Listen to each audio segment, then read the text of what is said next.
This remarkable manhua begins on a dark, stormy night in an ancient Chinese residence. Several men dressed in black robes stand in a line.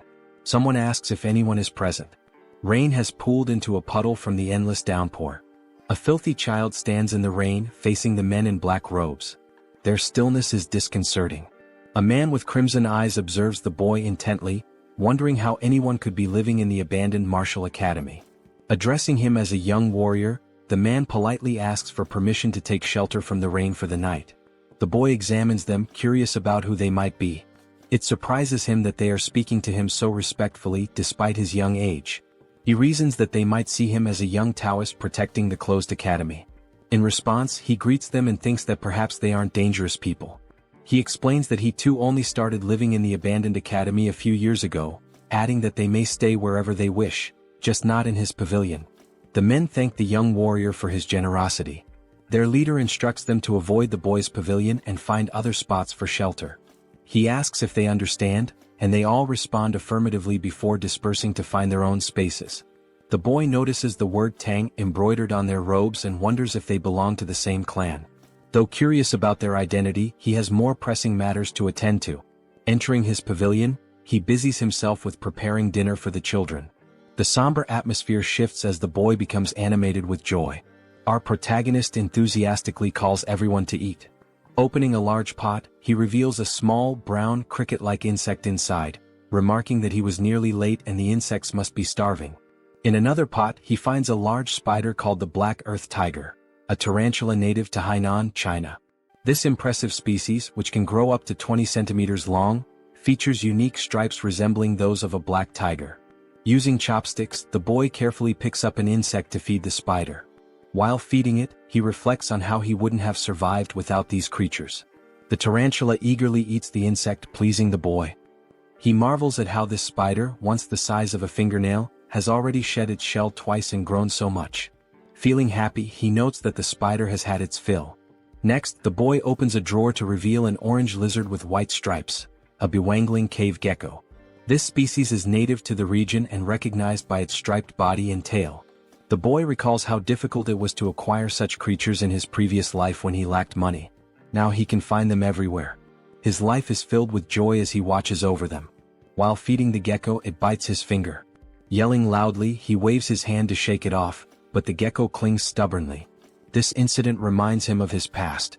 Before inhabiting this body, the boy was a streamer named Spicy Fabre, a professional biologist with over 1 million subscribers. His content focused on venomous creatures, and his final live broadcast became his undoing. In a quest to showcase the 10 most dangerous vipers, he embarked on a journey to find the black mamba, known for its aggressive nature. During the live stream, he lamented that he couldn't find the snake and decided to take a break. Viewers joked about the possibility of it being in his house, but to his shock, the black mamba was indeed there, curled up on his refrigerator. Before he could react, it bit him and he died instantly during the broadcast.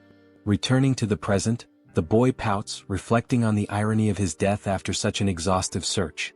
Meanwhile, an elderly man in a black robe knocks on the pavilion door. Thanking the boy for his kindness, he invites him to share their meal, a freshly caught deer. Excited at the prospect of eating proper meat rather than snakes or lizards, the boy eagerly accepts the invitation. The group gathers around a bonfire as the deer cooks. Noticing the boy's intense gaze at the food, the elder reassures him that it will take time to cook. To pass the time, he begins asking the boy questions about his age and living situation. Embarrassed but obliging, the boy answers his inquiries. The boy felt embarrassed when he realized he'd been staring at the deer for too long. Allowing the elder to ask his questions, he listened attentively. The elder wanted to know if the boy lived alone and how old he was. Unsure if he was 14 or 15, the boy decided to fabricate a story, claiming that a childhood head injury had left him with poor memories. When asked if he was staying there by himself, the boy confirmed, explaining that he lacked any real talent and survived by catching snakes and selling their skins. The elder expressed disbelief that the boy engaged in such dangerous work, but the boy simply shrugged, saying he was used to it. Just then, someone brought over some cooked meat for them to eat. An old man commented on how hungry the young warrior must have been. The boy gratefully thanked the elder, happily noting it had been ages since he'd last eaten meat. As he took a bite, pure joy spread across his face. In his mind, he thought, this is what happiness feels like. The older men watched him with smiles, their amusement evident. As he ate, the elders took the opportunity to ask more questions. The elder explained that they were searching for something unusual and wanted to know if the boy had seen anything strange. Initially hesitant, the elder eventually decided it was safe to share the details since the boy lived alone and wouldn't cause trouble. The patriarch explained they were looking for a centipede with a blue spot on its body. Surprised, the boy asked how large the centipede was. The patriarch explained that an adult could easily swallow someone his size. Pale with shock, the boy realized his assumption that he'd been transported only a few centuries into the past might be wrong. He could be in an entirely different world. The white-haired elder reassured him, saying they were close to capturing the creature. Curious, the boy asked if they intended to keep it as a pet. The question amused the elders and the white-haired man burst into laughter. The patriarch chuckled, commenting on how funny the young warrior was. Through laughter, the elder clarified that raising the centipede wasn't their goal, they needed it for medicinal purposes. Confused, the boy probed further. Initially suspecting them of being traitors, he began wondering if they were involved in illegal drug making. He asked how a centipede could serve as medicine. The elder explained that his granddaughter was gravely ill, and only the inner core of the blue spot centipede could save her. Moved by their determination, the boy thought about the lengths parents would go to for their children. Though he felt sorry for the centipede, he decided to help them, especially since they had treated him to meat. The boy began discussing the centipede, and the patriarch eagerly asked if he had seen one. He admitted he hadn't but suggested he might know where they could find it. Drawing on his vast knowledge as Spicy Fabre, a former biologist and streamer with expertise in venomous creatures, the boy recalled facts about centipedes. Among the millions of species on Earth, around 20,000 are venomous, and he knew all of them by heart.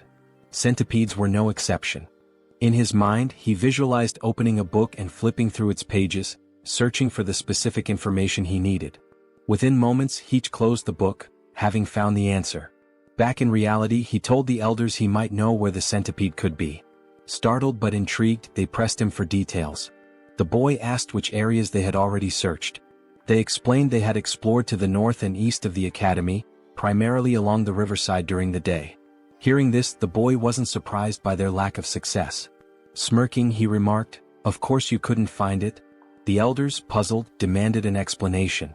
The boy began to lecture, explaining that centipedes belong to the Arthropoda phylum and the Calopoda class, preparing to share his knowledge of their habits and habitats. Centipedes have a broad range of habitats, and being cold-blooded, they require shelter to regulate their body temperature and maintain humidity levels. Interestingly, unlike most insects with a waterproof outer layer, centipedes have weak waterproofing and pores in their shells, making them averse to wet environments.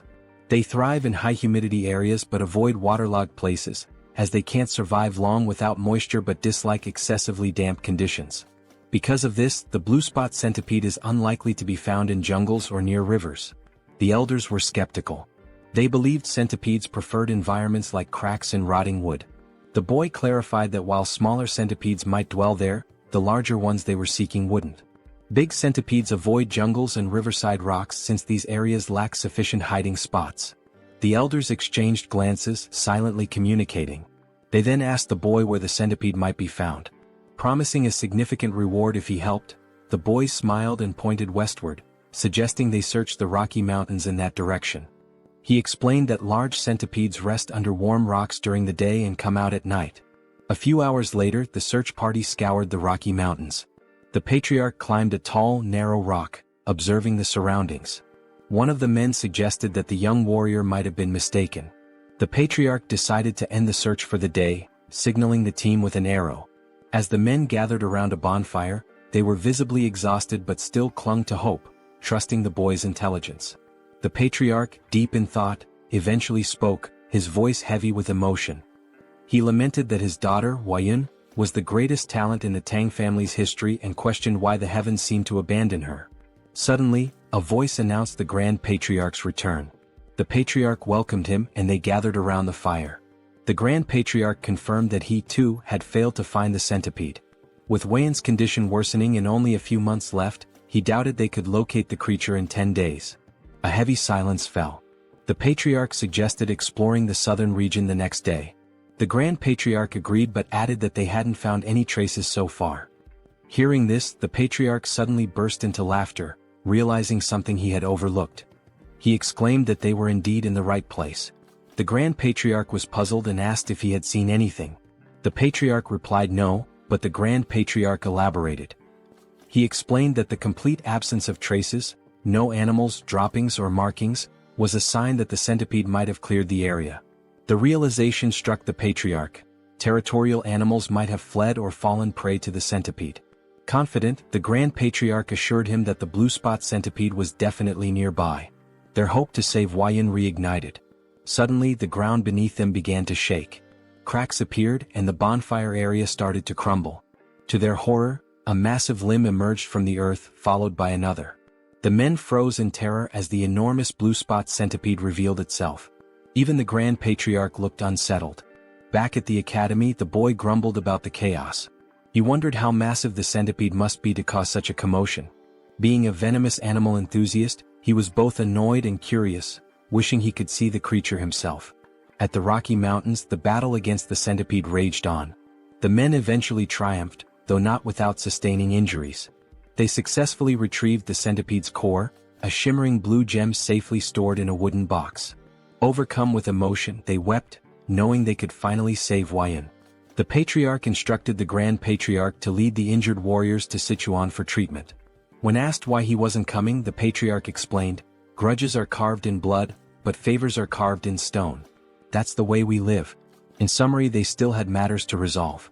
The Grand Patriarch finally understood and admitted how he had nearly made a grave mistake by focusing solely on Huayan. He agreed it would be appropriate to welcome the young warrior as a guest and grant his requests. The Patriarch instructed the injured warrior to receive treatment in the village while he went to visit the young warrior. He considered that the young warrior might also be curious about the recent events. Meanwhile, the young warrior was casually enjoying the company of 3 small yellow Pokemon-like creatures. The young warrior found himself in a peculiar situation. He had unexpectedly become the father to 3 blue spot centipedes. These tiny creatures, resembling caterpillars, were undeniably cute, especially as they affectionately rubbed against his face. Looking at the pot, a memory flashed in his mind. When he had brought the eggs home, he cleaned them and placed them on his nightstand. By the time he woke up, they had all hatched. 1 centipede happily rested on his head. Although the young warrior had anticipated the eggs might hatch, he hadn't expected it to happen so quickly. He tried to remove the centipedes clinging to his shoulders, but they refused to let go, treating him as their parent. A flashback revealed what had transpired the previous night.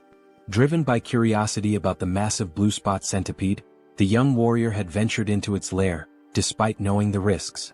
During his search, he accidentally kicked an insect in frustration, causing him to lose his balance and drop his torch. Thankfully, the 3 eggs he had collected remained safe.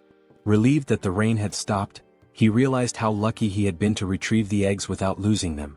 Determined to protect the eggs, he hurried back home, promising them a proper bath once he arrived. Back in the present, the young warrior felt satisfied that even though he couldn't see the live adult centipede, he had managed to save its offspring. He reminded himself that they wouldn't need food until after their second molting, but it was a challenge dealing with them constantly clinging to his body. Thinking of a solution, he smirked and decided to take a shower, hoping the water would make them leave him alone. Elsewhere, the elder patriarch arrived at the academy and approached the pavilion. Knocking on the door, he called out to the young warrior but received no response. After a brief hesitation, he turned the knob and entered the room. Inside, he noticed herbs, jars and medicines, which made him wonder if the young warrior was a healer. Feeling it was intrusive to enter uninvited, he decided to leave, but the rustling sound from a pot caught his attention. Curious, he opened the pot and found a spider inside. His gaze shifted to the drawers where he discovered a gecko.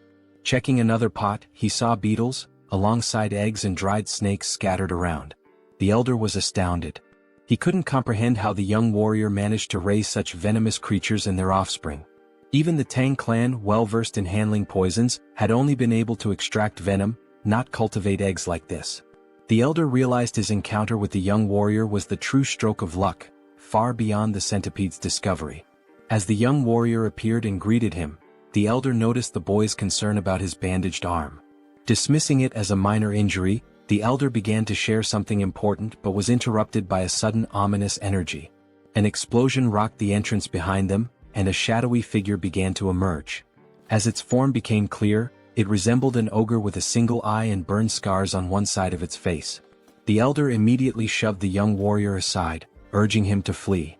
The young warrior was caught off guard and confused. The monster let out a deafening roar and moved with alarming speed, attacking with its hand. The elder blocked the strike with his uninjured arm, enduring immense pain. The monster retaliated, throwing the elder back and sending him crashing into the ground. The area filled with dust as the elder struggled to catch his breath, coughing up blood. He realized the monster's strength rivaled that of his own father. He desperately told the young warrior to escape, but when the dust cleared, the scene revealed the young warrior being held in the air, choking as the monster gripped him tightly. The young warrior gasped for air as the monster roared with laughter. The creature mocked him, claiming he had heard that members of the Tang clan had arrived in Hainan. It sneered, saying no one could have imagined that the son of the myriad poison's divine sovereign would end up wounded and alone. The elder calmly retorted that he had no idea who the monster was and demanded to know why both he and the young warrior were being targeted. The creature scoffed, asking if its disfigured face and powerful fists didn't make it obvious. It then introduced itself as Takenyang, the blood hand Rakasa, and blamed the elder's father for its mutilated appearance. The elder recognized the name. He recalled hearing that Takenyang had been struck by a poison palm and fallen off a cliff, presumed dead. Yet here he was, alive and seething with vengeance. The elder tried reasoning with him, pleading for the release of the young warrior and offering his own life in exchange. But Takenyang refused, vowing to annihilate anyone associated with the Tang clan. Inwardly, the elder cursed this relentless demon, a term used for martial artists who sow chaos and destruction. It was clear Takenyang had no intention of sparing the young warrior. As the warrior's face grew pale from suffocation, Takenyang sneered and prepared to end his life. Desperately, the young warrior begged for mercy, his strength waning with every passing second. Just then, 3 pairs of fierce eyes flashed. The tiny centipedes lunged onto Takenyang's arm. The once adorable creatures revealed their ferocity, biting into the monster's skin with unrelenting force. Takenyang was taken aback, shouting angrily that mere centipedes couldn't harm him. But as he spoke, his neck turned violet, and he coughed up blood before collapsing in agony. The young warrior, now free, stumbled backward, staring in disbelief. He cautiously asked the elder if Takenyang had been a bad person. The elder, equally stunned, watched as the lifeless body of Takenyang lay on the ground. Slowly, his shock turned into a wide grin as he realized the young warrior was far more extraordinary than a mere guest.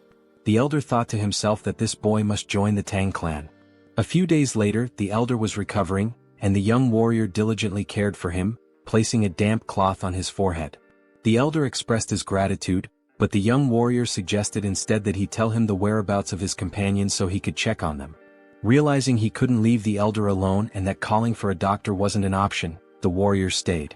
The elder reassured him, saying he would recover with rest, but the warrior remained skeptical, bewildered at how calm the elder could be after such severe injuries. When the elder explained that martial artists had extraordinary resilience, the young warrior was incredulous. He asked if martial artists could fly and shoot fireballs. The elder chuckled and admitted that while not everyone could, it wasn't entirely far-fetched. The young warrior marveled at the strangeness of this world, acknowledging that things like giant centipedes only made sense here. The elder formally introduced himself as Tang Kailson of the Sichuan Tang Clan, and the young warrior introduced himself as Wei Soryang. Kailson noted the meaning of Soryang's name, small dragon, and remarked that it was fitting. Curious, Kailson asked if the centipedes on Soryang's body were venomous. Soryang casually rubbed one of the centipedes' bellies and confirmed that they were blue spot centipedes. The revelation made Kailson leap from the bed in shock. He asked if Soryang had tamed them and how he had managed such a feat. Soryang smiled and replied that it was a long story. When Kailson insisted he didn't mind, Soryang began recounting how he had raised the centipedes from eggs. When the story concluded, Kailson could hardly believe it and asked for confirmation. Soryang proudly affirmed that he had indeed raised them from eggs, predicting their hatching with precision. Still reeling, Kailson watched as Soryang opened a drawer and pulled out 2 lizards. The young warrior eagerly displayed them, pointing out the differences. One had a brown body with yellow and white stripes, while the other, a product of selective breeding, had a plain brown body and a white tail. Kailson asked if Soryang had intentionally bred the lizards for their coloration. Blushing slightly, Soryang happily admitted that he had, simply because he found it beautiful. Kailson gathered his composure and asked if the young warrior could breed the most venomous creatures to produce even deadlier ones. Soryang responded with a surprised, "Huh? In his mind he considered the possibility, it was theoretically feasible. He then explained to Kaleson that if they could determine which creatures had the most potent venom, it might be possible. Before he could finish, Kaleson exclaimed with excitement, "Really? That's possible?" His enthusiasm startled Soryang. Without hesitation, Kaleson declared that Soryang should join his family immediately. This left Soryang completely bewildered. Kaleson sweetened the offer, promising that by joining the family, Soryang would gain access to their martial arts techniques, rare elixirs, herbs, and any poisons he desired. Kaleson further tempted him, saying someone of Soryang's skill could even capture or tame the legendary 10 great venomous creatures of the Central Plains. And if that wasn't enough, Kaleson casually mentioned one of the 3 flowers of the Central Plains, his daughter. Soryang shouted, "Hold on," and asked Kaleson to clarify what he had just said. Amused, Kaleson teased that while Soryang might be young, he was still a man. He continued talking about the flowers, but Soryang quickly interrupted, telling him to drop the subject. Shifting the topic, Soryang inquired about the 10 great venomous creatures, asking if they were as incredible as the blue spot centipede. Kaleson enthusiastically confirmed, explaining that while the blue spot centipede was remarkable, it ranked far below the legendary creatures. From giant scorpions to the golden frog that gleamed like gold, these creatures were beyond imagination. Kaleson grinned, sensing that he had piqued Soryang's interest. The young warrior's eyes sparkled with excitement. 2 days later, a member of the Tang clan arrived, alarmed by news of the blood hand Rakasa, Tak Anyang appearing. Kaleson explained that Anyang had been hiding and honing his martial arts, reaching a level close to his father's. The Tang clan members speculated that if the patriarch had sent Anyang to his demise, it might mean he had reached the realm of 10,000 poisons.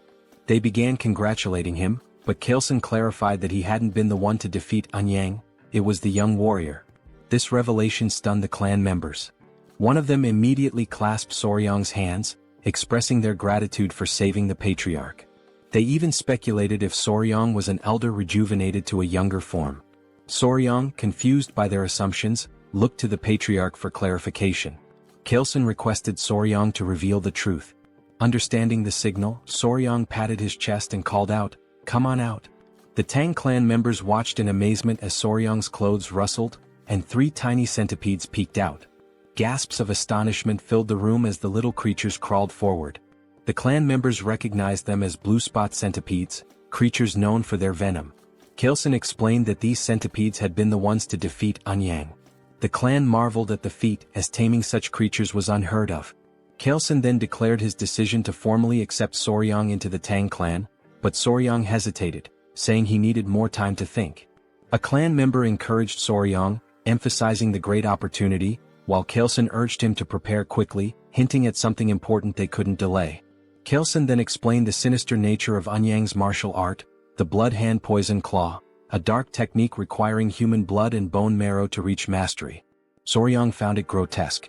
Kaleson continued, stressing that if Anyang had left behind secret scrolls or disciples, they needed to eliminate them to prevent the resurgence of such dangerous martial arts. He also mentioned the possibility of rescuing any captives. The patriarch then asked if Soryang would assist, considering his familiarity with Hainan Island. Soryang appeared pensive, realizing that joining the Tang clan would be a lifelong commitment. He thought to himself that before committing, it was essential to observe the clan's dynamics, just like assessing a workplace during an internship. Soryang agreed to help once the patriarch recovered. They praised his decision, but Soryang privately resolved to use the opportunity to evaluate the Tang clan thoroughly. After 3 days, Kaleson was well enough to travel. Together, they journeyed to a village near an abandoned martial academy, suspected to be Anyang's base. There, they began investigating reports of missing villagers. An elderly man mentioned that 1 or 2 people typically go missing in the jungle each year, but there haven't been any patterns of regular disappearances. Chilson fell silent, lost in thought. They thanked the village chief for sharing the information. The chief replied humbly, expressing his honor in assisting the renowned patriarch of the Sichuan Tang Clan. They then took their leave, though they hadn't uncovered any significant leads. As they made their way through the forest, Soryang remarked to Chilson that there didn't seem to be anything unusual about the village. Chilson explained that when Anyang had revealed himself, it had been in that area, but the exact location was difficult to pinpoint. Soryang found it equally strange that there were no traces left behind. Remembering Anyang's words, he suddenly had an idea. Soryang asked if Chilson recalled what Eunhyang had said when he appeared. Chilson admitted that he didn't, as he'd been knocked away by Eunhyang's attack at the time. Soryang reminded him that Eunhyang had claimed to have heard that the Tang clan had come to Hainan, implying someone had informed him of their presence. Soryang proposed they retrace their steps through the places the Tang clan had visited in Hainan and ask around with Eunhyang's portrait. The Tang clan members were taken aback by Soryang's quick thinking. It made sense that someone who had seen them would have tipped off Eunhyang. Energized by the idea, they set out immediately. Their journey brought them to a gloomy village. One Tang clan member reported hearing rumors at the Hainan port that this was the village they were looking for. Chilson confirmed it was a place where the Halai people lived, and he assumed they wouldn't be hostile. However, the village had an eerie, lifeless atmosphere. When the Tang clan called out, asking if anyone was around, a villager noticed them. The villagers appeared weak and sickly. An elderly man, possibly the village chief, approached while holding the hand of a frail little girl. Two guards accompanied them, also looking unwell. Kaleson introduced himself politely, while Soryang observed the interaction. He noticed how weak the child looked and how lifeless the villagers seemed. Soryang began suspecting something unusual. Many villagers appeared to have taken some kind of medicine. The chief denied that anything was wrong, insisting there were no missing villagers or unusual events. He abruptly told them to leave. When Chilson tried to point out the disproportion between the number of houses and the few people present, the chief cut him off, repeating that there was nothing of interest and urging them to leave again. Both Kaleson and Soryang were puzzled. Kaleson whispered to Soryang, wondering why the Halai people who should have been welcoming were acting this way. Soryang had no answer. Just then the little girl collapsed. Everyone was startled. The chief quickly cradled her in his arms, tears brimming in his eyes. He called out to her, saying she was his only remaining family and begging her not to leave him. The scene moved Kaleson, who stepped forward and offered his help, explaining that he had some knowledge of medical arts. The chief hesitated and then asked if it was Central Plains medical knowledge. Kaleson confirmed that, while he wasn't a physician, he had some expertise in medicine. The chief finally allowed him to examine the child.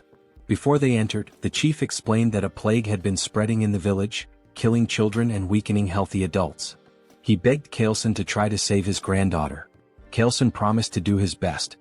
As they were ushered inside, Soryang asked a Tang clan member if the elder truly knew medical arts. The member explained that the Tang clan's deep knowledge of poisons also made them skilled in medicine. He added that martial arts training often begins with an understanding of one's own body, which includes medical knowledge. Soryang thought to himself that if he joined the Tang clan, learning medical arts would be far preferable to mastering their terrifying poison techniques. However, his thoughts were interrupted when the man casually mentioned that they sometimes tested poisons on captured criminals to study the effects. Soryang's expression turned comical as he realized this meant human experimentation, making him increasingly uneasy. Meanwhile, the streets of the village were eerily quiet. Inside one of the homes, Kaleson sighed and explained that he had transferred some of his ki to the girl, stabilizing her breathing. The chief was overwhelmed with gratitude and begged them to save his only granddaughter. Kaleson brought up an important point, noting that something seemed strange about the child's pulse. He asked if she had been born with a weak heart. The village chief explained that her illness began about 6 months ago. Not only his granddaughter but others in the village also started falling ill around the same time. They referred to it as a mysterious disease. That was why he initially told them to leave when they arrived at the village's entrance. Kaleson reassured the chief, saying he would provide good medicine for the heart. He asked the chief to gather the villagers so they could distribute the remedy. Overcome with emotion, the chief burst into tears, expressing his heartfelt gratitude. Soryang quietly observed Kaleson's actions with admiration. Later that night, as Kaleson walked with Gu Pai, a member of the Tang clan, Pai acknowledged the effort Kaleson had put into treating the villagers. Kaleson thanked him before Pai inquired about the symptoms.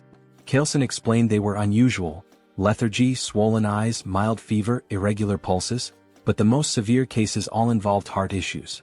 Curious, Kaleson asked about Soryang's whereabouts. Pai replied that Soryang, likely exhausted from helping despite having no martial arts training, had gone to bed. Kaleson agreed that it was understandable and decided to check on him. Pai offered to lead the way. When they entered Soryang's room, they found him sleeping soundly on the bed, with 3 centipedes resting in a basket nearby. Kaleson observed from the doorway before suddenly stepping inside. Without hesitation, he raised his hand and slapped Soryang. Soryang jolted awake, clutching his stinging cheek, confused and in pain. He demanded to know why Kaelson had hit him. Kaelson, with a serious expression, apologized and explained there had been a bug on Soryong's face, and he had only wanted to get rid of it. Soryong looked at him skeptically but allowed Kaelson to explain further. Kaelson said he had come to check on him before going to bed but noticed the bug. In this region, venomous insects were common, so he had acted quickly to prevent any danger. He showed Soryong the bug, a large, unsettling creature. Soryong was startled by the sight and then seemed to piece something together. He asked Kaelson if all the patients with different symptoms shared one common condition: arrhythmia. Kaelson confirmed this. Soryong suddenly realized the source of the village's mysterious illness and pointed at the bug, declaring it the culprit. He identified the insect as a kissing bug, a member of the Reduviidae family. These bugs feed on blood, often biting near the eyes or lips, and are so discreet they can draw blood more quietly than a mosquito. Known as vampire or assassin bugs, they aren't venomous but carry harmful parasites in their stomachs. When they bite, their excrement can transmit diseases like Chagas disease, a deadly illness that ranks high among animal-caused human fatalities. Soryong then asked the village chief if the village's dogs exhibited symptoms similar to those of the sick humans, such as shortness of breath. The chief confirmed they did and asked if the bug was to blame. Soryong affirmed this, adding that with proper medicine, his granddaughter and others could be saved. Kaelson grinned and asked Pai what he thought. Pai commented on Soryong's perceptiveness, praising him as a young warrior of great potential.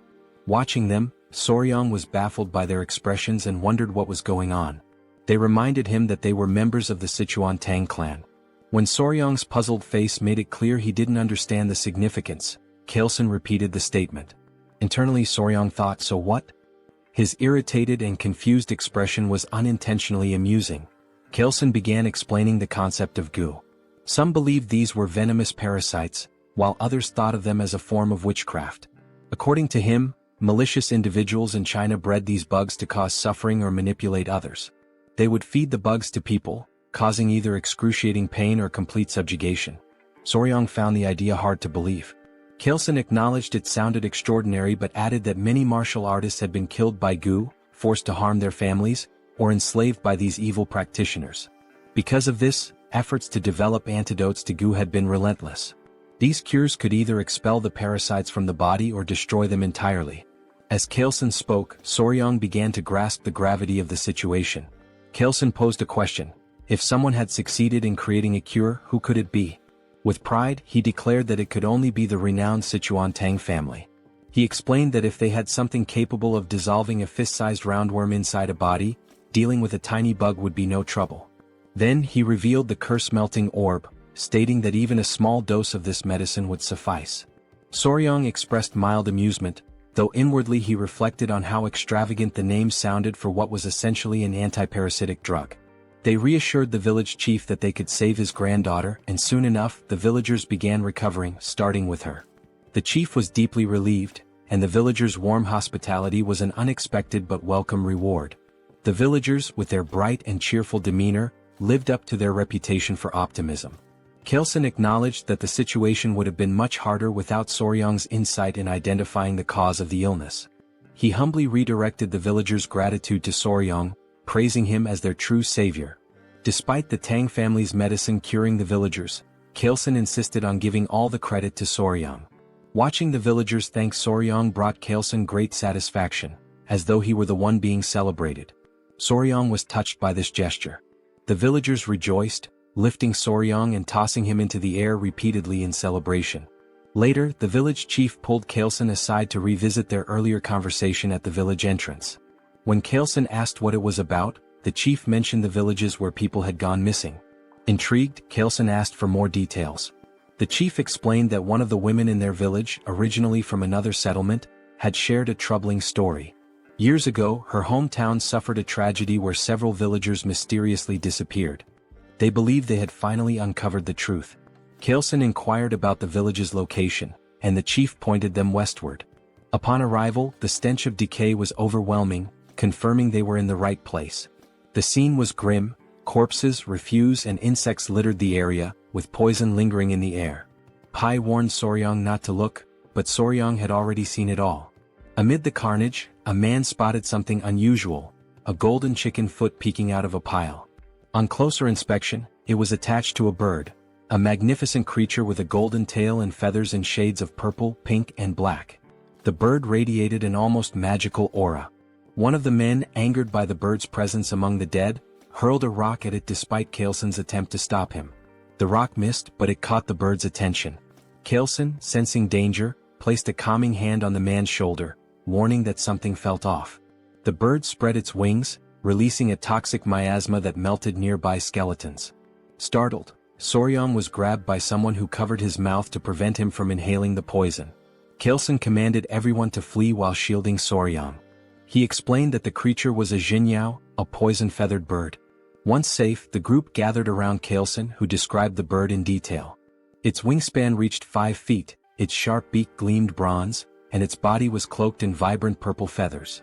The creature could spread death with a single movement, turning everything around it to poison. Atop its head sat a golden crown, giving it an air of regal menace. Soryong, captivated, asked if it was one of the 10 great venomous creatures. Kaelson confirmed that it was and explained that the Jinyao held the top rank, earning the title of the king of all venom. Soryong's excitement was palpable as he imagined how even the most dangerous insects and snakes seemed tame in comparison. Kaelson explained that the Jinyao was likely drawn to the area by venomous snakes, as it only consumed the heads of such creatures. When Soryong asked how common they were, Kaelson replied that sightings were rare, perhaps once in a century. Fascinated, Soryong asked if it was possible to capture the creature. His question left the Tang members stunned. Kaelson, however, was amused and inquired if Soryong truly wanted to try catching it. When Soryong admitted he did but expressed concern about the venom, Kaelson smiled knowingly. He remarked on Soryong's keen interest in the 10 great venomous creatures and assured him that if he was serious, there was indeed a way. Soryong was astonished. Kaelson explained that if he mastered the Tang clan's poison techniques, he would gain immunity to all toxins and even withstand Jinyao's venom. Only through the martial arts of their clan could one nullify all poisons in the world. Kaelson, ever cunning, casually mentioned that their techniques are never taught to outsiders. Even if he wished to help as the patriarch, he couldn't break the clan's rules. Eagerly, Soryong asked if joining the family would grant him the right to learn. He also inquired whether achieving immunity to poison would truly let him endure Jinyao's venom. Kaelson confirmed and promised to teach him everything without reservation if Soryong agreed immediately. He also assured him that he would personally oversee his progress. However, Kaelson added that if Soryong hesitated too long, he might reconsider. Feeling the pressure, Soryong declared his decision to join the clan and expressed his anticipation for Kaelson's guidance, calling him patriarch instead of elder. Kaelson's mischievous grin betrayed his satisfaction, though he acted as if he hadn't coerced Soryong into agreeing. Kaelson told Soryong that from that moment onward, he would forever be part of their family. Back at a decayed location, traces of the blood hand Rakshasa, Tak Anyang, were found in a cave. Footsteps led to a notebook discovered inside, which was brought to Kaelson. After scanning its contents, he confirmed it held the secret techniques of the blood hand poison claw. Soryong was unnerved, noting it was written in blood. Kaelson decided it was time to return. When Soryong asked if they were heading to Sichuan, Kaelson replied that it was the best course of action now that they had secured the blue spot centipede's core and the manual. Soryong requested a stop at the academy to release his friends and gather his belongings, which Kaelson approved. As they departed, Soryong glanced behind and noticed something unusual. Pointing it out, they discovered a shining purple feather from the Jinyao. They all stared at it thoughtfully. Kaelson picked it up and told Soryong it would serve as a keepsake to commemorate his joining the family. Soryong expressed interest and thanked him, but Kaelson corrected him, suggesting he change how he addressed him after the upcoming ceremony. Soryong wondered if it would be some kind of initiation ritual. Meanwhile, at the Tang clan, the Grand Patriarch Tang Musong had finally returned. Exhausted, he wasted no time and inquired about Huayun's condition. Clan members rushed him inside, reporting that she was barely holding on to life. The door opened and Musong immediately called for Huayun. Those inside were surprised by his arrival. He informed his daughter-in-law that he had succeeded in acquiring the medicine and revealed the blue spot centipede's core. Overcome with relief, the daughter-in-law began to cry. Preparations were made to administer the medicine. Musong was deeply moved by Huayun's pained expression, thankful he had hurried back in time. At his daughter-in-law's urging, Musong gave the medicine to his granddaughter. A radiant blue light enveloped her as he placed a finger on her wrist to check her pulse. Everyone anxiously hoped for her to open her eyes, watching and waiting. Meanwhile, Soryang felt groggy, marveling at the vastness of the Central Plains, which far exceeded his expectations. The journey had taken over a month and a half, beginning with a boat ride from Hainan to Hangzhou and continuing through Nanjing before finally arriving in Sichuan. At the residence of the Sichuan Tang Clan, Pai excitedly announced their destination to Soryang. Standing at the grand entrance, Soryang gaped as he learned the entire mountain belonged to the Tang Clan, aptly named Tang Clan Mountain. He swallowed nervously, overwhelmed by the sight. Immediately, members of the Tang Clan emerged to greet the patriarch. Soryang was astonished by their sheer numbers, wondering if all of them belonged to the Sichuan Tang Clan. Among the crowd, a girl in a red dress ran toward them, her face lit with tears of joy as she called out for her father. It was Huayan. She embraced her father tightly, crying tears of relief. Soryang meanwhile was spellbound. Her radiant beauty left him speechless, surpassing even the celebrity he had once been involved with in his past life. Chilson, pleased to see his daughter alive, introduced Huayan to Soryang. Dazed, Soryang struggled to piece together Chilson's earlier comments, muttering something about weeds or grass before Chilson corrected him. It was all about the flower. Huayan's cheeks flushed red. Chilson told Soryang that the girl beside him was the flower he had previously dismissed. Soryang was left dumbfounded.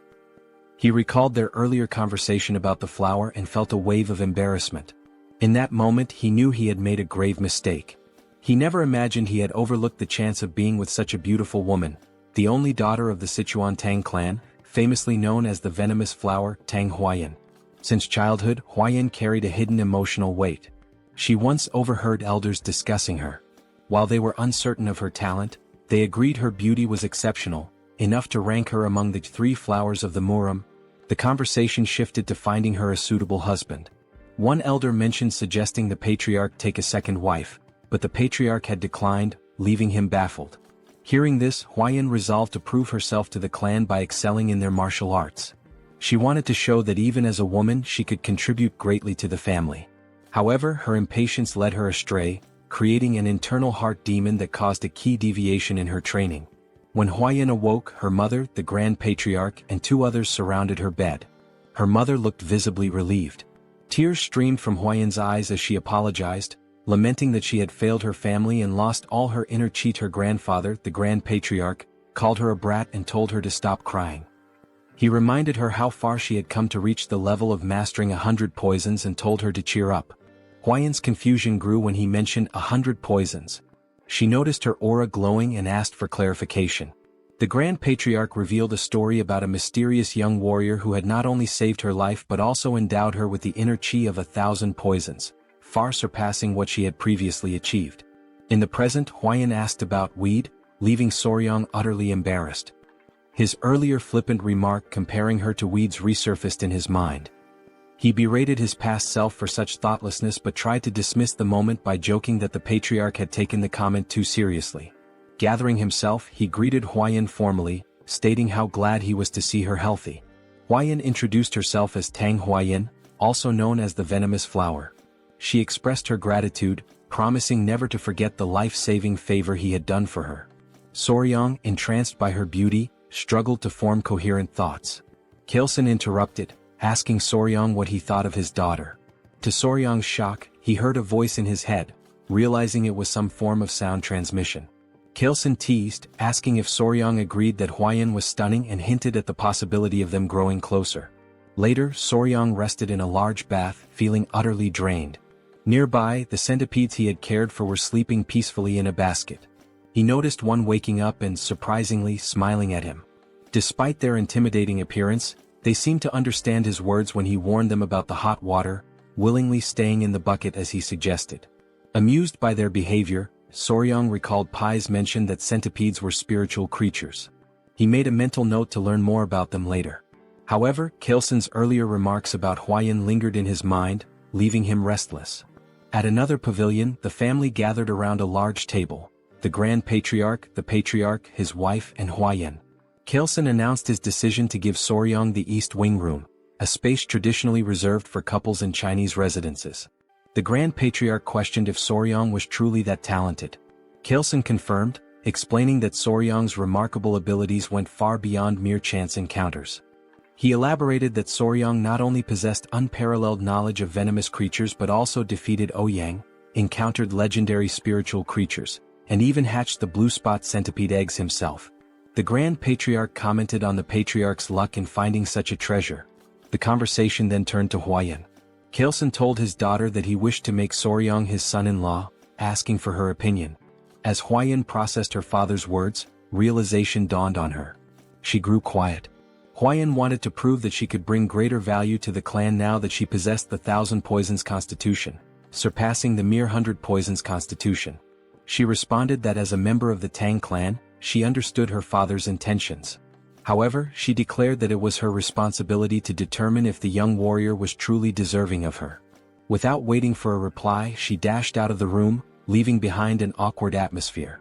In Kaleson's mind, he thought the young warrior ought to be cautious. Though his rose was stunningly beautiful, her thorns were equally sharp. Huayan ran swiftly, her emotions in turmoil. Now that she had achieved the 1,000 poisons constitution, she was determined not to stop there. She knew that unless she pushed further, the elders would never fully recognize her. She resolved to evaluate the young warrior thoroughly, from his abilities to his character. Meanwhile, Soryang was lost in thought, contemplating how to navigate the situation. He suspected Huayan might harbor resentment toward him. Half-jokingly, he asked his centipedes, his kids, for advice. Suddenly, Huayan appeared before him, stunning him completely. She was breathtaking. Side note: the art style here is so vivid it feels like a scene straight out of a classic manhwa. Back to the moment, Huayan quickly excused herself, saying she was in a hurry, and asked for his hand. Soryang extended his hand hesitantly, blushing as he did so, feeling like a loyal pet offering a paw. Trying to lighten the tension, he suggested that they should only do such things after getting closer, as there's a proper order to such matters. Huayan froze for a moment before understanding his misunderstanding. Her face turned beet red as she corrected him, insisting that wasn't her intention at all. Realizing his mistake, Soryang felt a wave of embarrassment. Huayan sighed and clarified again, explaining that she had only wanted to check his pulse. She apologized for startling him by suddenly asking for his hand. Sitting beside him, she admitted that her approach had been abrupt and assured him that she only wanted to explain some things. Soryang listened attentively. Huayan began recounting her struggles, sharing how, as the Tang clan's sole direct descendant, she constantly faced schemes from the branch families. To secure the family's future, the elders had decided to seek a capable son-in-law. They even considered how Soryang's role within the family might change should he join. She apologized in advance for needing to confirm something but assured him that no matter the outcome, she would treat him with respect as her benefactor, potentially even as a sworn sibling. Soryang reassured her, offering his hand again and saying she was free to confirm whatever she needed. Huayan placed her hand on his wrist, emitting a faint blue aura as she assessed his pulse. She explained that the Tang clan's martial arts were unique. They required practitioners to adapt to toxins gradually as their internal energy grew. The poisons were ranked: 5 poisons, 10 poisons, 100 poisons, 1,000 poisons, and finally 10,000 poisons. To her surprise, Soryang's body could adapt to 10 poisons, a rare feat for someone not born into the Tang clan. However, it was only 10 poisons, which meant his aptitude would place him at the level of a first-rate martial artist but no higher. She explained that this was the pinnacle someone without innate talent could reach. She then took her leave, leaving Soryang deep in thought. Alone, Soryang mulled over the revelation. The 10-poison body? His face paled at the implications. It might mean he couldn't capture the Jinyao, a crucial goal for him. Hours later, Huayan stepped out of her bath. Despite washing multiple times a day, she noticed her body emitted a strange scent ever since she had absorbed the blue spot centipede's inner core. Dressing herself, she wondered if it was some sort of punishment for her ungrateful words toward her savior. Meanwhile, Soryang was fast asleep, dreaming of a conversation with someone who thanked him for his kindness. It was Huayan, or so it seemed. When he asked if it was a dream, the figure explained that while it felt dreamlike, it was not. The entity revealed herself as the blue spot centipede, borrowing Huayan's appearance to avoid startling him. She introduced herself as the mother of all the creatures Soryang had encountered. Just then, 3 small girls appeared, and Soryang deduced that they were the centipede's offspring. He asked her how she managed to appear in his dreams. She explained that after being mercilessly killed, leaving her children behind, her lingering grudge reached the heavens, and her spirit became trapped in her inner core. She added that while she had been cursing the girl who consumed her core, An opportunity to resolve her grudge arose, allowing her to manifest in his dreams. This was possible because he had taken all her children with him. Soryong silently acknowledged his role in revealing her location, which indirectly led to her demise. Though unintentional, he still felt responsible for the death of the blue spot centipede. Watching her, he listened as she asked if her benefactor could grant her one request. Without hesitation, he promised to fulfill whatever she wished. Her request was simple. She asked him to care for her children until they were fully grown. Soryong was puzzled, noting that centipedes typically become independent after molting twice. She clarified that while this was true for ordinary centipedes, her species was unique. Until her offspring molted twice, they required the flow of qi from their mother's inner core to survive. Only afterward could they sustain themselves by feeding on the qi of other beings. This revelation led Soryong to ask whether the children needed to remain with Huayan, as she had consumed the inner core. The mother centipede explained the circumstances. She admitted that, in her anger, she had cursed Huayan, causing her body to emit a foul odor. The curse ensured no man would approach her, preventing her from ever having children. However, she was willing to lift the curse if her children were allowed to absorb the qi from Huayan's inner core. Perhaps in this way, Soryong could even win the girl's heart. Soryong considered her words carefully before smiling and responding that it didn't feel right. He couldn't take advantage of Huayan's predicament. The mother centipede admired his integrity and asked how he planned to handle the situation. She reminded him that Huayan sought strength in a man, and she couldn't magically procure the inner cores of the 10 great venomous creatures to aid him. This sparked an idea in Soryong. He asked her to trust him, assuring her that everything would work out. The next day, Soryong and Huayan sat side by side. Huayan now understood that the strange smell emanating from her body was due to the blue spot centipede's inner core. Soryong explained that by attaching the centipedes to her body every few days and letting them absorb the qi, the odor would naturally fade away. Huayan hesitated before asking if he was truly okay with helping her without asking for anything in return. She knew he could easily demand compensation for his assistance. Soryong smiled and told her he couldn't bring himself to exploit a woman's difficult situation, refusing to act shamelessly. Huayan was surprised by his response and felt guilty. She told him she couldn't continue accepting his kindness without offering something in return. Her father's words began to weigh more heavily on her. Seeing Soryong's selflessness made her realize that qualities beyond talent or martial prowess were important. Soryong then shared his own thoughts. Referring to her earlier remark about his 10-poison body, he revealed an ambitious plan. Since he could only absorb 10 types of toxins, he resolved to fill those slots with the toxins of the 10 most venomous creatures in the Central Plains. Huayan was shocked, interpreting his words as a bold declaration to become the strongest under the heavens, all for her sake. The thought made her cheeks flush. For Tang Huayan, one of the 3 flowers of Murim and the venomous flower of the Tang Clan, this was the first time a man had made such an audacious confession to her. Blushing, she asked if he realized what he had just said. Soryong, confused, replied that he didn't. Huayan told him the path he spoke of would be incredibly difficult and demanding, potentially requiring 10, 20, or even a lifetime of effort. Soryong's face fell as he worried aloud about how long it might take, amusing Huayan as she continued to blush. Then, with growing embarrassment, Huayan brought up that Soryong was only 15 years old. She told him that in 3 years, when he came of age and was ready for marriage, if he succeeded in defeating even one of the 10 great venomous creatures by then, she would consider it. Blushing deeply, she admitted that if he succeeded, there might even be a possibility of a wedding.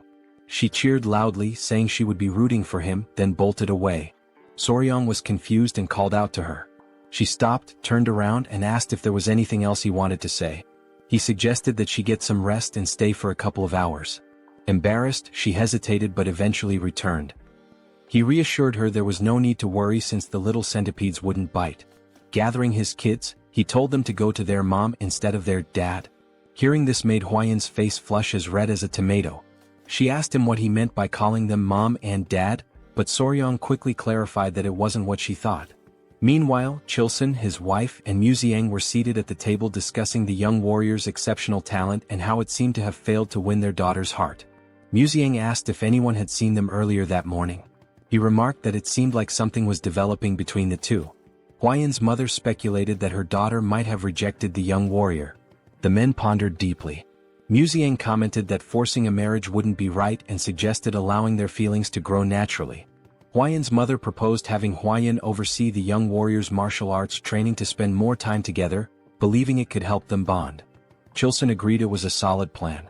Muziang added that they could consult the elder healer sage to see if he could bestow the purifying elixir of marrow and essence to enhance the young warrior's aptitude. Chilson was surprised, noting that such an opportunity hadn't even been extended to Huayan, so they shouldn't get their hopes up. Muziang acknowledged the point. At that moment, Huayan appeared outside the door announcing herself. Chilson invited her in and asked what brought her there at that hour. She blushed, surprised to see the three of them together. She said she had something to share, blushed again and then all at once, declared she would do as her father had suggested. Chilson was taken aback and asked what she meant. Her mother invited her to sit and asked if she was implying that the young warrior had caught her interest. Embarrassed, Huayan couldn't respond. Chilson pressed her further, curious about the sudden change since she had previously shown little interest in him. Gathering her courage, Huayan explained that Soryang had told her he would become the greatest in the world for her. He had promised. Chilson, astonished, asked her to elaborate. She added that although Soryang's innate talent was limited to a 10-poison body, he vowed to make up for it by defeating the 10 great venomous creatures for her sake. Muziang laughed heartily, calling the young man bold. Chilson was stunned, while Huayan's mother was impressed, remarking that it was rare to find such a determined suitor. Huayan admitted that although her heart was inclined, she had told Soryang she would only agree to marriage if he could capture one of the 10 great venomous creatures before coming of age. Her father joked that she should have raised the bar to 3 creatures, while her mother commented that men often miss subtle hints. Huayan asked if she should go explain it to him. Her mother advised against it, reasoning that if Soryang didn't realize their tacit approval, he would only work harder. Muziang suggested treating him as a prospective son-in-law while pretending they were undecided, confident that his efforts would naturally lead him to become part of the family. Meanwhile, the mother centipede praised Soryang, telling him he had completely won Huayan's heart. Soryang replied that success came down to determination and persistence. She smiled warmly at him, calling him her benefactor. She then informed him that her lingering resentment had been resolved and her soul would soon ascend to the afterlife. Before departing, she offered to grant him one last request, within her ability to fulfill. Soryang paused to think and then asked if he could examine her body. The request made her feel shy, though she believed it was to be expected from a man. She assumed he was succumbing to human desires and reluctantly began revealing her shoulder, preparing to undress. Startled, Soryang quickly asked if she really needed to take her clothes off. Blushing deeply, she hesitated and asked if she shouldn't. Soryang hastily clarified that it wasn't what he had meant, further deepening her embarrassment. It was amusing to see the children covering their eyes. Soryang clarified that he only wanted to see the true appearance of a blue spot centipede. Realizing his intention, the centipede's mother hesitated, feeling a mix of dread and anticipation. Smoke enveloped the area, and she revealed her true form. Soryang gasped, overwhelmed by her magnificent and enormous appearance. His excitement was palpable. Without waiting for permission, he reached out to touch her, marveling at her size and asking endless questions. Was her body waterproof? How strong was her venom? Could he touch her legs, her antennae, even her fangs? The sheer enthusiasm in his voice was undeniable. The children continued covering their eyes, which only added to the charm of the moment. The centipede mother was slightly embarrassed by his passionate curiosity, particularly when he insisted on touching her fangs despite her warnings of their danger. She began to wonder if her daughters would truly be safe with a man like Soryang, whose touch carried an unusual energy. She couldn't help but laugh, finding it odd yet endearing how he drooled slightly while running his hands over her. Later, Chilson invited Soryang for tea. Chilson revealed that he'd learned everything from Huayan and declared that Soryang would be accepted as their son-in-law. Surprised, Soryang tried to clarify that he thought the arrangement was conditional and would require 3 years to finalize. Chilson dismissed his concerns, stating the marriage would naturally happen when he came of age. Huayan's mother warmly welcomed Soryang into the family, referring to him as her son-in-law. Mu Seong expressed his satisfaction, noting that Huayan had found an exceptional partner and that their clan would thrive even more. Soryang glanced at Huayan, perplexed by how quickly things had progressed. Despite his confusion, he decided to play along and replied politely that he looked forward to their guidance. When Mu Seong suggested getting started immediately, Soryang grew curious. Chilson explained that before Soryang could learn the Tang clan's poison arts, he must first experience the Hall of 10,000 Poisons. With a sly grin, Chelson assured him it was something he would undoubtedly appreciate. The family led Soryang to the hall, a place of great significance to the Tang clan. Soryang, excited by the prospect, assumed it was a treasure trove of poisons. However, as they walked, his attention drifted to Weian's side profile. He couldn't help but admire her beauty, likening the moment to a living portrait. His obvious admiration didn't go unnoticed by his in-laws, who exchanged amused glances. Chelson teased him, joking that if Soryang kept staring at his daughter like that, he might wear out her face. He reminded him that Weian was his woman now, yet Soryang gazed at her as though she were still untouchable. Weian's mother chimed in, noting that Soryang seemed utterly captivated by her. Both Weian and Soryang turned crimson with embarrassment. As they approached the hall, 3 men stood before a massive iron door. 2 muscular guards flanked a Tang clan official, who welcomed the Grand Patriarch and his grandson-in-law. At Musian's command, the gates were opened. The guards strained against the weight of the colossal doors, forged from rare Kunyu steel sourced from the southern wilderness. As the doors creaked open, Soryang observed the immense effort required. Though the gates finally yielded, the guards were visibly drained.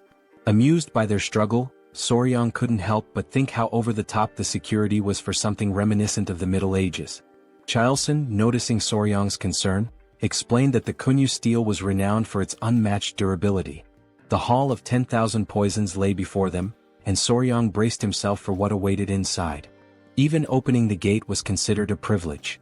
Once inside, they arrived at the treasure vault where the Tang clan of Sichuan safeguarded its vast collection of poisons. This remarkable repository, known as the Hall of 10,000 Poisons, housed an incredible variety of toxins. Musian cautioned Soryang to be careful and avoid touching anything recklessly. Soryang nodded, affirming his understanding, but he couldn't help confirming whether the hall truly contained 10,000 poisons. Chelson chuckled, explaining that the poisons were meticulously classified into categories like paralysis poisons, sleep poisons and countless others. The elders, always playful, decided to tease the young pair. Chelson suggested that Weian explain the poisons to Soryang, knowing he would enjoy learning from her. The suggestion made both Weian and Soryang blush with embarrassment. Despite her awkwardness, Weian accepted the task. Taking Soryang by the hand, she guided him to see the Tang clan's most potent poison. Weian's discomfort was evident, while the elders watched the two with amused expressions. She began her explanation by pointing out the chi-dissipating poison, which rendered a martial artist's energy unusable with just a single inhalation. She advised Soryang to handle it with extreme care. She then introduced other deadly poisons: the alimentary canal necrotizing poison, the spirit-destroying poison, the bloody pulp poison, and even the infamous 7-step soul-snatching poison. Each was immensely powerful, but Weian emphasized that the strongest poison of the Tang clan was something far beyond these. She handed Soryang a tiny seed. Confused, he noted to himself that it resembled a tiger bean. Weian explained that this seed, though small, contained the most powerful poison known, apart from the venoms of the 10 great venomous creatures. She revealed it as the seed of the castor plant, a symbol of the Tang clan. Soryang immediately recognized its significance. He thought of ricin, a deadly toxalbumin, lethal in minuscule amounts, infamous for its use during the Cold War and assassinations. Soryang muttered that the seed came closest to the Tang clan's ideal of a perfect poison: colorless, odorless, tasteless, and invisible. Weian elaborated, calling it golden poison. When used, its victims experienced what the Tang clan referred to as a golden death. She emphasized that the strongest poison wasn't about causing the most excruciating pain or the bloodiest death. It was about silent, swift, and untraceable lethality. The Tang clan's poison arts, she explained, embodied the principles of stealth and certainty. To Soryang, it felt like he was learning the methods of an assassin's guild. Muxiang interrupted, saying it was enough for now and suggested they move on to see the venomous creatures Soryang had been so eager to encounter. He even offered Soryang the chance to oversee their care, with full support from the clan. In Soryang's mind, this translated to the clan indulging his passion as a hobby. His excitement was obvious. Before they could proceed, a messenger named Pai arrived, panting heavily. He urgently informed the Patriarch of a situation at the Black Tortoise Pavilion. The Patriarch asked what had happened, and Pai hesitated before mentioning 2 issues. First, the medicine sent to the Sichuan city lord had failed to achieve the desired effect, prompting a letter of complaints. Pai hesitated again before revealing the second issue, glancing at Soryang. Soryang sighed knowingly. Pai finally explained that it concerned the Hall of 10,000 Poisons. Muxiang guessed that rumors were already spreading and decided they needed to address the matter immediately. He ordered Soryang to accompany them. At the Black Tortoise Pavilion, the elders wasted no time voicing their grievances to the patriarch. They were outraged by his unilateral decision to pair Wuyun with an orphan of unknown origins. This remark infuriated Chiu-san, who began to emit a green aura as he questioned whether they were insulting his son-in-law. Despite Chiu-san's anger, the elders persisted, claiming their concerns were valid. Muxiang silenced them with a sharp rebuke, declaring that the decision was his alone. He demanded to know if they had any objections to his authority.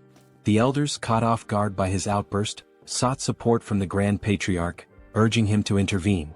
They argued that entrusting the Hall of 10,000 Poisons to an outsider with unproven skills was reckless. Muxiang, however, firmly reiterated that his approval was final. Meanwhile, Wuyun, conscious of Soryang's discomfort, quietly whispered an apology to him.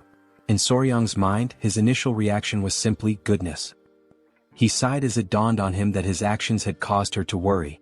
He thought to himself that it was she who should be apologizing. Everyone was taken aback when Soryang suddenly spoke up. "Excuse me," he said, "sorry to interrupt your discussion."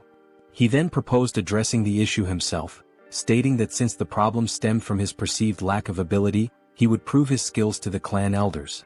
The elders were stunned into silence, and Soryang went on to suggest resolving the Sichuan city lord's troublesome complaint as a demonstration of his capabilities. Wuyun, whispering in disbelief, asked what he was trying to achieve. Though Soryang was not one to draw attention or make a scene, he couldn't stand by while his peaceful life as a pet owner was being disrupted. His boldness left the elders momentarily speechless before their indignation erupted. They scolded him for interrupting the elders' discussion and demanded if he even knew the contents of the Sichuan city lord's letter before barging in. Calling him insolent and irrelevant, they complained to the patriarch about his interference. The elders seized the opportunity to argue for a son-in-law from a reputable martial family instead. Chao Sen's wife, however, was visibly annoyed by their tirade. Meanwhile, Soryang internally remarked on how absurd these old codgers sounded the longer they spoke. Recalling his days as Spicy Fabre, a streamer with over 1 million subscribers and thousands of viewers per session, he likened the elders' complaints to the nonsensical trolling he used to deal with. Addressing the group, Soryang pointed out that they still refused to acknowledge him as the Sichuan Tang Clan's son-in-law, meaning he was merely a guest. With his streaming experience, Soryang was well versed in handling chaos. He reminded them that he had saved the clan's beloved Lady Huayun, defeated the bloodhand Rakshasa Takanyang, and saved the patriarch's life. He then challenged them, asking if it was part of the clan's etiquette to insult a guest and benefactor to their face. The elders, embarrassed by his pointed remarks, admitted to speaking rashly out of desperation. Inwardly, Soryang thought of them as pathetic. The Grand Patriarch, however, appeared impressed by his composure and cleverness. One elder tried to downplay the significance of defeating Takanyang, claiming it was overstated. The Patriarch quickly silenced the objection by presenting a document, none other than the secret manual of the blood sect's blood-hand poison arts, written in blood. The elders gasped in shock. Their astonishment deepened when the Patriarch asked Soryang to reveal his companions.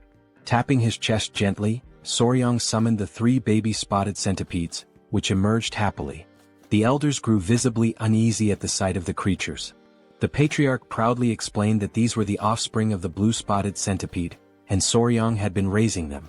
He further revealed that these centipedes were the ones that had killed Takanyang. One elder, still in disbelief, confirmed if Soryang had truly managed to control a blue-spotted centipede. Soryang and the Patriarch shared knowing grins, teasing the elders. Chao San added that addressing Soryang as a young warrior instead of recognizing him as the clan's son-in-law was telling. Soryang even joked, warning the centipedes not to bite anyone unless they wanted to end up as lifeless as Takanyang. The elders, thoroughly flustered, began backtracking. They denied refusing to accept Soryang, offering feeble excuses about proper procedures and natural hesitations. The Grand Patriarch, exasperated, decided to table the discussion on Soryang's status for the moment and focused on the Hall of 10,000 Poisons.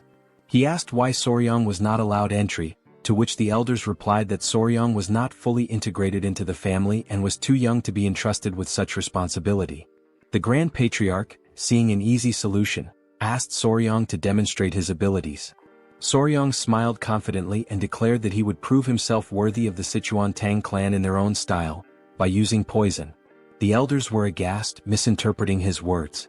They shouted in disbelief, asking if he intended to poison the Sichuan city lord instead of helping him. Soryong was left utterly confused by their reaction. Deep down, Soryong was puzzled as he believed that the Sichuan Tang Clan addressed poison-related matters the following day. The Grand Patriarch announced that Soryong would now begin training in the Tang Clan's martial art, the 5 Venoms returning technique. Soryong asked if the training would also involve physical exercises. The Grand Patriarch explained that as Soryong practiced martial arts, his body would naturally adapt to align with the techniques. Mu Soryong further clarified that the Tang Clan focused on practicality, so Soryong would learn skills that could be immediately applied in real situations. Mu Soryong unpacked an array of weapons, arrows, daggers, shuriken and more. They started with concealed throwable weapons such as needles, coins, darts, powders, daggers and throwing knives. Mu Soryong explained that while there were many unconventional concealed weapons, they could mostly be divided into 5 types. He asked Soryong which one he thought was the easiest to handle. Soryong guessed it was the dagger or throwing knife, which turned out to be correct. Then Mu Soryong inquired about the most difficult weapon. Soryong suggested powder, as it needed to be scattered effectively. However, Mu Soryong informed him that the needle was the most challenging. Surprised, Soryong assumed it was because the needle was small and thin, making it tricky to throw. Mu Soryong explained further, it wasn't just about the difficulty of throwing. Soryong would also need to remember exactly where he threw each needle. To demonstrate, Mu Soryong separated the head of a brush from its handle and made a quick motion. Suddenly, the brush's bristles floated in the air and transformed into needles, raining down and embedding themselves into the ground. Soryong was stunned by how the bristles acted like actual needles. Mu Soryong revealed this was part of the Tang Clan's hidden weapon technique called Sky-Obscuring Flower Rain, a secret art where hundreds or thousands of needles fall like flower petals, covering an area. In Soryong's mind, it seemed like the technique involved scattering needles everywhere and then fighting on the same turf. He expressed concern that with an area filled with such needles, there would hardly be any space to move. Mu Soryong laughed and confirmed his assumption, adding that Soryong would have to remember the needles' positions to avoid falling victim to his own technique. To Soryong this seemed almost unbelievable. He broke into a sweat as he confirmed with Mu Soryong that he would need to remember the positions of needles that deflected opponents as well as those that missed their mark. Mu Soryong affirmed this, informing him that with the 5 Venoms body, he'd need to memorize at least 100 positions just to begin. Soryong turned pale at the thought. Afterward, Soryong collapsed face first onto the ground. Lady Huayan arrived, wearing a beekeeping suit, and asked if she looked ready. She explained that she had heard he was planning to catch a hornet and wondered if the suit was unnecessary. Soryong assured her it wasn't, her suit would allow them to catch one themselves instead of waiting for it to come. Huayan asked if he knew where the hornet's nest was, and he replied that she'd understand once they arrived. Huayan informed him she had spotted a nest nearby, so they headed out together. As they walked, Huayan brought up the letter sent to the Sichuan city lord and asked if Soryong had read it. Soryong confirmed he had. Blushing, Huayan expressed concern that he might not fully understand the letter's contents due to his young age. Soryong responded confidently, remarking that yang qi, a man's vital energy, was indeed important. Embarrassed, Huayan quickly told him that was enough, but it was clear he already understood. The great issue troubling the Sichuan city lord, as Soryong revealed, was erectile dysfunction. His rod was no longer functioning. Huayan grew suspicious of Soryong's knowledge on the subject, given his age. Soryong brushed it off, explaining he had lived alone for some time. Embarrassed, Huayan quickened her pace. A few hours later they arrived at the forest. Soryong became distracted by the creatures there, and Huayan had to keep him focused until they reached their destination. The nest was located inside a small cave-like hollow, which seemed like an ideal spot for hornets. As they approached, Huayan asked what it meant to find a hive without bees. They put on their headgear as Soryong explained that while they were looking for hornets, they wouldn't be capturing any bees. Huayan was confused but followed his lead. They reached the hole, and Soryong explained that the venomous insect they sought was more likely to be found in smaller, weaker hives. Huayan hadn't known this but was relieved to see that the hive seemed to contain what they needed. An insect emerged from the hive, and with a swift movement, Soryong caught it using chopsticks. They hadn't come there to catch a hornet. The insect they were after was something else entirely. That tiny creature would solve the Sichuan city lord's problems. Huayan asked about the bug, wondering if it was a ground beetle. She guessed correctly. Soryong realized that in this world, the insect was indeed called a ground beetle. In the Central Plains, the bug found in the giant hornet's nest was known as a ground beetle, though in the modern world, it's referred to as a blister beetle. Huayan asked if it was normal for ground beetles to be found in a hornet nest. Soryong explained that their life cycle was quite unique. Blister beetles have an unusual method of reproduction. Unlike most insects that either guard their eggs or create a safe space for them to hatch, this little creature simply lays its eggs wherever it pleases. Soryong joked about how the blister beetle would tell its boss to hold on while it dropped some eggs before leaving, with no particular care about the location. It would just lay them anywhere, with the only consideration being to pile them in one spot. When the blister beetle larvae hatch, they start crawling toward the highest point nearby. Once they reach the top, they engage in an odd behavior. They cluster together and mimic a flower. This false flower then attracts bees, which mistake it for the real thing. When the bees approach, the larvae swarm onto a carpenter bee's body, taking over its home in an instant. Soryong wasn't sure why the larvae favored giant hornet nests, but it seemed to be the ideal environment for their growth. Huayan felt sorry for the giant hornets, but Soryong shrugged, saying there was nothing that could be done. Huayan knew that the bug caused burns on the skin and had heard that eating too much of it could even be deadly. Soryong confirmed this, explaining that the orange liquid released by a blister beetle contains cantharidin, a toxic substance that causes burns and blisters when it touches the skin. Huayan blushed and asked if it truly had such an effect. Soryong affirmed, adding that it also had the curious property of immediately raising a man's rod. Embarrassed, Huayan quickly told him to stop explaining. She encouraged him to return to the Hall of 10,000 Poisons. Soryong, however, wanted to catch a few more beetles. They had already secured the blister beetle, and once back at the Hall of 10,000 Poisons, Soryong began teaching the warriors how to prepare the medicine. He instructed them to listen carefully and explained that they needed to dry the ground beetles and grind them into powder. 1/10 of that powder was toxic and 3 mo of it could prove fatal. If a person consumed 3/10 of a mo per guan body weight, about half of them would die. Soryong requested that they prepare the medicine using only 1/10 of 1 mo of the poison, about the amount in 10 drops of liquid. To clarify, 1 mo equals 3.75 milligrams, and 1 guan equals 3.75 kilograms. He asked if they understood. Deep down, Soryong felt as if his brain might explode from the complexity. One warrior, removing his mask, remarked that Soryong's explanations were incredibly detailed. They never imagined he would be so skilled in mathematics. The warrior assured Soryong that they would make sure to succeed, no matter what. Soryong thanked them, saying he relied on their efforts. Later that evening, Musong was talking to Huayan about how surreal it was that ground beetles had such effects. He mentioned that this made him want to reconsider the poisons in the Tang clan's arsenal. Huayan agreed. Musong then brought up Soryong's remarkable talent in math. Huayan shared how Soryong had calculated the solution's concentration and estimated it to match the weight of 10 drops of liquid. Musong admitted that while he considered himself knowledgeable about poisons, Soryong was on an entirely different level. The more he learned about him, the more he realized what a gem the young man was. Teasing Huayan, Musong asked if she liked Soryong even more now. Huayan blushed, feeling flustered. She admitted that she regretted her hasty judgment in the beginning. Musong replied that as long as she made up for it going forward, that was what mattered. Musong then asked how they planned to test the medicine once it was ready. Huayan turned bright red, almost as if she were a tomato. She mentioned that the branch family elders were saying Soryong had been too insolent. Soryong responded confidently that he'd test it by confronting the clan elders directly. Musong was left speechless, his jaw hanging open in shock. He laughed loudly, finding the boy amusing. The next day, everyone gathered in the hall. The clan elders were doubtful. A warrior handed Soryong a wooden box and explained that he had mixed licorice powder and honey to make the medicine sweeter and easier to consume. Soryong was impressed by how much attention the man had paid to the smallest details. He asked the warrior if he had followed the instructions exactly. The warrior confirmed that he had done so carefully. Other clan members scoffed, saying they were making too big a deal out of it. They even questioned how amazing it could truly be.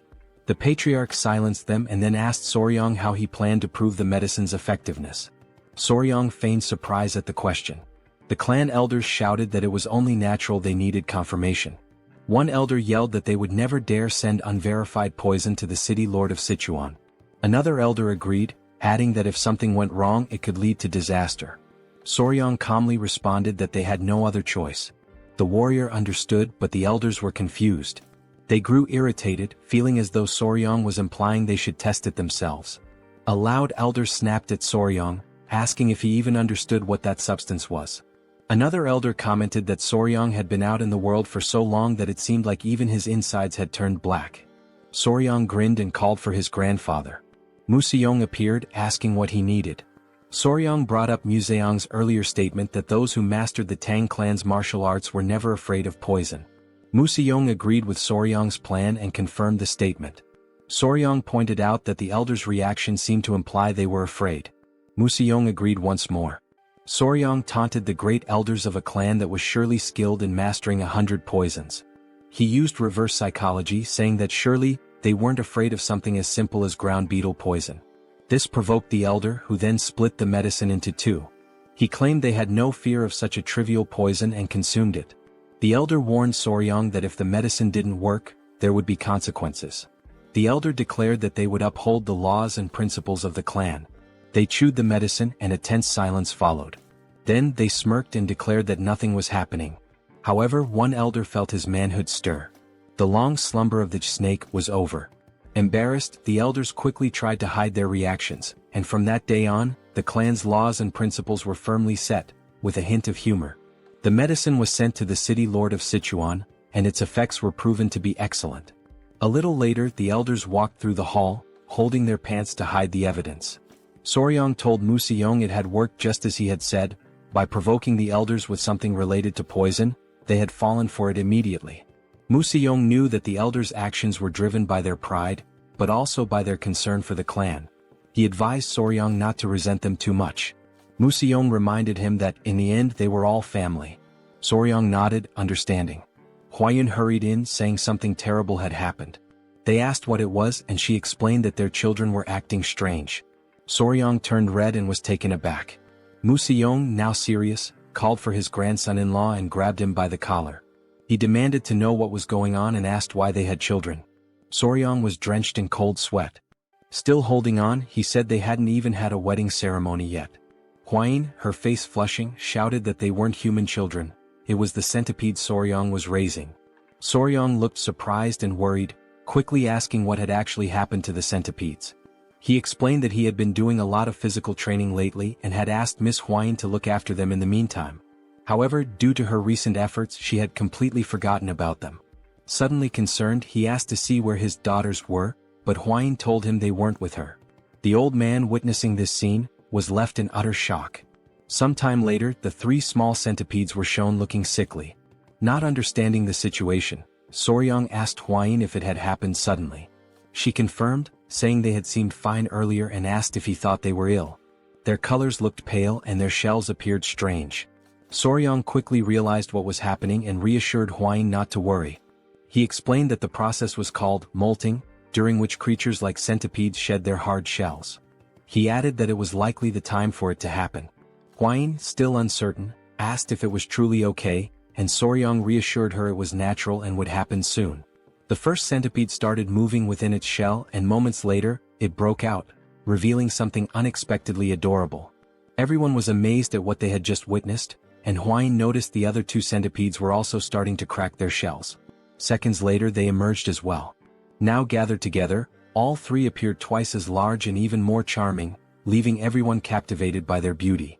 Huayun asked Soryang if he had names for them yet, but he admitted he hadn't thought about it. After a brief pause, he suggested calling them number 1, number 2, and number 3. Without hesitation, Huayun rejected the idea, saying such generic names wouldn't do. She explained that centipedes of this species could transform into dragons after living for 1,000 years and deserved names worthy of such grandeur. Soryang, skeptical, dismissed the notion that a centipede could become a dragon, even after a millennium. The old man nervously interrupted, laughing, and explained that these centipedes were known as heavenly dragons, meaning they would indeed transform. Realizing who had been spreading such nonsense, Soryang shook his head but continued thinking of suitable names. After a moment of contemplation, he proposed Nova, Myra, and Grace. Huayun was taken aback. Soryang explained the symbolism behind each name. The first, Nova, represented a beginning. The second, Myra, symbolized fragrance. The third, grace, stood for elegance or kindness. Huayin was charmed by the names and their meanings, agreeing that the father should indeed name his children. Sometime later, while strolling through the city, the now larger centipedes clung to Soryang's body again. As he sat down to rest, he noticed that although his training had strengthened him, it wasn't enough for their increased weight, but at least he could still move. Opening his mouth to comment on their added heaviness, one of the centipedes suddenly jumped and hit him square in the face. Now lying flat from the impact, he realized they were clinging to his entire body. As he mulled over the situation, he overheard a conversation nearby that caught his attention. Two men, carrying a bag of money, remarked on how extravagant the Tang clan of Sichuan was, planning to visit a brothel that night. They added that earning money had never been easier, sparking Soryang's curiosity. Later, the patriarch shared good news with Soryang. He asked if Soryang remembered the medicine they had sent to the elders some time ago. Soryang confirmed he did. The patriarch explained that the medicine had worked exceptionally well, mentioning that the Lord had sent a message of gratitude along with a generous reward, which delighted both Soryang and Huayin. The father-in-law praised Soryang for achieving something remarkable, admitting he hadn't expected to reap benefits so quickly from accepting him as a son-in-law. Soryang was pleased by the compliment. Finally, the patriarch suggested granting him one of his elixirs, urging him not to refuse out of modesty. Soryang pondered the benefits an elixir might bring. Excited, Huayin asked her father what type of elixir he was offering. He replied that it was the honey of the golden king bee. Soryang assumed it was just ordinary honey, but thought he should probably accept it since it might boost his internal energy and help him become a martial master. With a serious expression, Huayin called out her father, asking why he had mentioned giving a reward when in reality, it was just honey. Gripping Soryang's arm, she sternly said her father shouldn't be so stingy, emphasizing that Soryang's accomplishments weren't trivial. She also pointed out that the honey was a low-grade elixir. The patriarch, now looking downcast, explained that even though it was low-grade, it had been expensive to acquire. Huayin, visibly fuming, retorted that regardless of its cost, it was far too insignificant compared to what Soryang had achieved. The patriarch silently lamented how difficult it was to have a daughter. Unbothered by the argument, Soryang asked more about the golden king bee they were discussing. After a moment of thought, the father-in-law described the golden king bee as a venomous, mid-level creature found in forests. He explained that its size was comparable to that of a small dog. He added that consuming its honey provided internal energy equivalent to 2 full months of meditation. Soryang's eyes lit up, marveling at the idea of a bee as large as a dog. Meanwhile, Huayin excused herself, frustrated on Soryang's behalf. Thinking quickly, the father-in-law fabricated an excuse, saying he thought Soryang might enjoy seeing the golden king bee in person. The suggestion instantly lifted Soryang's mood, and he grew excited at the prospect of seeing the bee for himself. The father-in-law gave an approving nod, and Soryang became euphoric. He recalled how in his past life he used to harvest honey alone while filming videos for YouTube. Wasting no time, he ran off, proclaiming himself an expert on bees. The father-in-law followed, commenting that this had turned out to be a good idea. Huayin sighed deeply, realizing she would have to deal with this new situation. Thus began the journey to harvest the honey. Despite their advanced knowledge, when they arrived, they found two groups arguing over who had the right to collect the honey from that area. One group claimed they had purchased the information fairly, while the other argued that they had arrived first and had also bought the details from a man with messy hair and a large wart on his face. Soryang recalled having seen someone with those exact features before. One of the members of the Tang clan of Sichuan grew furious and shouted that those swindlers had insulted their clan. Upon hearing the name Tang clan, the entire opposing group was struck with fear.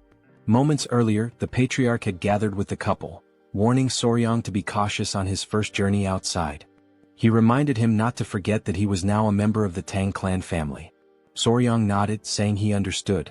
Huayin, already aware of the topic, remained silent, while Soryang, surprised, glanced to the side and noticed a group of Tang clan members awaiting leadership. The patriarch explained that Soryang now needed to learn how to manage others. Soryang protested that Huayin would be with him, but the patriarch called him foolish, stating that now that she was his wife, it made him the highest authority. Stunned and confused, Soryang froze when the patriarch referred to Huayin as his wife. Meanwhile, in the background, Huayin reassured him that he would do just fine. Desperate, Soryang promised to do his best. Returning to the current scene, tension filled the air as the two groups glared at each other, vying for the right to harvest the golden king bee's honey.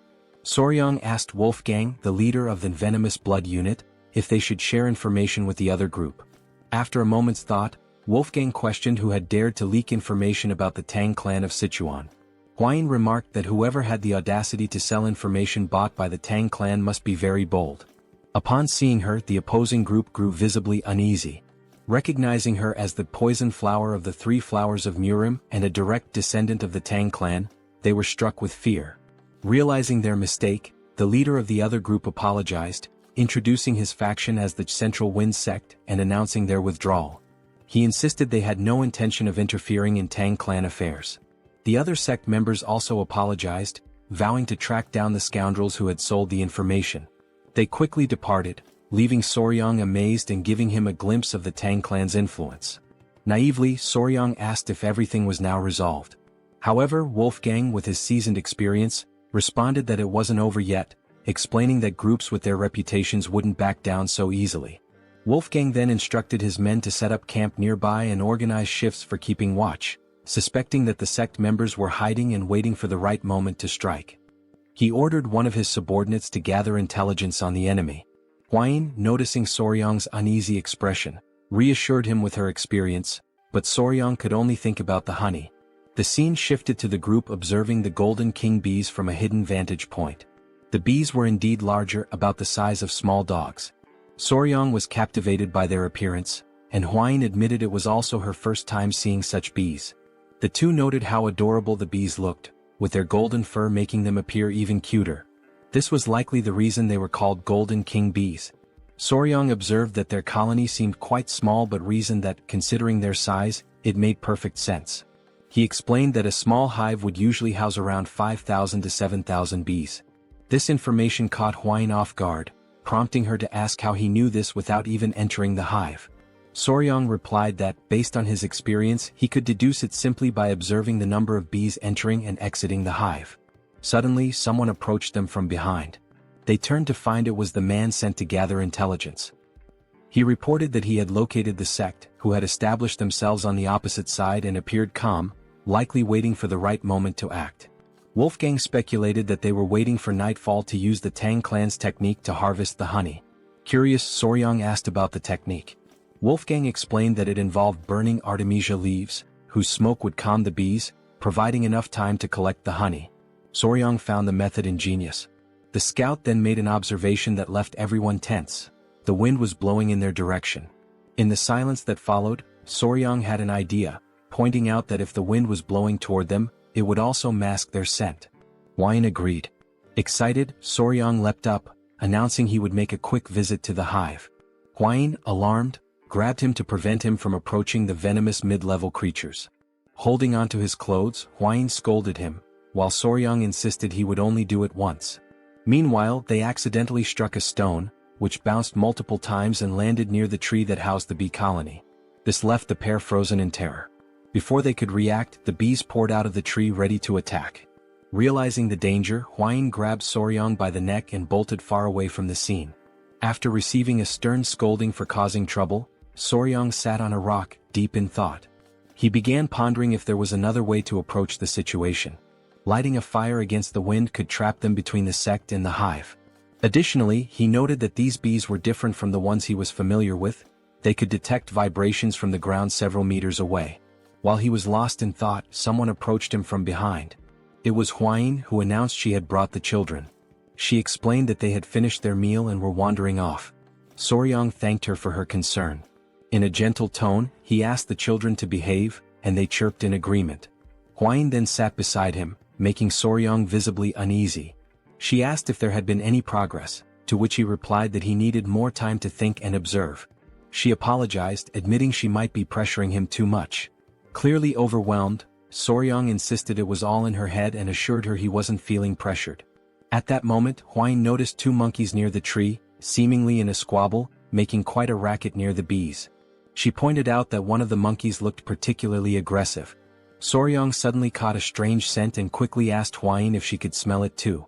She confirmed, noting it was a sweet aroma. Horrified, Soryang explained that the scent was pheromones released by the bees, signaling an imminent swarm. Without hesitation, Huayin grabbed him and leapt away to safety. From a secure distance she looked back, astonished. A massive swarm of golden king bees had emerged, attacking the noisy monkeys near the hive. The bees bit relentlessly, leaving the monkeys covered in painful welts. The poor creatures had no chance. Now hidden, Huayin asked Soryang how he knew the bees were going to attack, even before hearing their buzzing. He explained it was the sweet scent the bees had emitted. She remarked that now that he mentioned it, the smell resembled a flower's fragrance. Before she could finish her thought, Soryang interrupted, asking if she could distinguish the pheromones and recognize the scent. She confirmed, identifying it as the scent of magnolia flowers. This revelation brought a smile to Soryang's face. As he prepared to speak further, Huayin blushed, sensing his enthusiasm. With a mischievous grin, Soryang declared that he had found the perfect solution to deal with the meddlesome rebels targeting their bees. Meanwhile, on the other side of the forest, all the members of the sect were gathered, waiting for the perfect moment to act. Everyone seemed to be enjoying themselves, especially the sect leader, who was quickly becoming drunk. As they roasted fish over a fire, the leader took another swig and remarked how delicious everything was. One of the members, a man with a scar across his face, asked the leader when he thought the Tang clan would move to collect the honey. The leader admitted it was hard to say, noting how 3 days ago the Tang clan was everywhere, but now it had gone completely silent. He speculated that the Tang clan would likely act soon, a notion the scarred man agreed with. The leader then asked if they were certain they could make good money from this, which made everyone burst into laughter. The scarred man explained that candles made from the golden king bee's wax were treasures exclusively used by the imperial family. He added that the Tang clan would only take the honey and leave the hives behind, leaving them to claim the real prize. Excitement bubbled among the group at the thought of the Tang clan failing their honey collection. Malicious laughter echoed as they imagined not only getting the honey but also the hives. One of the men brought up Huayin, referring to her as the infamous poison master known as the 3 flowers of Murim. He warned the group to keep an eye on her and ensure she didn't die at their hands, at least not yet. This suggestion was met with more wicked laughter as they entertained the thought of claiming Huayin for themselves, with one member suggesting that she might even become a Tang clan in-law. Another joked that favors like that needed to be returned.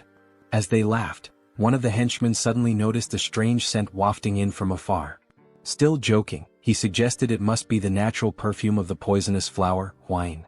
Another, chuckling along, bet that even her natural scent was as intoxicating as that aroma.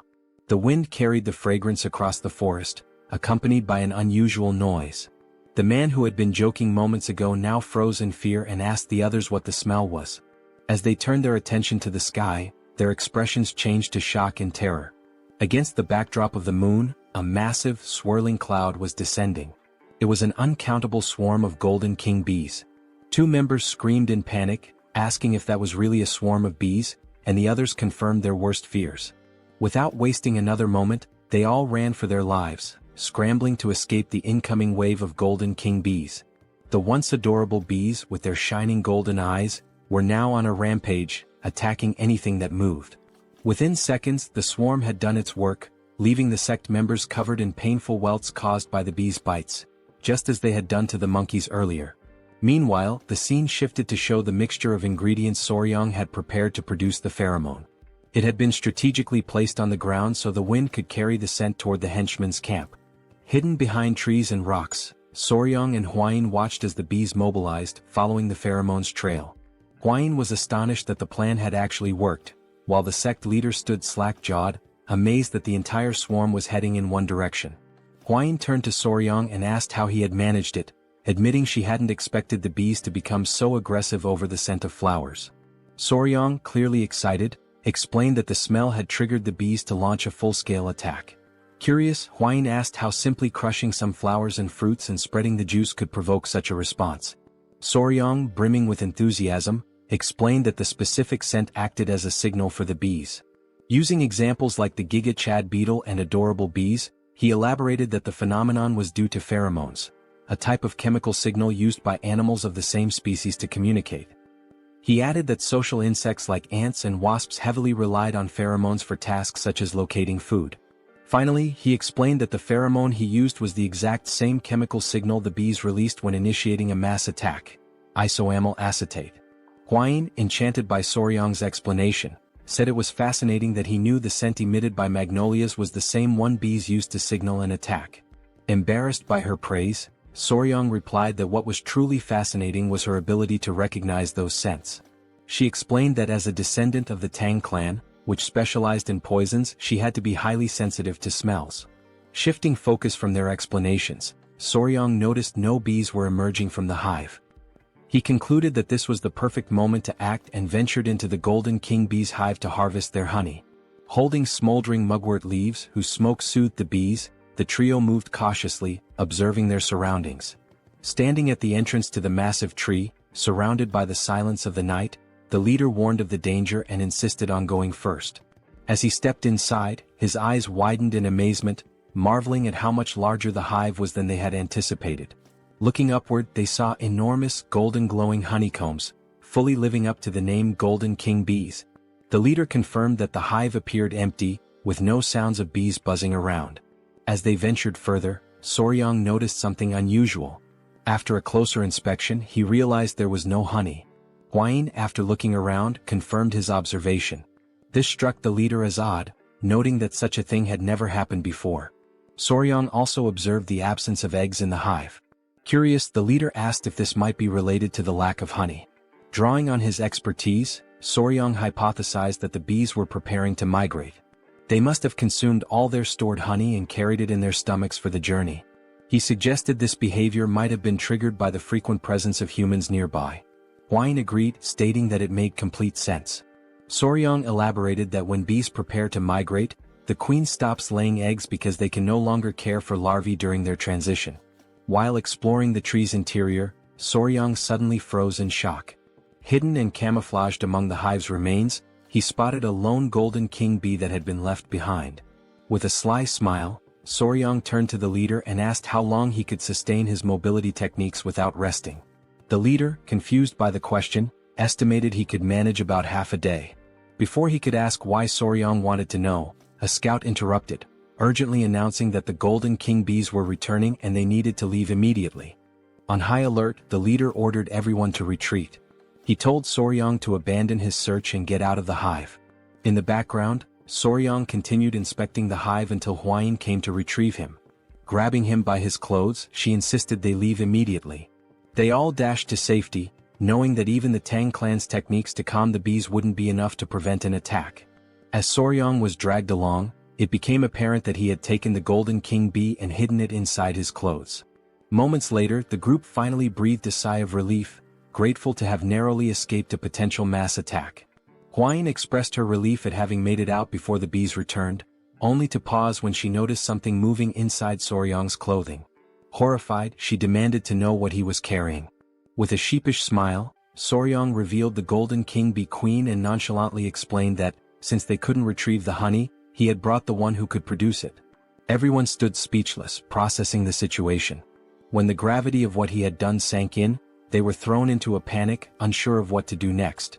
The Golden King bee queen, ever adorable, emitted a soft sound that only emphasized her charm. Soryang, now grinning, turned to the squad leader and warned that the bees would soon realize their queen was missing and start chasing them. As if on cue, a massive swarm of Golden King bees, willing to sacrifice themselves for their queen, appeared on the horizon, heading straight for them. With an innocent smile, Soryang cheerfully stated, "We need to run, now." And so began a life-or-death chase. Woolgang carried Soryang on his back, running as fast as his legs would allow. The queen bee was restless, her wings trembling with unease. Soryang gently stroked her head, trying to soothe her, and promised that he would take her to a place where no one could disturb her. It had been several days since their desperate escape from the swarm of honeybees began. During this grueling journey, the group pushed themselves to their limits, sacrificing sleep and using their mobility arts to the fullest. Exhaustion was etched on the faces of every member of the team. By the time they reached their destination, several warriors from the Venom Blood unit had fallen behind. Silently, Soryang vowed that as soon as they returned, he would demand proper mobility arts training for everyone. As they pressed forward, one warrior stumbled and fell to the ground. Alarmed, another member shouted, drawing attention to their fallen comrade. The downed warrior was Huang Duryong of the Venom Blood unit. His condition was critical, half-conscious, with dark circles under his eyes, and both drool and snot dripping from his slack mouth. Soryang wasn't faring much better, dark circles shadowing his own eyes. Yet, he clung to the hope that once the queen bee was far enough from her colony, the relentless pursuit of the swarm would cease. Wolfgang, however, began to lose faith.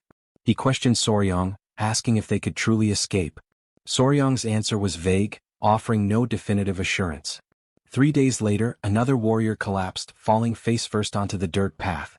Weakly apologizing, he admitted he could no longer continue. Soryang grew increasingly worried about Wolfgang's condition. Before he could act, Hwain stepped forward, insisting she would carry Soryang in Wolfgang's place. Soryang protested, suggesting he could run on his own. Despite her disheveled and exhausted appearance, Hwain declared with unshakable resolve that a member of the Tang clan never gives up. When they finally reached the gates of the Tang clan estate, 2 guards were stationed there. They quickly noticed the approaching figures and immediately recognized Hwain, their young lady. Leaning on Soryang for support, Hwain staggered forward. The guards were stunned by their battered state and wasted no time calling for assistance. The commotion drew the attention of the clan elder and Chai Olsen, who hurried out to see what was happening. Both men froze in shock at the sight of Hwain's weakened condition. Chai Olsen gently placed her head on his lap, using his healing arts to tend to her injuries. Furious, he demanded an explanation from Soryang. Soryang pleaded for calm, explaining that Hwain was merely exhausted from 10 consecutive days of using mobility arts without rest. However, he didn't dwell on explanations and urged them to move immediately to the training grounds, insisting there was no time to waste. The elder, confused, asked for clarification. In response, Soryang reached into his clothing and revealed the golden-haired queen bee. He explained that the swarm would arrive soon and that they needed to prepare at the ancient grove in the training grounds. A heavy silence fell over the room, as everyone struggled to process what they had just heard.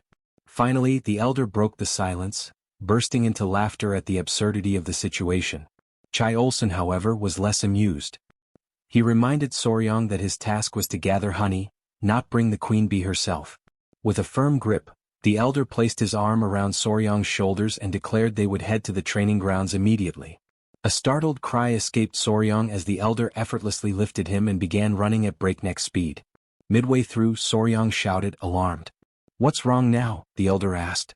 "The bees, they're coming our way," Soryang exclaimed. The elder turned to see a massive cloud of bees swarming after them. "Did you bring the entire colony with you?" he asked, incredulous. The two quickened their pace, racing toward the ancient grove. Soryang's body strained to endure the overwhelming speed, but the elder's secure grip held him steady, like a living seatbelt. At last they arrived. Soryang approached the tree and gently addressed the golden-haired queen bee, explaining that this was the safe haven he had promised her, a new home where she would be undisturbed. With care, Soryang released the queen bee, asking, "Not bad, right?" The queen bee emitted a soft, melodic sound as if acknowledging his words. She inspected the tree and turned back to Soryang, her excitement evident. Soryang chuckled, asking aloud if she truly liked her new home. The elder, standing nearby, reminded everyone that they needed to leave quickly, as the swarm was still approaching. The members of the Tang clan watched in awe as the golden-haired bee colony arrived, flying in perfect harmony above the tree. The queen bee let out a series of sounds as if calling to her followers. Obediently, the bees settled into the tree. The elder watched in awe, admitting that he had never witnessed anything like it in his entire life. The mission was a resounding success. The golden-haired queen bee had been relocated safely, marking an extraordinary achievement for the Tang clan. Soon after, the adorable bees, each the size of small dogs, could be seen drinking a sugary mixture. Sugar water had been offered to the exhausted golden bees, who had followed the group tirelessly. As the saying goes, bonds are often forged over shared meals, and goodwill begins with a moment of kindness. Fortunately, in this world, a refined sugar substitute existed, working perfectly for the task. Soryang hoped this small feast would help ease the bees' distrust of them. Deep down, he wished for more, for the bees to eventually see him as their master. Suddenly, Soryang shouted, his expression changing as he remembered something. Both Chul-san and the elder turned to him with suspicion, asking what was wrong. Nervously, Soryang asked about Hwain. Irritated, Chul-san retorted that Soryang was only thinking of her now, after everything that had happened. He explained that he had instructed other members to escort Hwain back to her mother so she could rest. Chul-san then asked, clearly annoyed, whether they had really used mobility arts to travel from the forest all the way back to the estate while being followed by the bees. Soryang hesitated, then confirmed with an awkward nod. He apologized, explaining that they had managed only 4 hours of sleep per day, spending the rest of their time running. The elder suddenly seemed to realize something. Turning sharply to Soryong, he asked where the members of the Venom Blood Unit were. Sweat beaded on Soryong's forehead as he stammered out a hesitant answer. They had collapsed somewhere along the roadside. Quickly he added that he would go back to retrieve them. Eventually, the members of the Venom Blood Unit returned safely to their families. In Hwayin's room, she had recovered enough to sit up and look cheerful. Soryong sat beside her. Excitedly, Hwayin remarked that the golden bees had regained their strength. Soryong explained that the bees were now busy gathering nectar from the poisonous flowers on the Tang Clan's mountain. Hwayin laughed, commenting on how adorable it was. At that moment, someone burst into the room, calling Soryong's name urgently. It was Pei, insisting that Soryong come quickly. Something seemed wrong with the golden bees. They appeared to be searching for something. Soryong and Hwayin rushed outside to find the bees scattered everywhere. As soon as the bees spotted Soryong, they swarmed toward him, clinging to his clothes and tugging at his shirt. Confused, Soryong couldn't make sense of their behavior. The bees tugged harder, lifting him off the ground. Hwayin watched in astonishment as Soryong floated in midair, arms outstretched and legs stiff, forming a T-shape. After a moment, the bees set him back down. Still dazed, Soryong asked what was going on and why they were acting so strangely. The bees began nudging him toward the hive and he finally understood. They wanted him to go inside. Looking around, Soryong noticed that the bees had already begun constructing part of their hive and were diligently collecting honey. That's when he saw the queen bee approaching him. Extending his palms, he asked if she needed help climbing up. Before he could react, the other bees grabbed him again, pinning him in place. One even pinched his cheek. Soryong glanced at the queen bee, noting her elegant and surprisingly charming appearance. And then, to his utter shock, the queen bee closed her eyes and leaned toward him. Panic surged through Soryong, but he didn't have time to protest. The queen bee pressed her lips to his. He felt something placed in his mouth and instinctively swallowed. Immediately the other bees released him and the queen bee stepped back. Face blazing red, Soryong shouted at her, utterly mortified. "That was my first kiss. What were you thinking?" But before he could say more, an intense wave of pain shot through his body. He collapsed to the ground, writhing in agony. "What did you give me?" Soryong wondered in his mind. From his perspective, the queen bee watched him with an enigmatic expression, leaving him completely bewildered. Meanwhile, Soryong was lying on the ground, writhing in pain, while the queen bee observed him passively. As he agonized on the ground, he noticed that beneath the strange discomfort, like an intense itch, his entire body was engulfed in overwhelming heat, and his heart was racing uncontrollably. He turned toward the queen bee beside him, still struggling, and demanded to know what she had made him eat. She simply stared at him adorably, offering no response as his senses began to fade and his eyelids grew heavy. A few minutes later, still unconscious, Soryong heard someone calling his name over and over. When he partially opened his eyes, he saw Hwayin and the Great Elder. Hwayin, frantic, exclaimed that something was seriously wrong with him, and the elder confirmed, saying it seemed he had ingested a highly potent elixir. Soryong fainted again as Hwayin pleaded for him to hold on, promising to guide his chi. Moments later, Soryong regained full consciousness.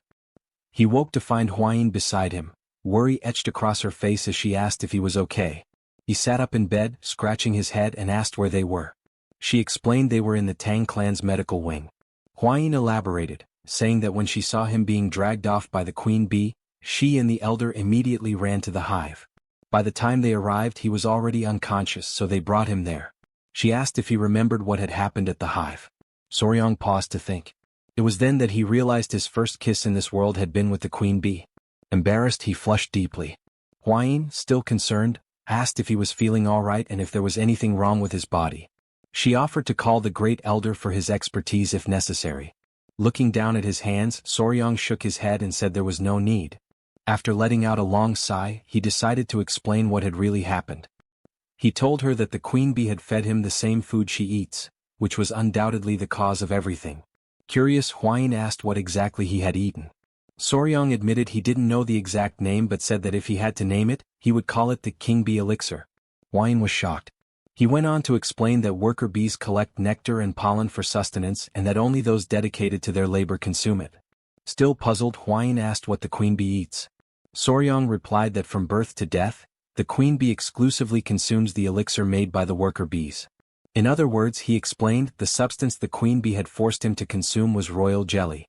Huayin understood and remarked that it must be the queen's exclusive food for her entire life. Soryong then added that the king bee elixir has special effects. Intrigued, Huayin asked what those effects might be. Excitedly, Soryong explained that while worker bees typically live for about a month and a half, the queen bee, sustained solely by the elixir, can live up to 690 times longer. Huayin, startled by his enthusiasm, told him to calm down. She concluded that the mystery was solved and there was no reason to worry. She noted that the internal cultivation method he had practiced, the 5 venoms return technique, was only a beginner-level technique, so he couldn't absorb the elixir's full power. She also mentioned that the honey from the bees carried 2 months' worth of internal energy, but he had essentially absorbed 60 times that amount, equivalent to 10 years of internal energy. She added that he was incredibly lucky. As he felt the surge of blue energy coursing through his body, Soryong realized just how fortunate he had been. Huayin, bashful and fiddling with her hair, hesitantly suggested that he should check himself in a silver mirror later. Blushing, she hinted that the golden king bee elixir might have had other effects. Wide-eyed, Soryong demanded to know what effects she was talking about and what the silver mirror was for. When he looked into the mirror, he noticed something was different. His body was taller, his abs were defined, and even his hair had grown longer. Examining himself further, he realized there was definitely something unusual. He questioned whether royal jelly always had such effects. He noted that his cultivation had improved significantly and that his skin was unbelievably soft, almost like a woman's. Panic set in as he wondered if he was turning into a woman since the substance he had consumed was meant exclusively for the queen. Determined to confirm, he decided there was only one way to check, by analyzing his baseball bat. After a meticulous inspection, he was relieved to find everything intact, or perhaps even slightly enhanced. Relieved, Soryong lay down on the floor and realized everything was where it should be. Huayin mentioned that the elder had guided his qi, otherwise the outcome could have been disastrous. Soryong admitted that he had indeed been at death's door and that the great elder had saved him. Later, as he walked through the city, Soryong noticed he was receiving strange stares that hadn't happened before. He wondered if it was due to the increase in his internal energy. When he overheard 2 girls talking about him, he decided to slip away quietly. Now at the Sichuan clan's restaurant, Soryong sneaked in, trying not to draw attention. However, Huayin's mother noticed him as he arrived while everyone was being served at the table, which was adorned with several beautiful dishes. Her mother teased that her son-in-law looked even more handsome now and asked how he was feeling and if his body was all right. Soryong replied that he was fine and apologized for causing any worry. She told him not to fret and said that it was now something to celebrate. After all, his skin looked amazing and Huayin must be feeling jealous. Embarrassed, Huayin blushed deeply. Flustered, she urged everyone to stop teasing and to take their seats. With everyone gathered around the table, the servants began serving the meal. Huayin's father asked if Soryong was feeling better, to which he replied yes and apologized again for causing concern. Soryong also took the opportunity to thank the elder, saying he had heard how well he had taken care of him. The elder graciously acknowledged the gratitude and commented that Soryong seemed to have had a stroke of good fortune. At this, Huayin's father and the elder turned to Soryong and asked if he could explain what had happened. Huayin had mentioned the king bee elixir, but they wanted to hear the story directly from him. Soryong paused, reflecting on what had truly happened and how to convey it. He began by explaining that it seemed the queen bee had been so pleased with her new home that she decided to reward him for his kindness. She dragged him into the hive and fed him the king bee elixir, which started all the commotion. Everyone at the table was shocked, marveling that even mid-level venomous creatures could show gratitude. It was truly fascinating. The elder then asked Huayin's father if there was any way to obtain the elixir again, noting how it could greatly benefit the Tang clan. Huayin's father responded that while the honey alone was an incredible treasure, the king bee elixir would indeed be an extraordinary blessing. Excited by the idea, Huayin's mother turned to Soryong and asked if it would be possible for him to acquire more of the elixir. The question silenced the entire table as everyone waited for his response. Huayin herself addressed him directly, asking if it was truly possible to get more. Soryong thought about it, considering that with ordinary bees, it might be feasible to create multiple queen cells and trick the worker bees into producing royal jelly for them. However, he concluded that attempting such a trick with the highly intelligent king bees would likely result in them turning everyone into a hive. He explained that royal jelly was essentially baby food produced by worker bees, but what he had consumed came directly from the queen herself, raising the possibility that it wasn't even the same substance. Debating whether to be fully honest and risk dashing their hopes, Soryong finally said he didn't think it was possible. The elder and Hwain's mother immediately asked why not. Soryong replied that even if someone could eat it, he wasn't sure they would want to. Confused, Hwain's father asked if the issue was with the taste or the smell. Soryong clarified that it wasn't about either. The king bee elixir came directly from the queen bee's mouth, and the only way to receive it was through direct contact with her. He went on to explain that the process involved forming a bond by joining lips, with the queen's tongue entering the recipient's mouth to transfer the elixir. The entire table froze in shock at the revelation that Soryong had kissed the queen bee, especially with his wife sitting right beside him. Still stunned, Hwain's father concluded that it was best to assume acquiring more was impossible since the queen bee had only favored Soryong, making it unattainable for anyone else. At that moment, the sound of chopsticks dropping broke the silence. It was Hwain, her face serious, who asked Soryong about this so-called kiss. With a look of disbelief, she demanded to know if he had really kissed the queen bee. It seems our young warrior might be in serious trouble now. Meanwhile, night had fallen, and the full moon illuminated an otherwise calm and serene place. In a secluded room, someone appeared visibly irritated. His hand, scarred and veined, rested heavily on the table. This hand belonged to none other than Ju Young-hak, the leader of the Murim Martial Alliance and known as the Emperor of the Fist. Suddenly, from outside the room, a voice announced the arrival of tea. Young-hak allowed the person to enter, and a young woman with brown hair stepped in, carrying a tray with a tea set. She mentioned that she had prepared Seosan Bikro tea, which startled Young-hak, as it was the tea of his homeland. He commented on the coincidence and she smiled, explaining that she was aware of its origins because the tea was famous. Grateful, Young-hak thanked her and promised to savor it. As she poured the tea, he prepared to take a sip, the woman watching him intently. Just as the tea neared his lips, another voice interrupted, identifying itself as General Jigul Hu. Young-hak asked what brought him there at such an hour and invited him to enter. Jigul, full of respect, apologized for disturbing the leader's rest and explained that he had received an urgent message from the Sichuan Tang Clan that he believed required immediate attention.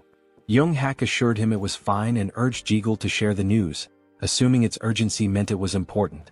Jigul stepped forward, placed a scroll on the table and began explaining the situation. He revealed that the message concerned Rakshasa blood hand, Tak Anyang.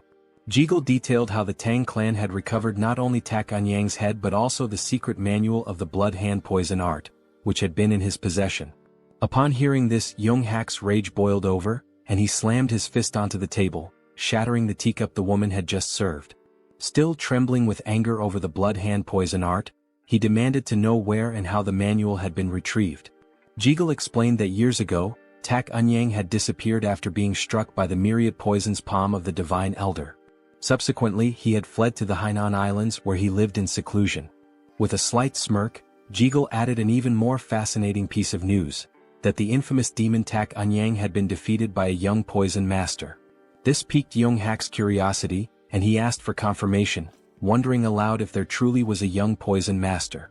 Sitting directly across from the leader, Jigul said the story surrounding this event was quite intriguing and suggested that Young-hak would find it fascinating. Smiling slyly, Jigul asked permission to recount the tale in full detail. In the background, the woman silently observed Jigul with an enigmatic expression, clearly displeased by his presence.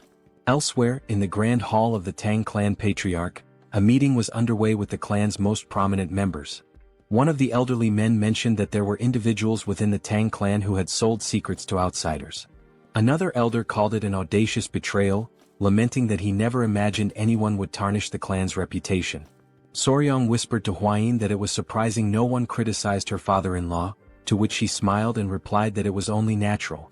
While the room buzzed with heated discussions, the father-in-law, Tang clan patriarch, spoke up, demanding to know who would dare to disgrace the family's honor. He added that even the elders of collateral branches were furious, emphasizing that, at the end of the day, they were all one family. He informed everyone that he had already requested the beggars' sect to uncover the culprits and expected news soon. Moreover, he announced his intent to personally visit the Yingchuan commandery. One elder asked how he planned to handle the situation. The patriarch responded decisively, explaining that he would begin with the soul-annihilating poison, followed by the bloody flames poison and the intestine-paralyzing venom. He elaborated, describing in vivid detail how the culprits would writhe in agony as their blood boiled, their organs dissolved, and their very souls felt like they were being torn apart. Finally he would finish them off with the 7-step soul-cutting poison. Hearing this, Soryang was stunned by the sheer brutality of the poison mix. Without hesitation, the Patriarch gave orders to Wolfgang to summon the Poison Annihilation Unit immediately, declaring his intention to depart at once. Wolfgang promptly obeyed. Outside, the unit stood assembled, ready for deployment. Turning back towards Soryang, the Patriarch said he was leaving and entrusted him with overseeing matters in his absence. Soryang expressed his gratitude and asked his father-in-law to take care of himself.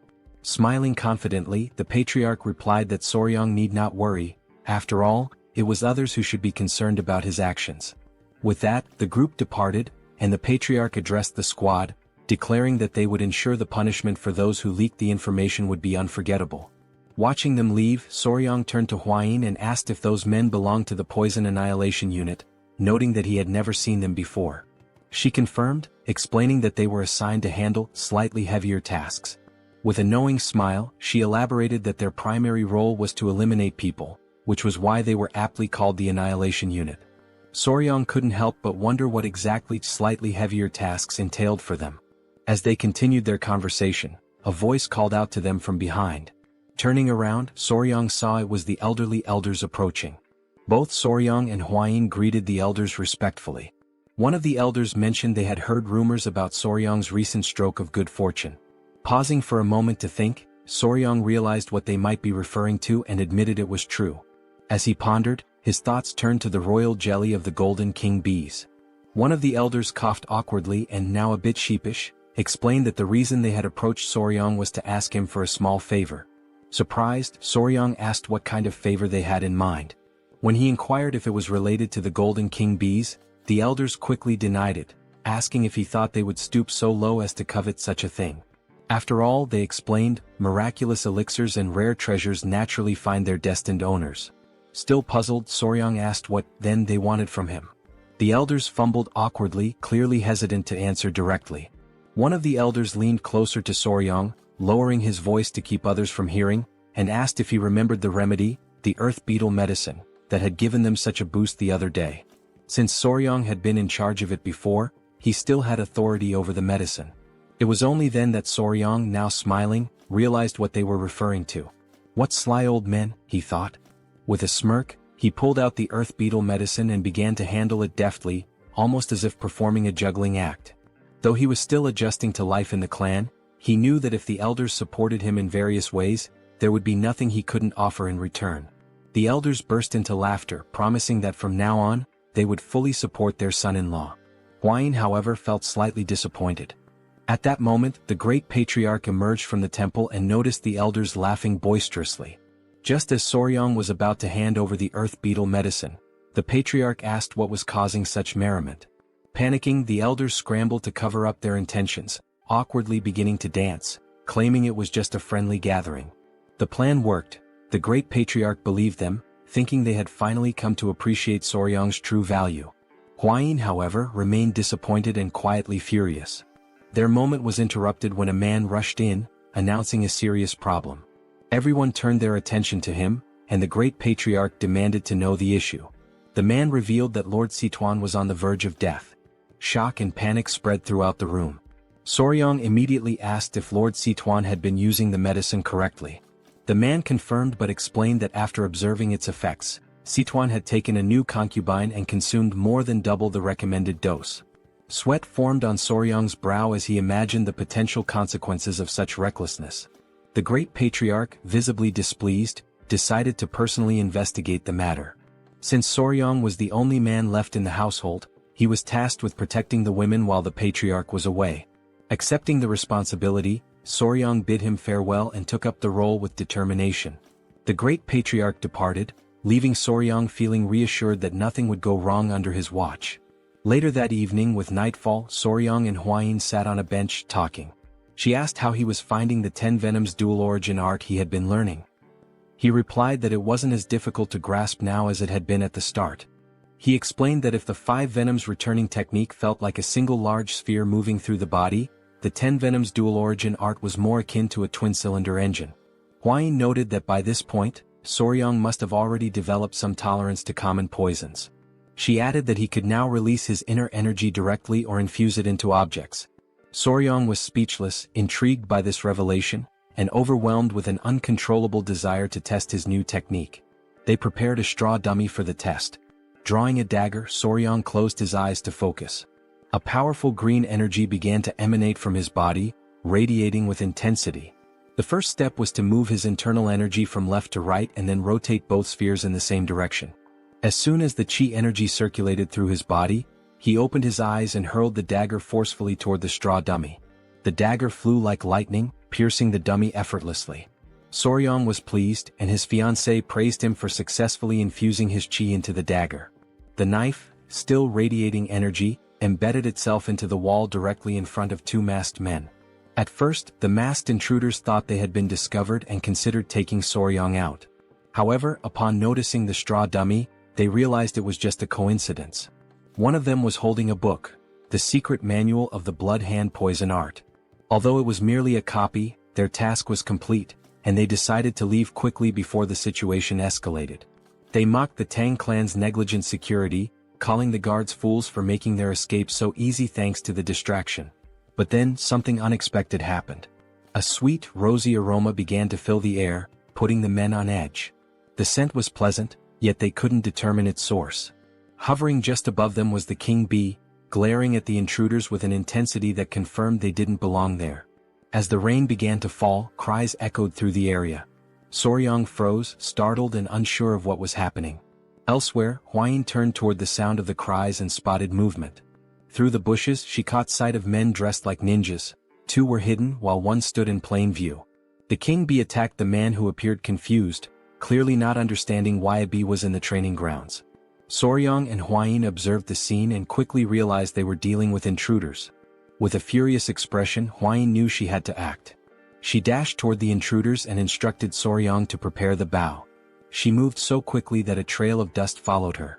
Soryong shielded his face with his arms, stunned by her sudden action. He had no idea what she was planning. Meanwhile, the king bee bit the ear of one of the intruders. The man, desperate, tried to grab the bee, tears forming in his eyes as he called for help from his companions. One of the ninjas turned to Soryong and, noticing Huayin approaching rapidly, panicked and ordered the others to retreat. The king bee clung to the struggling intruder as the other two ninjas leapt away, scattering in different directions. Huayin sprinted after them, commanding them to stop. Determined, she pulled out a whip. With all her strength, she lashed it against the ground, causing a small explosion.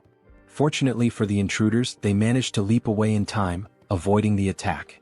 Huayin's eyes widened in surprise at their successful evasion. The man being attacked by the king bee unsheathed his sword and charged toward her. The king bee clung to his head in what might have seemed endearing under different circumstances.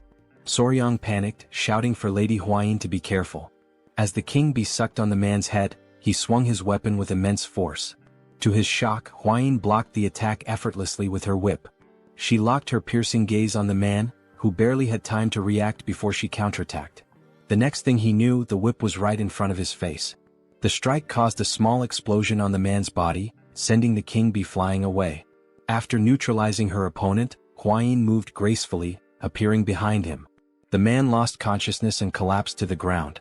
Soryong stood there, mouth agape, deeply worried about her.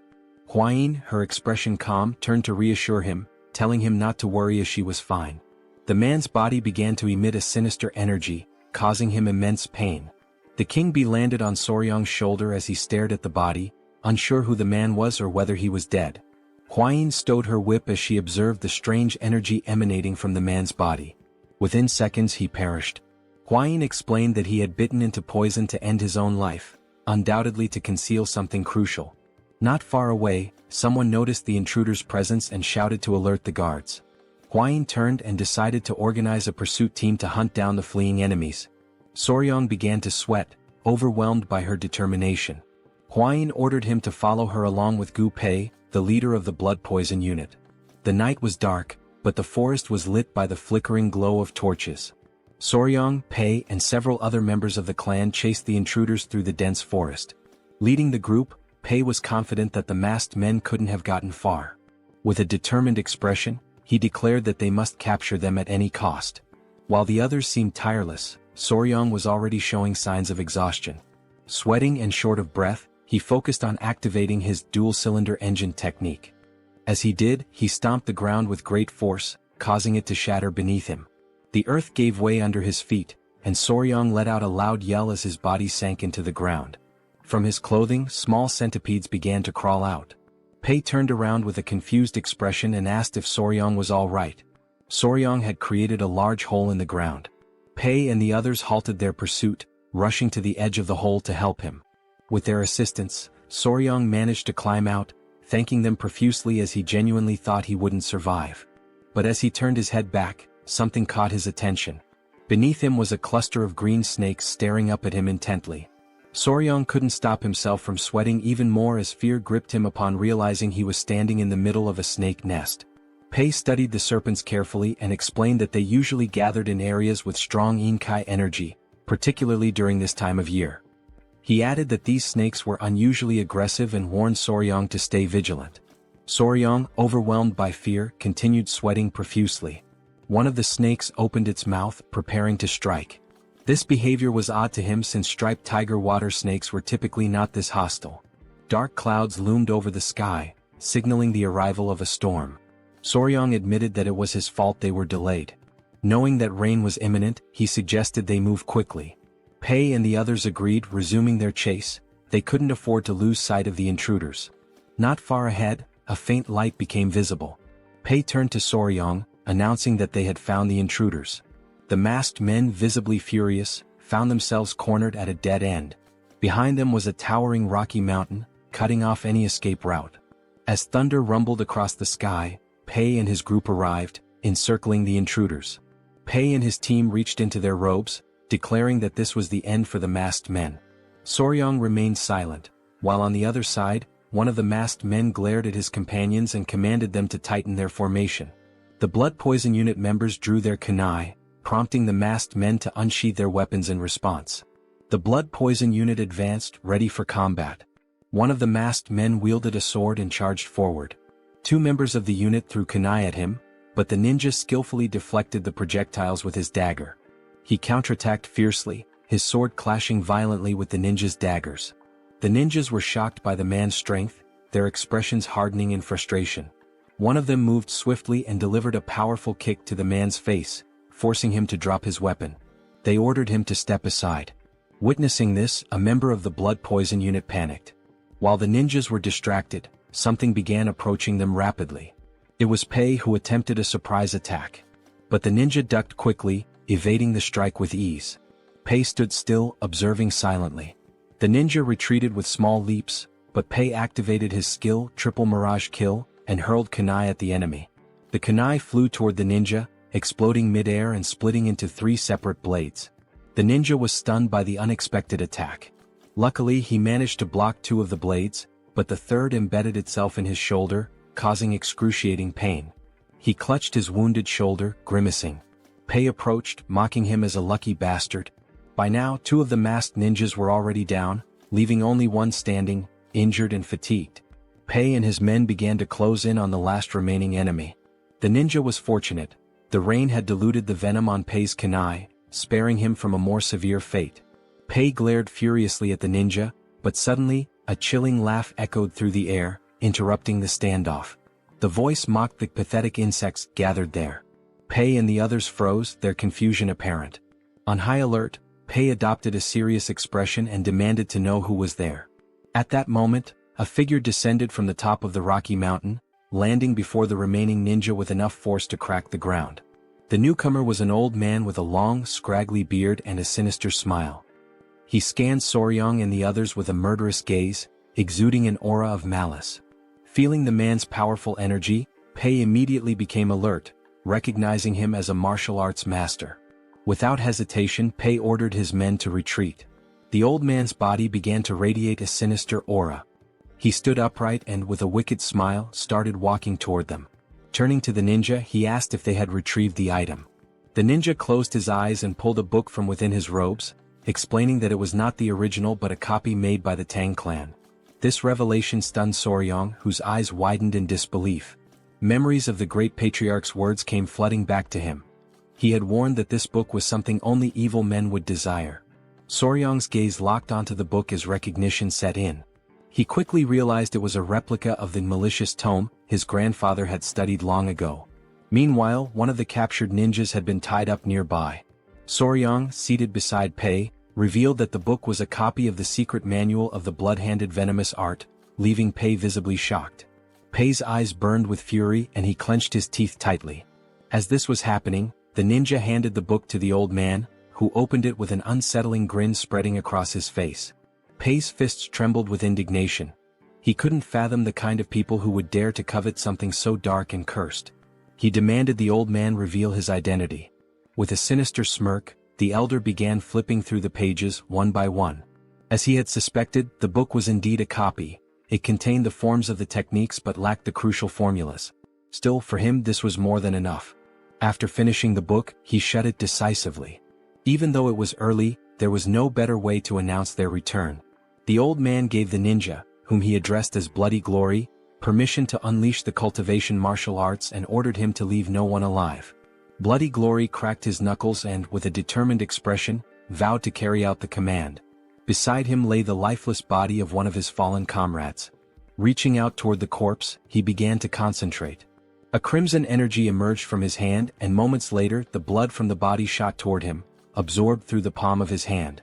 Pei's eyes widened in terror as he realized what technique the man was using. On the other side, Soryang clutched his head in disbelief, overwhelmed by the horrifying sight. The ninja's eyes started to glow as he smiled and continued absorbing the blood from the corpse. In the blink of an eye, the kunai embedded in his shoulder fell to the ground, and his wound healed completely.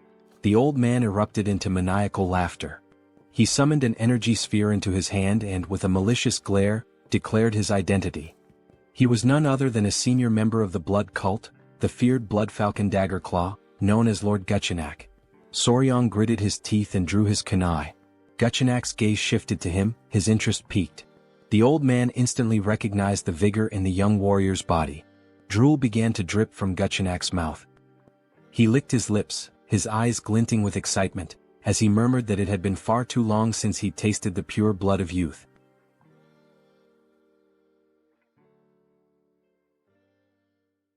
Lord Guchenak commanded ninja to capture their target, believing that nothing aids recovery better than the pure blood of a young boy.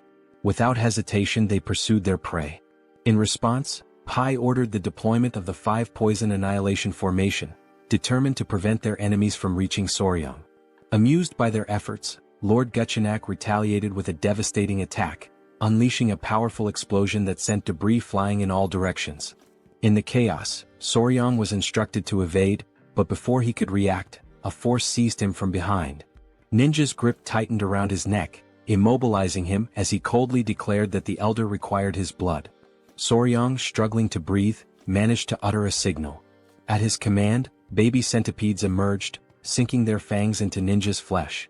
The sudden attack caught him off guard, their bites relentless. Before he could recover, a dagger pierced his skull, and his body was consumed by flames. A familiar voice called out to Soryang. Hwayin had arrived, accompanied by Wolfgang and an elder. However, their approach came to an abrupt halt as they noticed the 5 poison annihilation formation, leaving them momentarily unsettled. Pai acknowledged Hwayin's presence and informed her of the blood cult elder's assault. Without hesitation, Hwayin commanded everyone to support Pai. Wolfgang, responding swiftly, instructed his allies to enhance the formation, transforming it into the 9 poison annihilation formation. Encircling the elder, they prepared for battle. Lord Gu, rather than being intimidated, was intrigued.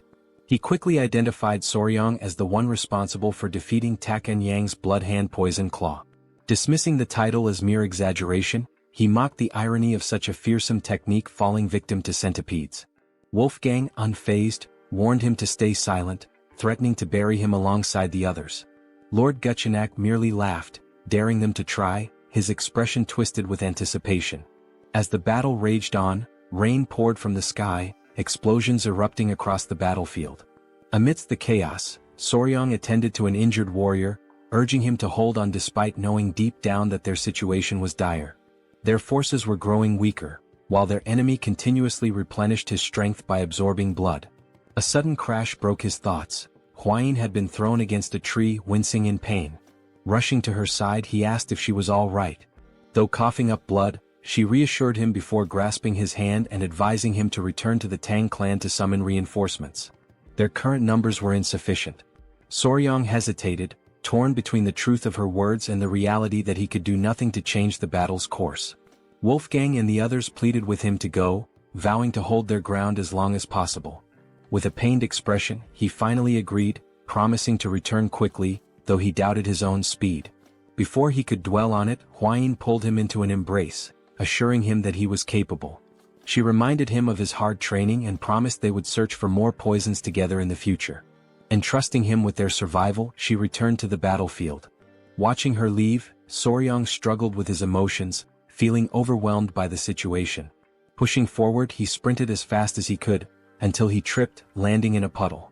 The baby centipedes emerged, offering him comfort, a gesture he found oddly touching. Then realization struck. Even if he ran at full speed, it would take nearly half a day to reach the clan, and most of their skilled fighters were away. Even if he called for help, they wouldn't arrive in time. Looking up at the sky, he understood the truth. They had sent him away not for reinforcements but to save him. The thought left him conflicted. Was it because he was the youngest or because they saw him as weak and in need of protection? Doubts crept in about the true nature of martial artist chivalry. Yet, as he recalled Kaelson's words, that he was part of the family, he reflected on the meaning of the word. He had never truly considered himself a member of the Sichuan Tang Clan. But as he recalled cherished memories with them, he realized that everyone had already accepted him as family. Everyone except himself. A small smile formed on his lips. For an assassin clan, they were surprisingly warm-hearted. Rising to his feet, his resolve hardened. With newfound determination, he whispered to himself, ready to act. He sprinted forward, driven by a singular goal, to save those who had risked their lives for him. His mind raced through possible solutions, considering every factor: blood cult regeneration, venomous creatures, poisonous beasts, and lethal herbs. Then he came to a halt. Before him lay a snake den, its eerie inhabitants slithering within. He turned to the baby centipedes, instructing them to wait before carefully setting them down. Without hesitation, he ran toward the den, leaving them puzzled by his actions. With unwavering resolve, he leaped into the pit of serpents, ready to embrace whatever lay ahead. The blood-stained snakes, known as flower snakes, appeared harmless at first glance, but they were highly venomous vipers. Unlike other venomous snakes with hooked fangs at the front of their mouths, these had smaller venomous fangs located in the molar area, making it more difficult to inject their toxin. However, their venom was among the most potent of any terrestrial snake in East Asia. As Soryang descended into the snake's nest, dozens of them immediately coiled around his body, biting his hands and legs. He remained composed, enduring the pain and even urging them to bite him harder. Though their venom exceeded that of a black mamba in strength, the Tang clan's internal energy techniques allowed him to resist its effects, ensuring his survival for the time being. The small centipedes, watching from a distance, became worried and called out to him. He reassured them, telling them to remain calm as he would be leaving soon. However, as he examined his arm, now covered in snake bites, he decided that he had acquired enough venom for his purposes. Just as he prepared to leave, he suddenly found himself unable to move. Looking down, he saw that the snakes had wrapped tightly around his legs. The unexpected situation unsettled him, and panic flickered across his expression. Before he could react further, the small centipedes leaped into the nest, landing on his head and shoulders. Their presence caught him by surprise, and their actions, though unexpected, struck him as oddly endearing. One of the centipedes, enraged by the snake's aggression, let out a tiny but fierce roar. Soryang watched with growing confusion as the confrontation escalated. A snake locked eyes with the centipede and began to hiss, provoking the small creature further. Its patience quickly ran out. With sudden intensity, the centipede lunged at the snake, biting it before slamming its body against the ground with surprising force. Soryang could only watch in disbelief. The tiny creature then turned its attention to another snake, continuing to fight with unexpected ferocity. Within moments, it had defeated its opponent, its eyes gleaming with triumph as it flashed a satisfied smile. With most of the snakes now deterred, Soryang crouched down, realizing that the centipedes had intervened out of concern for him. He gently patted the head of the victorious centipede, his expression softening. The small creature climbed onto his head and, seemingly exhausted, fell asleep. With a quiet smile, Soryang prepared to leave, knowing he still had something important to do. Meanwhile, back on the battlefield, Hwayin was exhausted, but her determination remained unwavering. Many members of the clan had already fallen, and those who remained surrounded Gutchinak, who showed no signs of slowing down. He grabbed another warrior by the neck, draining his blood to restore his energy. Foam formed at the victim's mouth as his life was drained away. Gutchinak's eyes gleamed with twisted delight as he mocked his opponents, claiming their struggle was meaningless. Though weary, Hwayin refused to retreat. She drew her whip, prepared to fight to the very end, all while hoping that Soryang had managed to escape safely. She instructed the remaining warriors to keep Gutchinak in their sights while maintaining as much distance as possible. Noting that the rain was about to stop, she ordered a signal to be sent to any nearby reinforcements. A warrior nodded in response, though Gutchinak merely smirked. An elder stepped forward, urging Hwayin to leave with Soryang. His words took her by surprise, but she rejected the suggestion without hesitation. The clan members quickly voiced their disagreement, adamant that a direct descendant of the Tang clan could not abandon them. If they failed to protect her, they would be unable to face the patriarch. Gutchinak remained silent at first, watching their exchange with growing impatience. Eventually he crossed his arms and interrupted. He stated that their discussion had gone on long enough. His gaze flickered between Hwayin and the elder before he coldly declared that if his entertainment fled, he would be left bored. A sinister smile spread across his face as he placed a hand on his chin. Then, with a chilling certainty, he revealed his intentions. If Hwayin attempted to escape, he would turn the Tang clan into a spectacle of suffering, a declaration of the blood cult's return. The elder clenched his teeth, recognizing that Gutchinak had no intention of letting anyone escape. Hwayin, resolute, prepared to fight, vowing to take at least one of his arms, even at the cost of their lives. The determination of the clan members was evident as they fixed their gaze on Gutchinak, who responded with a knowing smile. However, just as the tension reached its peak, an unexpected voice interrupted, reinforcing the belief that a member of the Tang clan never abandoned their own. The revelation left everyone in shock.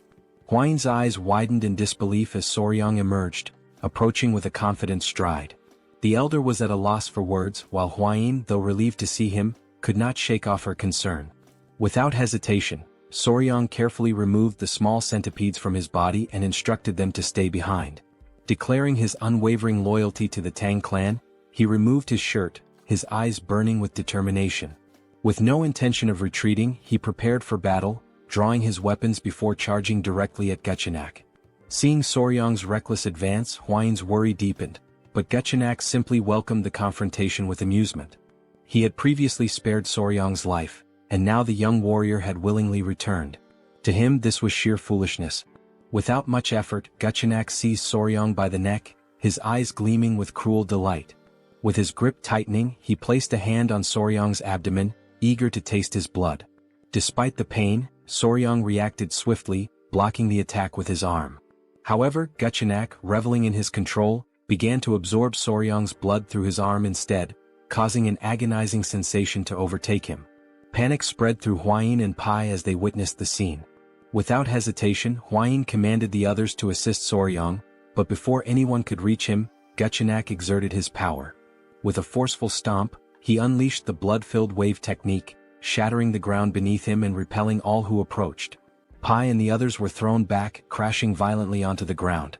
Fortunately, Hwayin managed to react in time, catching Soryang as he lost consciousness.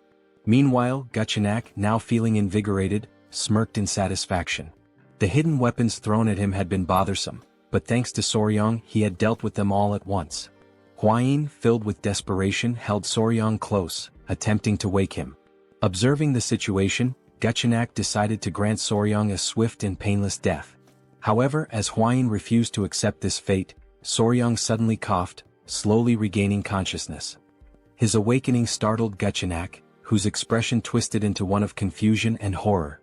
Drool dripped from Gutchinak's mouth as he demanded an explanation. His hair began to fall like scattered leaves, his youthful vigor fading as his body rapidly aged. A growing fear overtook him as he realized the cause, a potent energy-dissipating poison.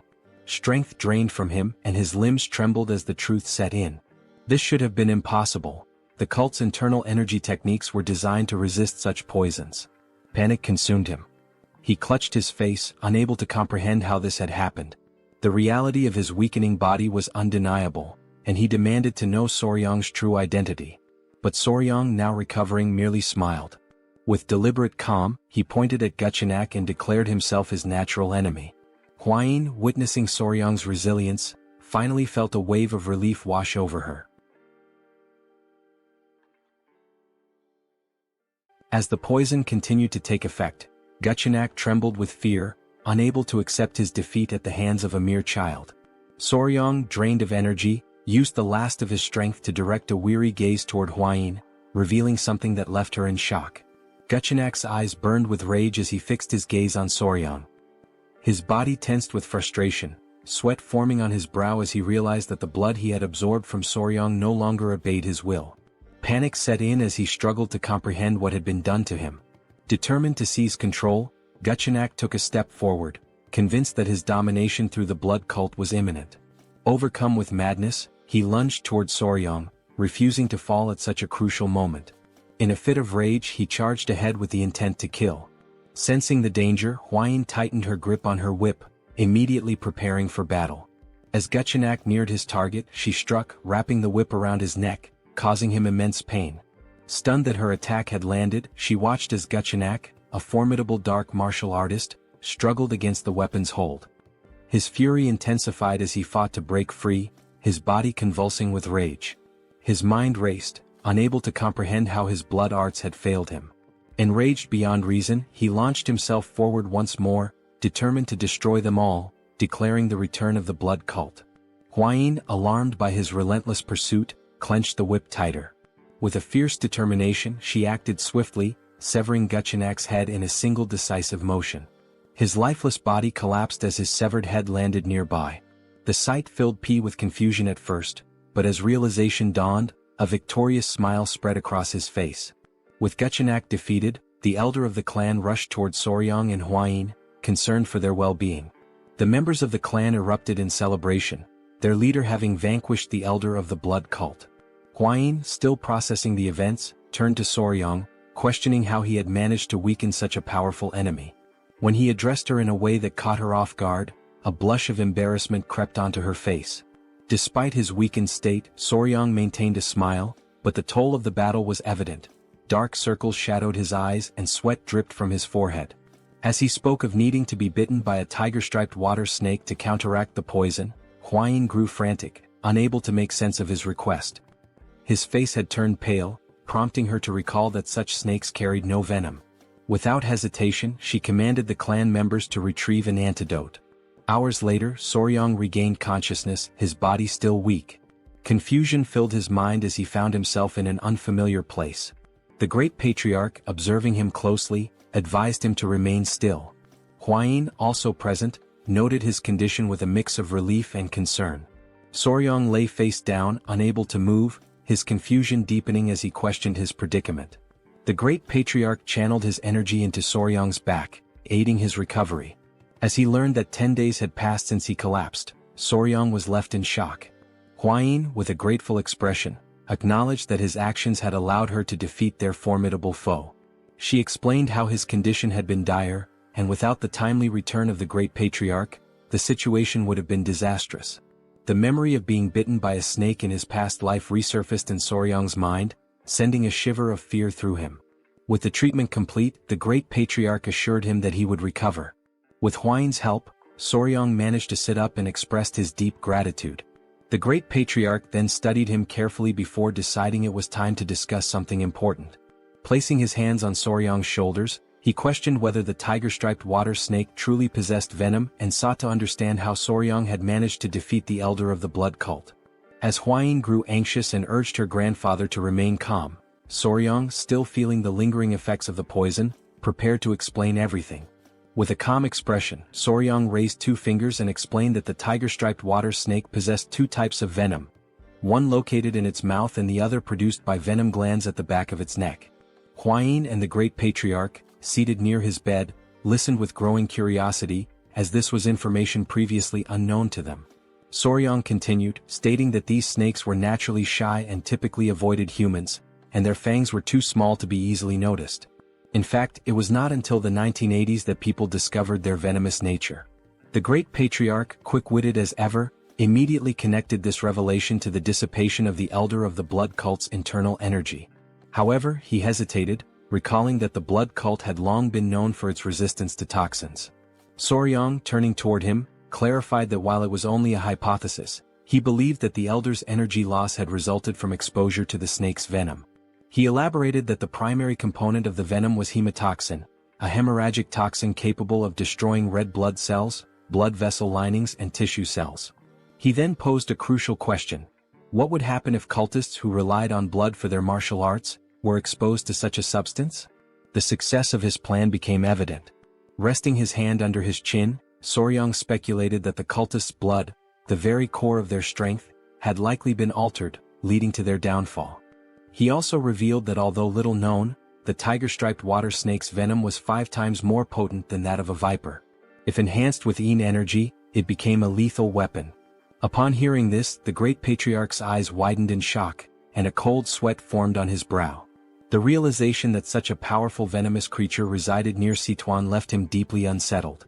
Huayin turned to Soryong with admiration, a smile forming as she acknowledged his incredible achievement.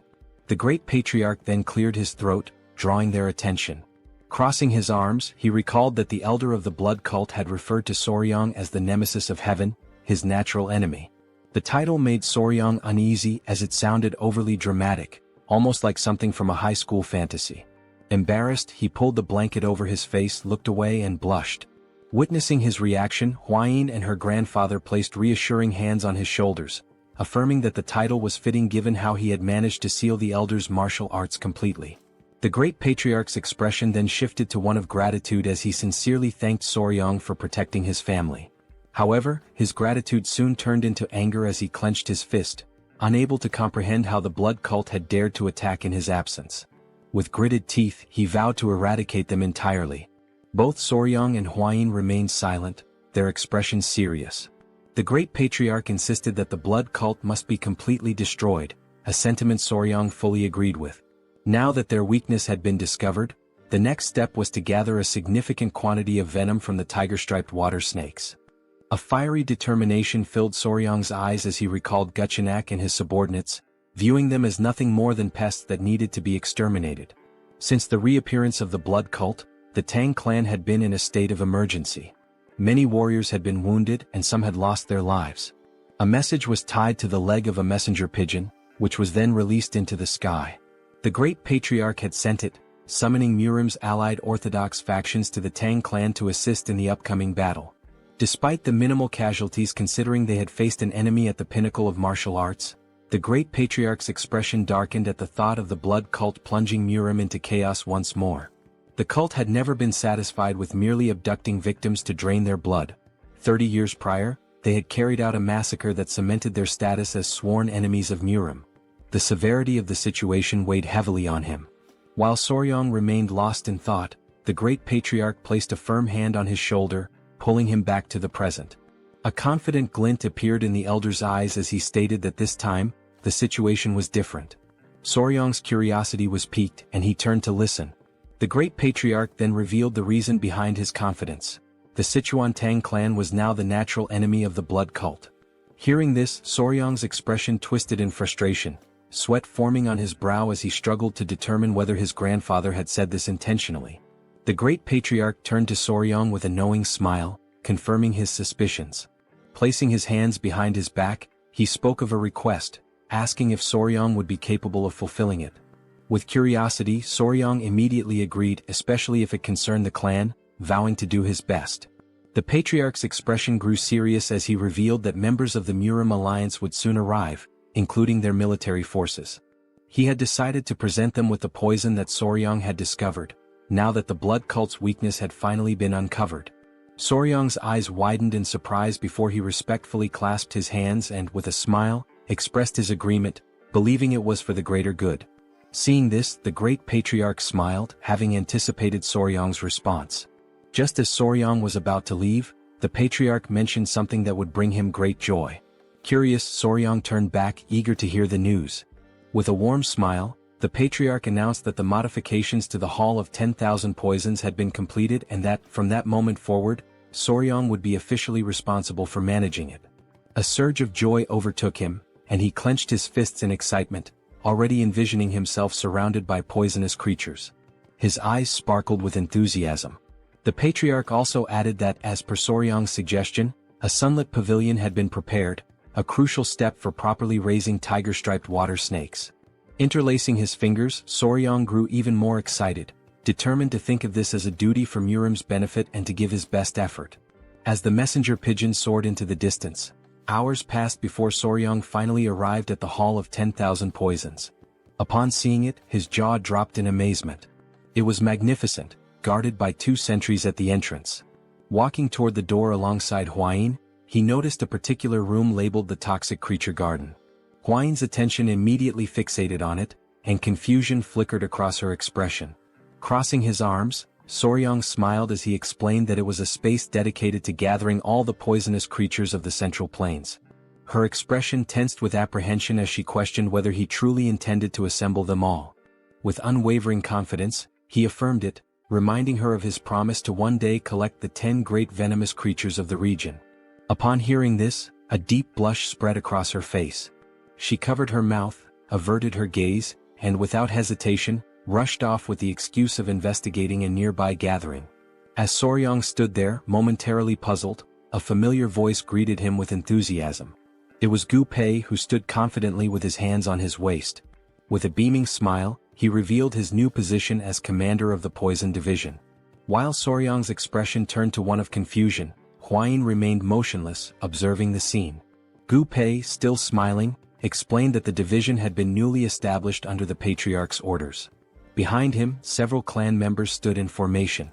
Turning toward them, Gu Pei formally introduced them, stating that from that moment on, they would serve Soryong, acting as his hands and feet. Whether it involved locating poisonous creatures or raising them, he could rely on them completely. The realization of what was happening struck Soryong all at once. His mouth practically began to water at the thought, while Hwayin, standing nearby, felt a twinge of envy. His eyes sparkled with sheer joy as he processed the significance of the moment. This was like having an entire team from a pet store dedicated to supporting him. For Soryong, this was another step toward turning his dream into reality. Meanwhile, far from the Tang clan, the messenger pigeon reached its intended destination. A woman with long black hair received the message and carefully read its contents. As her eyes scanned the words, she came to a chilling realization: the blood cult had returned. Lifting her gaze toward the sky, she understood that the peace that once reigned over the Central Plains was about to be shattered. A violent storm was looming on the horizon. At dawn the following day, Jaegal and his men set out toward the Tang clan. As they traveled, one of the elders turned to the group with a smile, remarking that they would soon arrive and would likely spend the night at the Tang clan mansion. A sense of relief spread across Jaegal's face at the thought of avoiding another night outdoors. As he walked, his mind wandered to an image of Jeong-hak, the Emperor of the Fist and leader of the Murim alliance, his fist clenched and his eyes burning with rage. The thought made Jaegal uneasy, realizing the importance of bringing at least one valuable piece of news. His focus remained on the search for any trace of the blood cult. After some time, the group reached the entrance of the Tang clan, where 2 armed guards stood watch. Seeing the mansion in the distance, the elder could not hide his joy. One of the guards quickly took notice of the approaching visitors, his eyes widening in recognition. He assumed that they must be the honored guests from the Murim alliance. With a composed expression, Jaegal stepped forward, closed his fan, and formally introduced himself as the military advisor of the alliance. In response, one of the guards opened the gates, while the other greeted them respectfully and expressed gratitude for their visit, requesting that they wait a moment. However, there was a hint of nervousness in the guard's eyes. Glancing to the side, the guard hesitated before explaining that there were certain matters the visitors needed to be aware of before entering the mansion. Jaegal's eyes narrowed with curiosity, while the elder, more direct in his concerns, asked whether they were required to surrender their weapons before proceeding. The guard, appearing slightly embarrassed, brought a hand to his chin before revealing that, no matter how small or insignificant a creature might seem, it was strictly forbidden to take a life within the Tang clan. At this, Jaegal's expression shifted to one of surprise, and his mind conjured the image of a golden Buddha statue. The possibility of the entire Tang clan converting to Buddhism crossed his mind. Sensing the misunderstanding, the guard quickly reassured them that they would understand once inside but emphasized the importance of abiding by this rule. Upon hearing this, Jae-gal and the elder became solemn. Before they could discuss the matter further, a familiar presence approached. The newcomer was visibly pleased by the arrival of the military advisor. Jae-gal's eyes widened slightly in recognition before a smile formed on his face. The ones greeting him were Hwain and Soryang. They both bowed their heads respectfully, and Jae-gal returned the gesture, acknowledging that it had been some time since he last saw Hwain. She placed her hands over her abdomen and, with a measured tone, noted that exactly 1 year had passed since their last meeting. With a light-hearted smile, Jae-gal inquired about the whereabouts of the myriad poison's divine sovereign. In response, Hwain closed her eyes briefly before explaining that her grandfather had left to search for traces of the blood cult, offering her apologies for any inconvenience. Jae-gal regarded her with a calm expression, dismissing any notion that it was an inconvenience. Instead, his attention soon shifted toward Soryang, his curiosity piqued. Studying the young warrior, he asked about his identity. With a polite smile, Soryang introduced himself, expressing his honor in meeting the military advisor. At this, Jae-gal and the elder exchanged glances, a hint of confusion in their eyes as they observed that the young man was not from the Tang clan. Before either could voice their thoughts, Hwain placed a hand over her chest, averted her gaze and hesitated before revealing that Soryang was her fiancé. A stunned silence followed. Jae-gal and the elder stood frozen in shock, while the men accompanying them reacted with disbelief. Whispers of jealousy spread among the group as realization dawned upon them. One of Murim's 3 flowers had a lover. Their hearts filled with despair as they clenched their fists, their eyes shimmering with unshed tears. To them, the world had never seemed more unfair. None could understand how or where Soryang had come from, and envy seeped into Jae-gal's expression as well.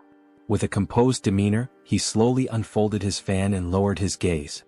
He requested that they be guided inside, knowing that if the mood continued, the entire group might challenge Soryang to a sparring match.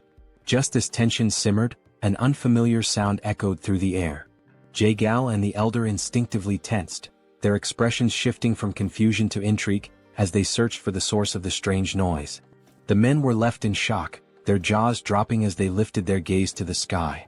Their expressions of astonishment quickly drew the attention of everyone around them, revealing that something unusual had appeared above. The source of the strange sound was soon identified, the golden-haired king bees which were flying in the area. The sight of such highly venomous creatures within the Tang clan left the group in disbelief. Instinctively, several men moved in front of Hwain, drawing their swords and instructing the others to remain cautious. Their stance made it clear that they were prepared to protect her at all costs. Observing their reaction, Soryang became increasingly alarmed. A sense of urgency flashed in his eyes as he urged them to put away their weapons. Fear crept into his expression as he stepped forward, placing a hand on one of the men's shoulders in an attempt to explain the new regulations of the Tang clan. However, the warrior, overwhelmed by anger, shoved Soryang's hand aside and, with a furious glare, demanded that he step away. He made it clear that the golden-haired king bees were incredibly dangerous creatures, capable of killing an ordinary person with ease. Despite Soryang's efforts to calm the situation, the men continued pressing in on him, gradually suffocating him beneath their collective weight. Unable to suppress his frustration any longer, he forcefully pushed them back. His eyes burned with intensity as he declared that he had been raising the golden-haired king bees himself, urging everyone to remain calm. The revelation left the group in shock. One of the bees landed gently on Soryang's head, an affectionate gesture that only deepened their disbelief. Jae-gal and the others, overwhelmed by fear, instinctively stepped back. Unfazed, Soryang smiled as he played with the bees, fully aware that they had missed him after their time apart. Seeing this, Hwain's expression softened, and a joyful smile appeared on her face. Meanwhile, the bees turned their attention toward Jae-gal and his men, who were still struggling to process what they had just witnessed. Soryang, maintaining his calm demeanor, stroked one of the bees and gently reassured them not to sting the guests. One of the warriors, watching in stunned silence, broke into a nervous sweat upon realizing that Soryang was treating these lethal creatures as if they were harmless pets. Gradually, the tension in the group dissipated, and the young warriors regained their composure. With the situation now under control, Jae-gal and the elder accompanied Soryang and Hwain inside. As they walked, Jae-gal's thoughts remained fixated on Soryang. It was difficult to believe that this young warrior from Hainan Island had become the fiancé of the renowned poisonous flower. The realization that an outsider had managed to secure such a position within the Tang clan left him in a state of disbelief. As they strolled further, something caught Jaegel's attention. Nearby, two men were sitting and engaged in a heated argument. The black-haired man, his expression fierce, held up a small vase and insisted that a venomous scorpion would be a more fitting companion for the Tang clan. In response, the orange-haired man, equally enraged, produced a small chameleon and vehemently argued its superiority, directing everyone's attention to the creature's radiant crest. Jaegel's pulse quickened as unease settled over him. Placing a hand on Soryang's shoulder, he hesitated before asking why so many warriors within the Tang clan were preoccupied with insects and animals. Pulled from his thoughts, Soryang turned his attention back to the scene, his curiosity piqued. As the men continued their dispute, he casually explained that they were enduring the venomous creature companionship punishment. The response sent a chill through Jaegal, who instinctively began to sweat. The thought of such a punishment unsettled him, and he quickly inquired about what they had done to deserve it. Soryang placed a hand under his chin, deep in thought, before recalling the events from a few nights prior. That evening, Soryang and Hwayin had gone to the training hall. As Soryang trained, Hwayin became increasingly anxious and advised him to focus on expelling his internal energy. However, despite his best efforts, Soryang's movements resembled a dance rather than proper training. Just as they continued, an unexpected presence disrupted them. Commander Gu and his men arrived, their faces tense. As they stood before them, they closed their eyes momentarily, visibly nervous. With a sorrowful expression, Gu Pei offered his apologies, explaining that a significant problem had arisen. More than half of the captured rat pups intended to feed the tiger-striped water snakes had perished.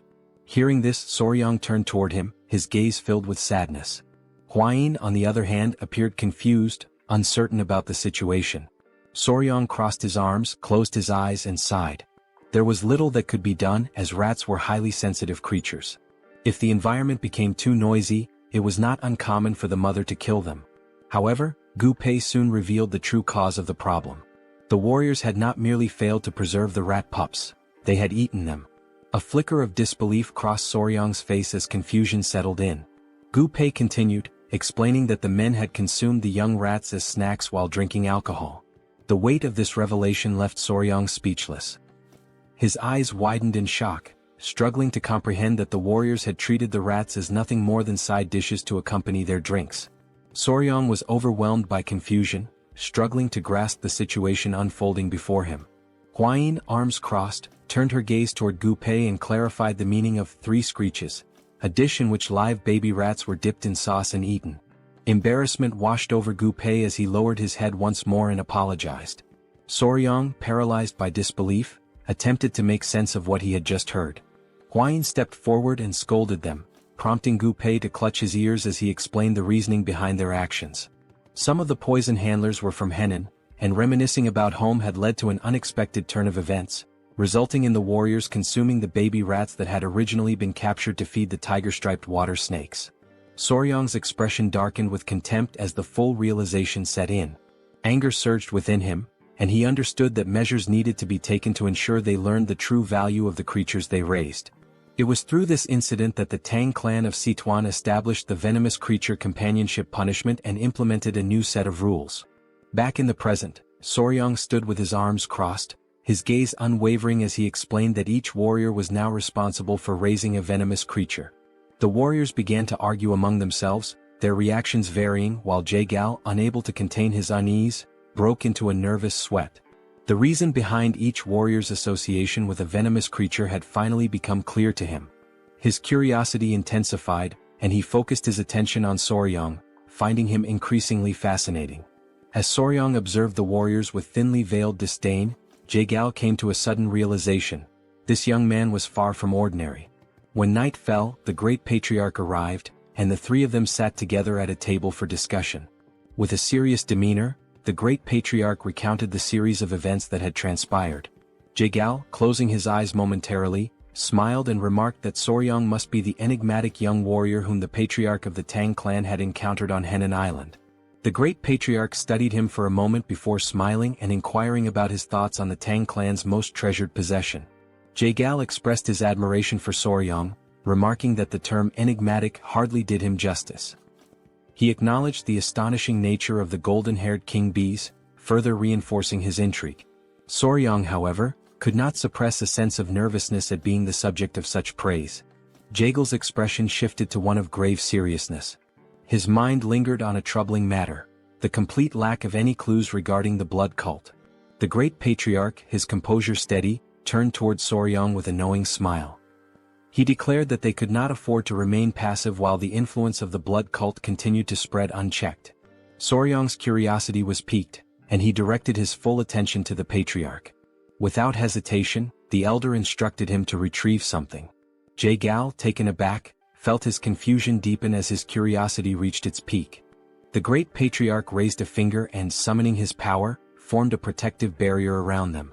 His eyes closed briefly as he explained that no sound could be allowed to escape, and for that reason he had invoked a Kai barrier. As Soryang reached into his clothing, Jaegal turned his attention to the shimmering barrier, his jaw tightening in astonishment. With unwavering confidence, Soryang produced a small jar and placed it on the table. Jaegal immediately seized it, scrutinizing the object while his mind raced with questions. The mere presence of the Kai barrier suggested the jar contained something of great importance. Unable to hold back his curiosity, he questioned what kind of item required such extreme secrecy. The great patriarch, maintaining his steady gaze, revealed that the jar contained a poison capable of dissipating internal energy. Jaegal, unimpressed at first, argued that such poisons were fairly common and did not seem to warrant the use of a Kai barrier. However, as Soryang and the patriarch exchanged knowing glances and nodded with subtle smiles, the revelation came. This particular poison had a unique property: it exclusively affected members of the blood cult. Jaegel's expression shifted instantly. His focus locked onto the jar and his eyes widened in shock. Panic surged through him as he slammed his hand against the table, demanding confirmation. The great patriarch, eyes closed in calm certainty, affirmed the truth of the claim. A deep, burning hatred flickered in Jaegel's gaze as his thoughts turned to the blood cult. The significance of this discovery could not be overstated. He recalled the brutal rebellion of 30 years prior, when their fiercest battles had been met with devastating setbacks. The realization dawned upon him: the blood cult had survived the onslaught not because of their superior strength alone, but because the internal energy-dissipating poison had been entirely ineffective against them. The great patriarch, reflecting on the past, confirmed Jaegel's suspicions. When martial artists like themselves were poisoned, their internal energy dispersed, rendering them powerless. However, the members of the blood cult had remained completely unaffected. Jaegal, maintaining a serious gaze, inquired about the potency of this particular version of the poison. The great patriarch's expression radiated confidence as he explained that, according to Huayin, the poison was capable of reducing the physical abilities of its target to that of an ordinary person. He further revealed that she had successfully defeated a blood cult elder who had been poisoned, striking him down with a single blow. Upon hearing this, a smile spread across Jaegel's face, his eyes gleaming with satisfaction. The revelation confirmed that the poison's effect was reminiscent of the internal energy-dissipating poison used in the past. Acknowledging the significance of such a discovery, he offered a gesture of respect to the great patriarch and expressed his gratitude. With a weapon like this, even the leader of the alliance could find some relief. The great patriarch, however, redirected the recognition toward Soryang, explaining that the true credit belonged to him. It was Soryang who had made this discovery, having willingly poisoned himself to bait the blood cult elder into absorbing his blood. The consequences had been severe. He had lingered at the brink of life and death for nearly 10 days. Jaegel's admiration deepened as he processed the extent of Soryang's sacrifice, recognizing both his wisdom and bravery. Soryang, caught off guard, instinctively touched his neck, his face flushing with embarrassment. Jaegal, moved by the young warrior's actions, placed a firm hand on his shoulder. With a grateful expression, he declared that if Soryang had any wish, he need only voice it, and he would personally ensure that the leader of the alliance granted it. A smile played on his lips as he awaited an answer. Soryang lowered his head, deep in thought, his fingers grazing his chin. After a moment of hesitation, he finally spoke, his expression betraying a hint of nervousness. Instead of requesting martial manuals, rare elixirs, or treasures of gold and silver, he asked if it would be possible to obtain information about toxic creatures. Jaegel's confusion was immediate. His eyes narrowed as he struggled to comprehend why Soryang, given such an opportunity, would prioritize knowledge of venomous creatures over invaluable martial resources. A bead of sweat formed as he tried to make sense of the young warrior's unconventional request. Observing this, the great patriarch let out a hearty laugh. Jae-gal, closing his eyes, came to a realization. Soryong was truly unlike anyone he had ever encountered. Even within the long history of Murim, such eccentricity was unprecedented. When he reopened his eyes, a knowing smile formed on his face. Though he admitted that he might not have precisely the information Soryong sought, he presented an alternative. He inquired whether Soryong would be interested in a mystical stone lizard.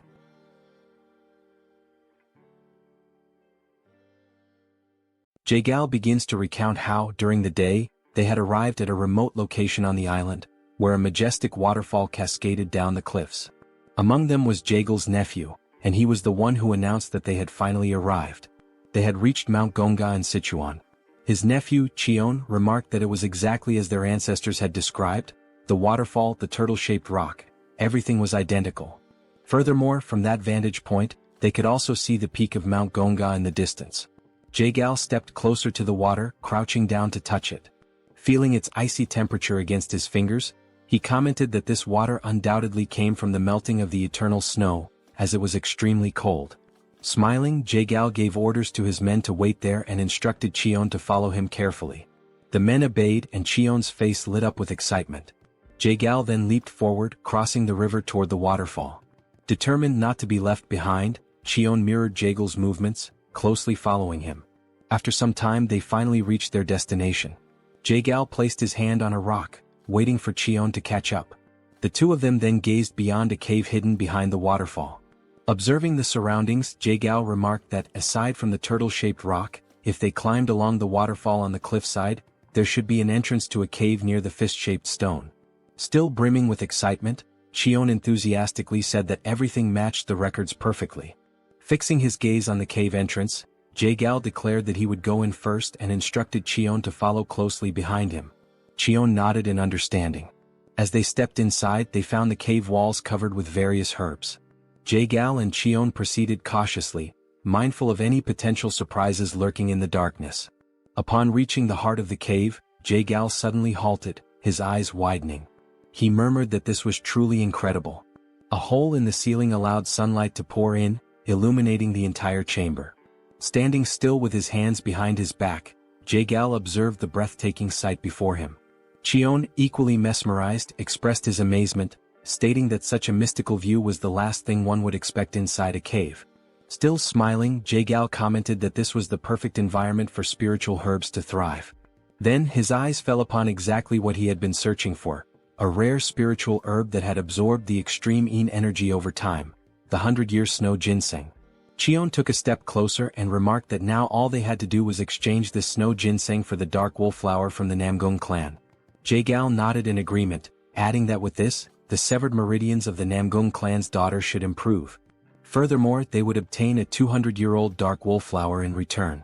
Stepping even closer, Jae-gal reached out toward the snow ginseng, his hand emanating a faint blue aura as he prepared to collect it. However, in that very moment he sensed a strange presence. Almost instantly, something shot out from between the rocks, leaping toward him.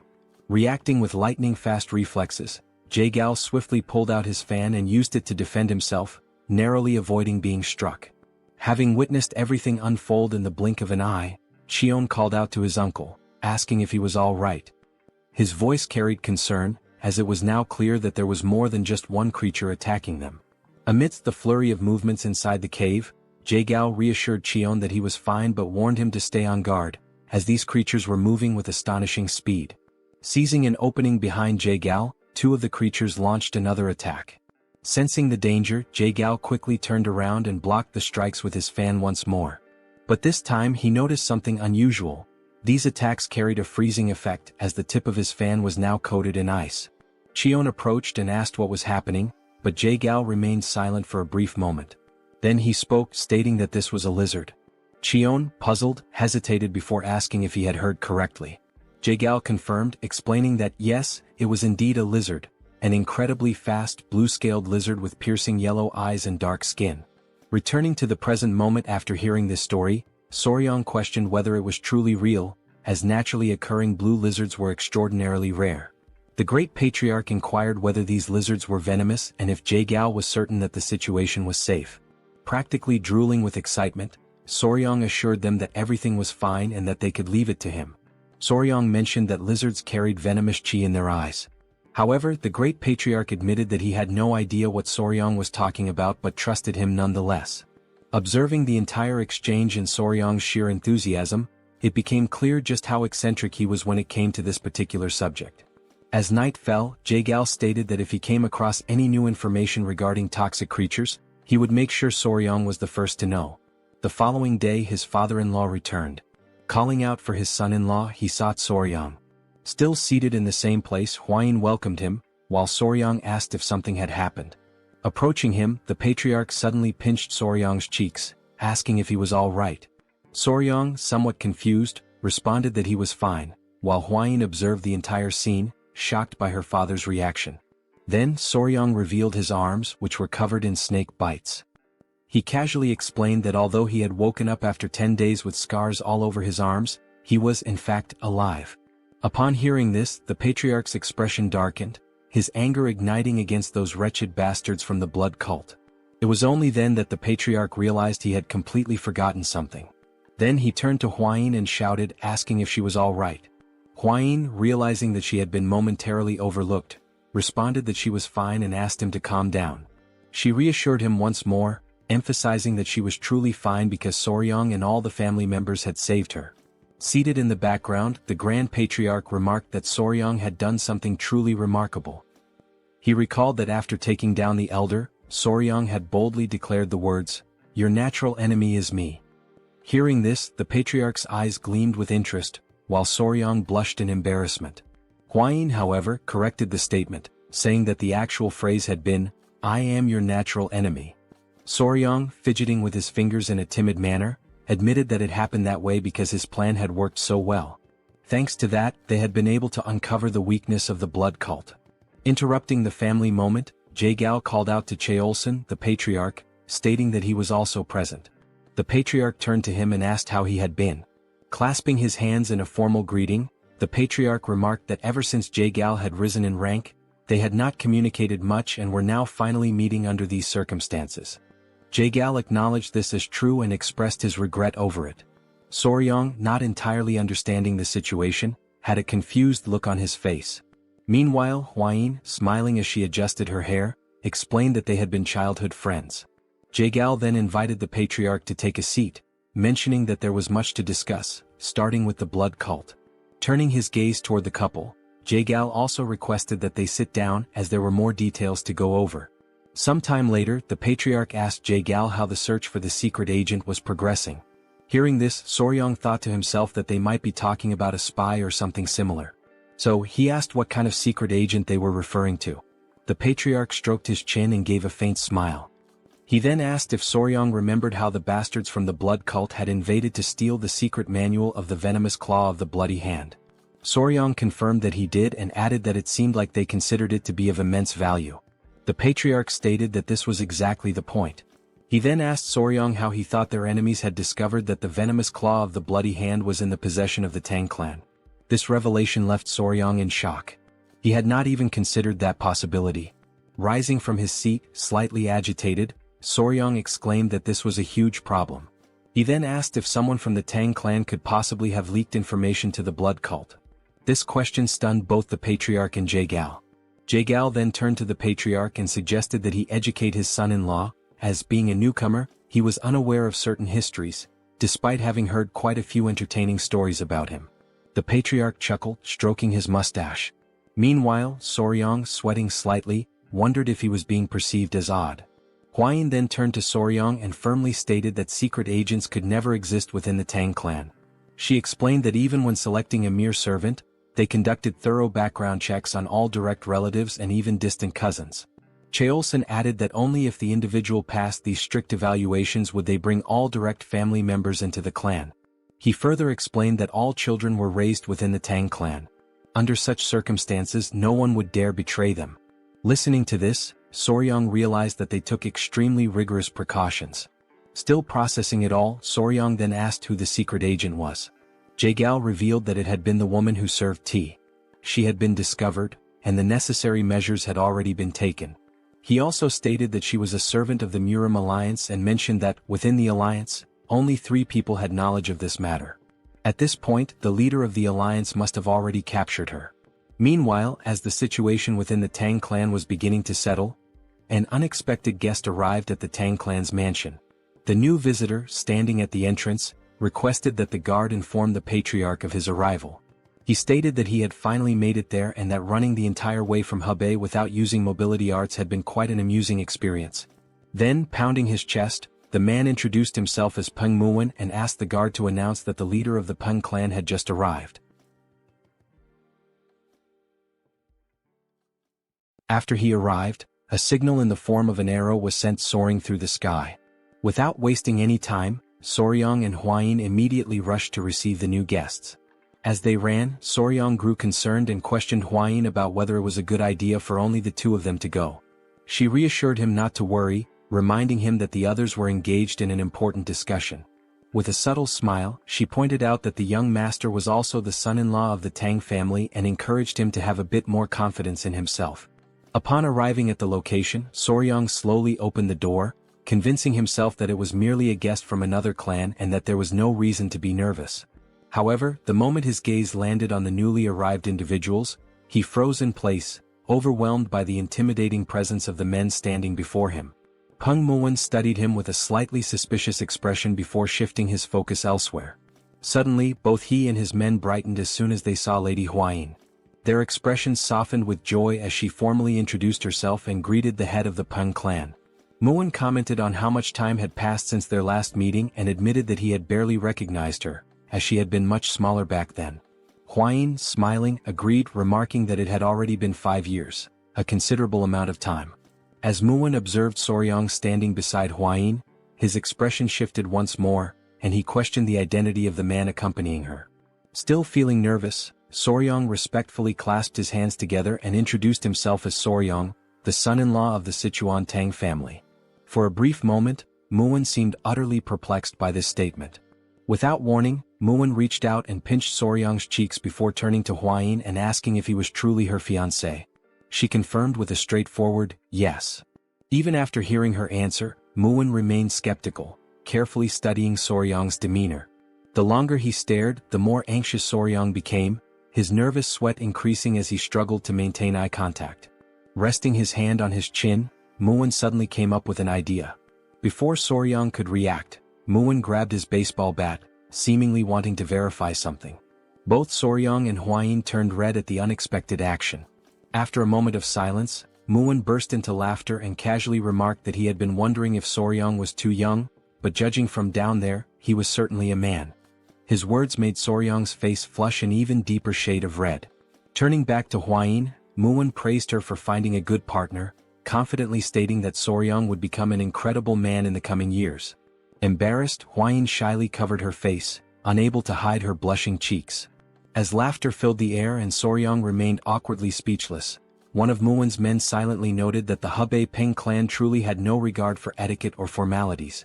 Perhaps this was simply the leader's unique way of assessing Soryong.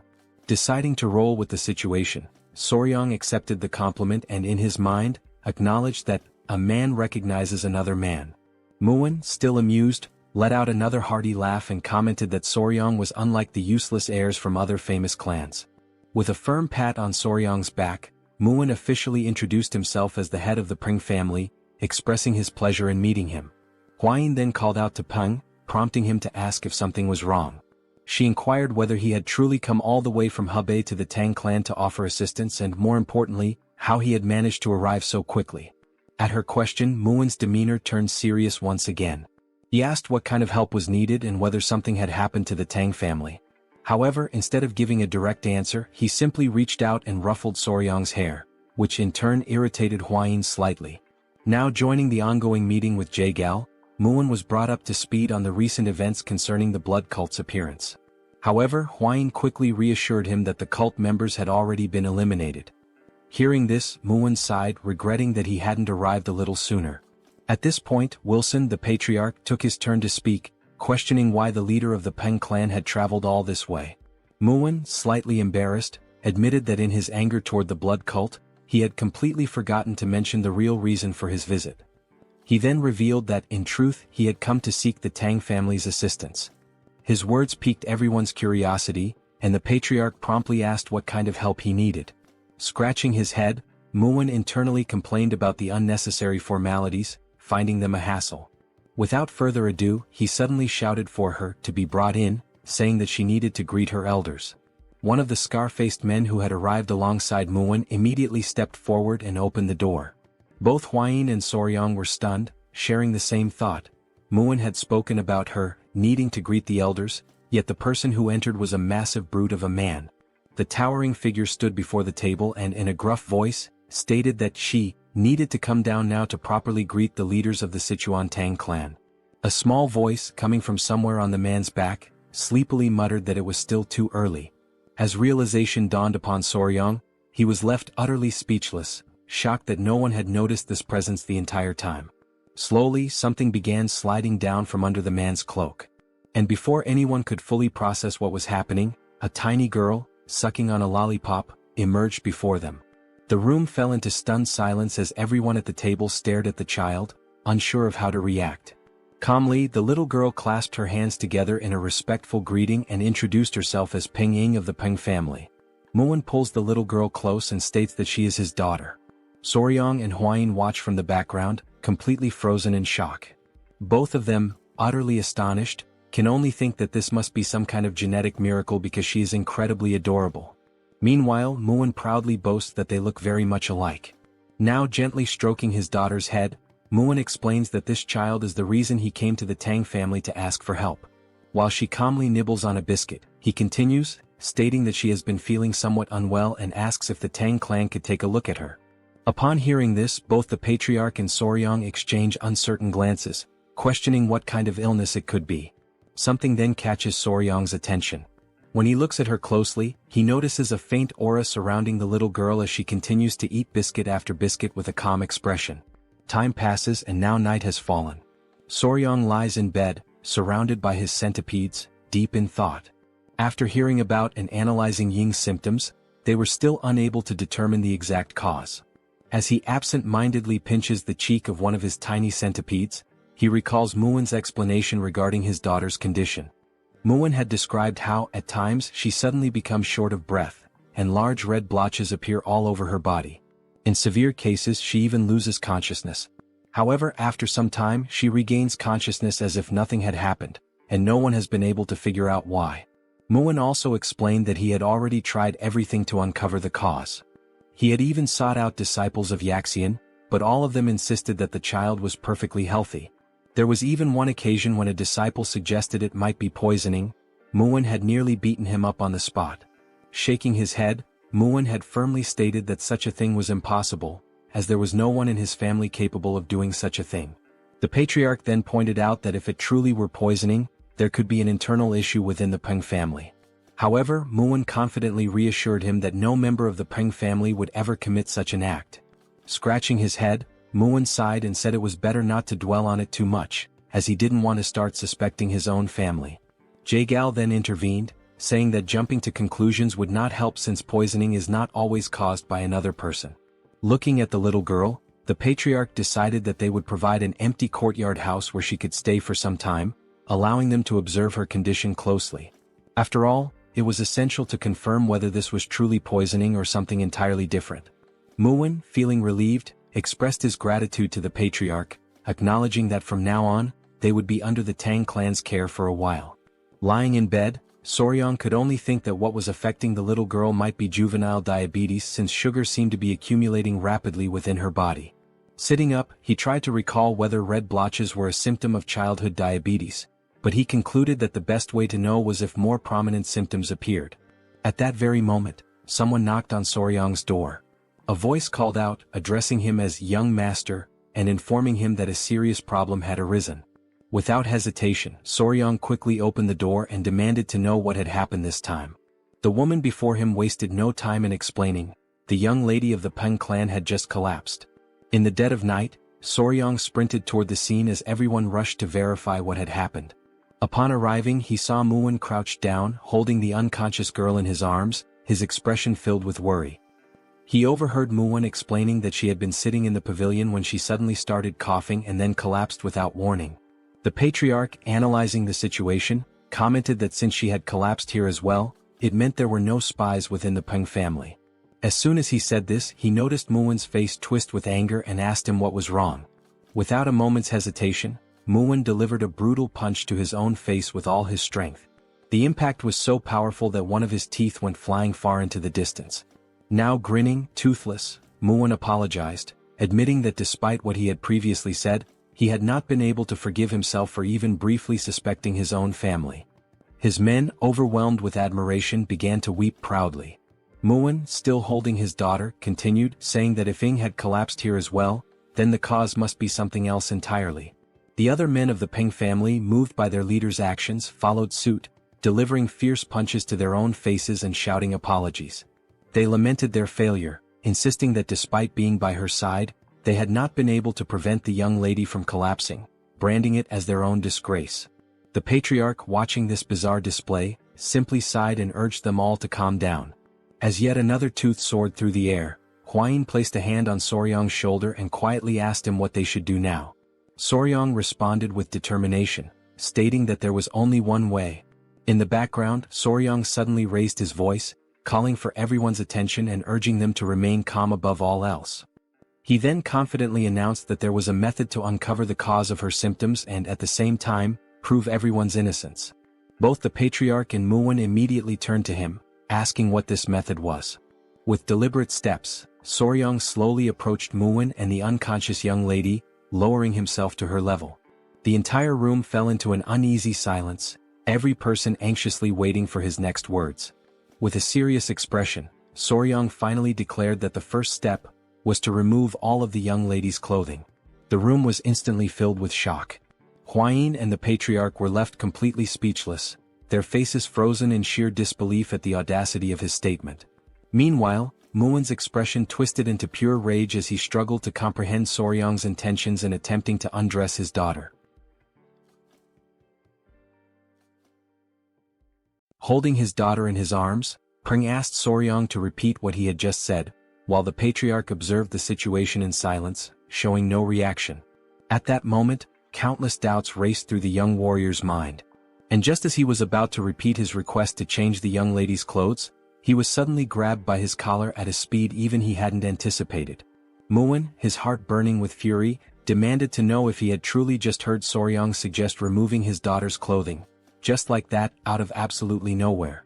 With no other choice and in utter desperation, Soryong pleaded with him to wait. Sensing the imminent danger, a baby centipede emerged from within Soryong's clothing, crawling out to assess the situation, but he quickly ordered it to go back inside. Observing the tense atmosphere, the patriarch stepped in, urging Muwen to calm down, as his son-in-law must have had something in mind. Huayin, noticing that Soryong was struggling to endure the pressure, also intervened, asking Muwen to at least listen to him first. Reluctantly, Muwen released Soryong's collar, but his anger had not yet subsided. His voice remained sharp, his words laced with irritation as he pointed out that Soryong had dared to suggest removing his daughter's clothing, who had not even reached adulthood yet.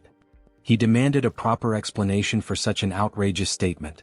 Now that the tempers had cooled slightly, Soryong took a deep breath and asked Lord Peng to remain calm and listen to him until the end.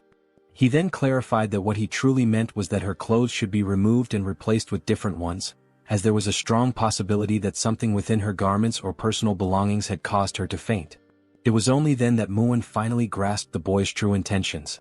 Realizing his mistake and deeply irritated with himself, he clenched his fists, fully expecting to lose yet another tooth, as he begrudgingly admitted that he had doubted the young warrior's words.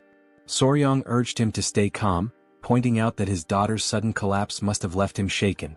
Muwen, now grinning despite his missing tooth, expressed his sincere gratitude for Soryong's patience and understanding toward another person's mistake.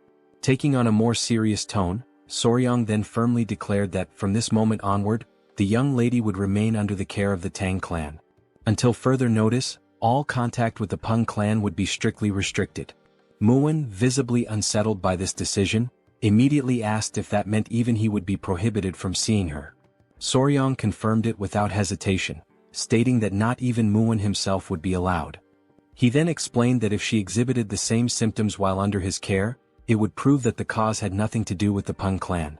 He elaborated further, explaining that this technique was known as controlled environmental adjustment, a method commonly used by breeders of insects, reptiles, and amphibians. Since animals cannot verbally express what is wrong, humans cannot immediately determine the exact cause of their ailments. Therefore, breeders systematically alter aspects of the animal's environment, such as their food, feeding bowls, and even their habitat, to pinpoint the specific factor causing their illness. Soryong stated that he would apply this method to diagnose the young lady, completely resetting her environment and gradually reintroducing elements to identify the trigger. All of this was to ensure that she would no longer faint without understanding the reason behind it. The patriarch noted that this process might take some time, but he was confident that they would be able to uncover the root of her condition. He then praised his son-in-law for coming up with such a thoughtful solution. Hearing this, Soryong became visibly flustered, while Muin simply nodded in understanding. Then, with tears welling up in his eyes, Muin, his voice heavy with emotion, begged them to take good care of his daughter. Soryong smiled, pounded his chest confidently, and assured him that he could leave it to him. In his mind, he thought that after raising countless creatures, taking care of a little girl should be nothing in comparison. However, Soryong had not anticipated what happened next. Unlike the creatures he had raised, the child, being entirely different from them, began to cry. Minutes passed, yet the little girl still hadn't stopped crying, and he had absolutely no idea what to do. From the moment she had regained consciousness, she had burst into tears and had not stopped since. Meanwhile, Hwayin and her mother were busy gathering essential supplies to care for the child, leaving Soryong completely alone with her, just the two of them. At a loss, he hesitantly asked her if she was hungry or sleepy, unsure of what else to do. Seeing that her sobbing did not subside, he tried another approach and asked if she was crying because Lord Peng was not there. Hoping to soothe her, he assured her that Muin had gone to fetch medicine for her and would return soon. However, to his surprise, the little girl pouted and firmly stated that this wasn't the reason for her tears. She was crying because she wanted sweets. Soryong could only sigh internally, realizing that she preferred sweets over her own father. Now reflecting on this, he suddenly remembered that while they were changing her clothes, she had several sweets hidden away. Trying to calm her down, he gently asked her to relax, explaining that since she had just woken up, she couldn't eat sweets right away. Instead, he suggested that she eat some rice porridge first and later he would personally make some treats for her. He then moved closer, lowering his voice slightly as he told her that if she ate her porridge properly and behaved well, he would prepare candied fruit skewers for her. At that moment, her eyes lit up with excitement, the prospect of sweets instantly lifting her spirits. However, for this to happen she would have to promise to behave. Without hesitation, she quickly agreed, nodding eagerly as she vowed to eat well and be on her best behavior. And the little girl confidently states that everyone in the Tang clan always keeps their promises. She then adds, with complete seriousness, that if she ever breaks hers, he has permission to punch her in the face. Hearing this, Soryong is utterly taken aback, his mind reeling as he wonders what on earth the Tang clan teaches its children. Later that day, Muin finds himself hidden behind a cluster of bushes, burdened with worry. He has no choice but to watch his daughter from afar, restricted by the new rule that forbids him from approaching her. However, his covert surveillance does not go unnoticed. Soryong, catching him in the act, immediately questions what he is doing hiding there. Before responding, Muin swiftly grabs Soryong by the collar and yanks him into the bushes as well, determined to maintain his cover. Lowering his voice, Muin anxiously asks how his daughter is doing. Soryong reassures him, stating that she is fine. She has been eating well and behaving properly. Muin, still skeptical, presses him further, demanding to know if she is truly eating on her own. He is bewildered as he asks how in the world Soryong managed to make that happen. Soryong simply shrugs, explaining that she is eating by herself naturally. He then turns the question back to Muin, wondering why he finds that so surprising. But before their conversation can continue, someone suddenly arrives, interrupting their hidden exchange. It is Hwayin who greets the lord of the Tang clan with a polite nod. In response, Muin acknowledges her presence and thanks her for taking care of his precious daughter.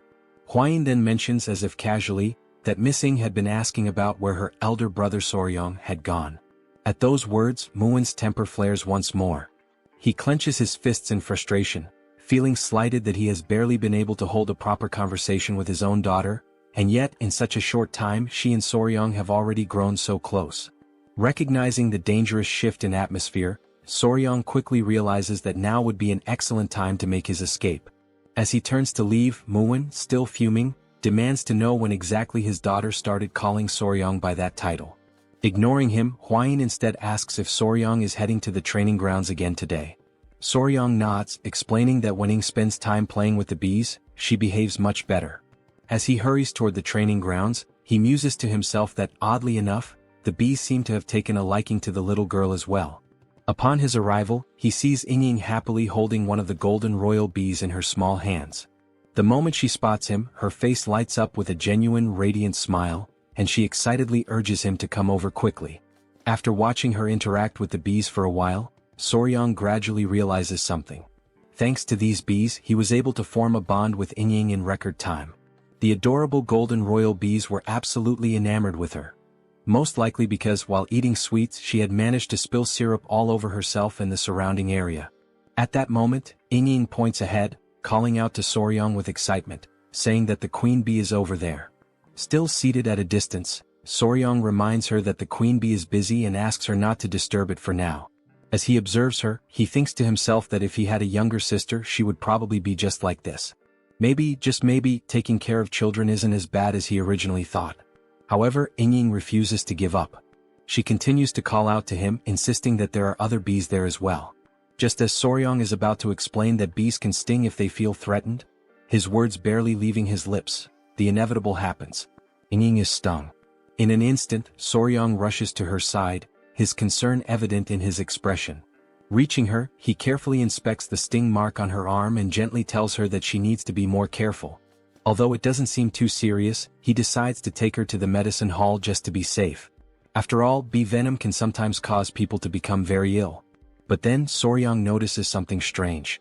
The little girl's breathing is becoming unusually labored, far heavier than it should be. With panic rising in her voice, she weakly calls out to him, pleading for elder brother Soryong to help her. And then, right in front of his eyes, she collapses into his arms. His chest tightens with worry. He recalls Muin mentioning that sometimes Ying would develop red blotches on her body and lose consciousness. And in that instant, everything clicks into place. Soryong finally realizes exactly what this reaction is. The reason Ying has been fainting all this time is anaphylactic shock. Anaphylaxis. Anaphylaxis is a severe allergic reaction caused by an overactive immune response. Normally, when harmful substances or toxins enter the body, the immune system immediately launches an attack to eliminate the threat. This immune response is known as inflammation. During this process, the body releases histamine, which dilates blood vessels, allowing white blood cells and antibodies to enter and neutralize the invader. However, problems arise when the body overreacts to certain harmless substances. When histamine is released in excessive amounts, the immune response malfunctions due to its hyperactivity. Blood vessels dilate too rapidly, leading to a dangerous drop in blood pressure. As the vessels expand, symptoms such as difficulty breathing and severe itching begin to appear. In extreme cases, anaphylaxis can be fatal. Realizing the severity of the situation, Soryong quickly lifts the little girl onto his back and starts running at full speed, aware that time is slipping away. As he sprints forward, he pleads with Miss Ying to hold on just a little longer. Reaching the palace entrance, he stops abruptly, his voice ringing out as he yells for help, urgently announcing that Miss Peng has lost consciousness. Hearing this, both the patriarch and Muin rush outside in a panic, their expressions filled with worry as they demand to know what has happened this time. Muin wastes no time. He takes his daughter into his arms, immediately sensing her struggle to breathe. Without hesitation, he pours his internal energy into her body, trying to help stabilize her condition. At that moment, a faint murmur escapes her lips. Soryong feels a wave of relief wash over him and silently thanks the heavens, realizing once again how truly remarkable internal energy is. Meanwhile, his mind quickly shifts to what he knows about anaphylaxis treatment. The primary goal is to stabilize blood pressure and keep the airway open. In modern medicine, various methods are used to achieve this, but in this world, qi-based techniques serve the same purpose. The patriarch, assessing the situation, notes that her symptoms appear to be the same as before and asks if Soryong saw what triggered it this time. Muin, equally curious, turns to him for an answer. Soryong states that young Ying collapsed after being stung by a bee. Both the patriarch and Muin react with immediate disbelief, asking if that is truly the case. The patriarch acknowledges that some people do faint from bee stings but argues that this does not explain the previous instances where she lost consciousness. Muin nods in agreement, pointing out that she had never been stung before. Already certain of his conclusion, Soryang takes a step forward, drawing their attention as he confidently states that he has already identified the true cause. His words leave his father-in-law visibly stunned, to the point where he asks if Soryang is being serious. Soryang affirms that the bee sting played a crucial role in helping him discover the real underlying issue. Muin, growing more anxious, urges him to explain further. Taking a deep breath, Soryang prepares to share his findings, though he already anticipates the reaction his next words will cause. Before continuing, he states that the first thing they need to do is remove the young lady's clothing. A short time later, Hwain appears and confirms that everything is exactly as Soryang had described. At first, the rashes covering her body had made it difficult to notice, but beneath them there were older marks, along with new ones that had recently appeared. Hwain raises her hand, signaling for everyone to remain silent since Inying has yet to regain consciousness. Without hesitation, everyone obeys her command. Lowering his voice, Muin speaks again, acknowledging that, just as mentioned, there were indeed other marks besides the skin rash. His voice tightens as he demands to know why his daughter has been fainting all this time. Soryang calmly explains that this time, the cause was bee venom poisoning. Muin furrows his brows, unable to comprehend. The previous episodes were not caused by bee stings. After all, a bee sting is not something that would go unnoticed. With his confusion deepening, he questions Soryang, asking how he can be so certain that the culprit is bee venom. The young warrior, fully aware of Muin's concerns, acknowledges his reasoning before firmly stating that there is no doubt. The symptoms Inying displayed are a textbook case of anaphylaxis triggered by bee venom. At that moment he realizes what must be done next. He must search the records and identify another creature, one with venom similar to that of a bee. Something that contains melittin or peptides capable of inducing swelling and respiratory distress. Recalling that Hebei, China has a temperate continental climate, the venomous creatures in such a region would likely include certain snakes, scorpions and ants. Still lost in thought, Soryang quickly rules out snakes and scorpions. Instead, he tries to determine where she could have been repeatedly stung by a particular creature. Somewhere she frequents and something she does often. And then it hits him. Eating sweets. Soryang remembers that Hwain had shown him that Inying had hidden pockets to store candies. Now, with a confident smile, he states that he has finally found the answer. He declares with certainty that the cause is bee venom, assuring everyone that they can trust his conclusion. Hwain, however, remains doubtful. After all, Muin had already stated that his daughter had never been stung by a bee before. Soryang then explains that the people of the Tang clan surely understand that venom does not affect everyone the same way. For some, even the prick of a needle could be fatal, while others could withstand 10 times that amount without any issue. The patriarch nods, turning to Muin and acknowledging that, in a way, his son-in-law is correct. The same venom can have different effects on different individuals. Soryang continues, emphasizing that Inying is particularly sensitive to bee venom. One thing is clear, she is vulnerable to it. However, if there were no bees in her home, that leaves only one possibility. Hearing this, Muin grows even more intrigued and asks what that possibility could be. Soryang answers confidently, stating that it is indeed a bee, but a very special kind. Sometime later, as night falls, everyone is gathered near a particular area, their expressions tense. Hwain holds up a lantern, casting light over the scene. Still skeptical, Muin questions whether Soryang is truly certain. Without hesitation, Soryang confirms that he is. He then asks Hwain to illuminate the area more clearly, and she immediately complies. As the light reveals the ground, they see several ants feasting on one of Inying's sweets. While they eat, one of the ants suddenly bites another. With 2 wooden sticks, Soryang carefully lifts the aggressive ant by its head, holding it up for everyone to see. He confidently announces that this little creature is the culprit. However, confusion spreads among the group. They hesitate, unsure if what they are looking at is truly an ant, or perhaps something else entirely. Bringing the creature closer for inspection, Soryang points out that, at first glance, it resembles an ant. But upon closer analysis, it is actually a collateral relative of bees. To prove his point, he directs their attention to the creature's large, menacing stinger at the end of its body. At that moment, they finally understand what he meant by collateral relative. It is an ant, but one with a prominent, formidable stinger. Soryang then reveals the true identity of the creature. "This little thing is a king stinger ant," he declares. And with that, the real culprit behind Yingying's condition is finally exposed. Demonstrating his deep knowledge on the subject, Soryong elaborates further, stating that this species belongs to the order Hymenoptera, within the Formicidae family. It is commonly referred to by its nickname, the Asian needle ant.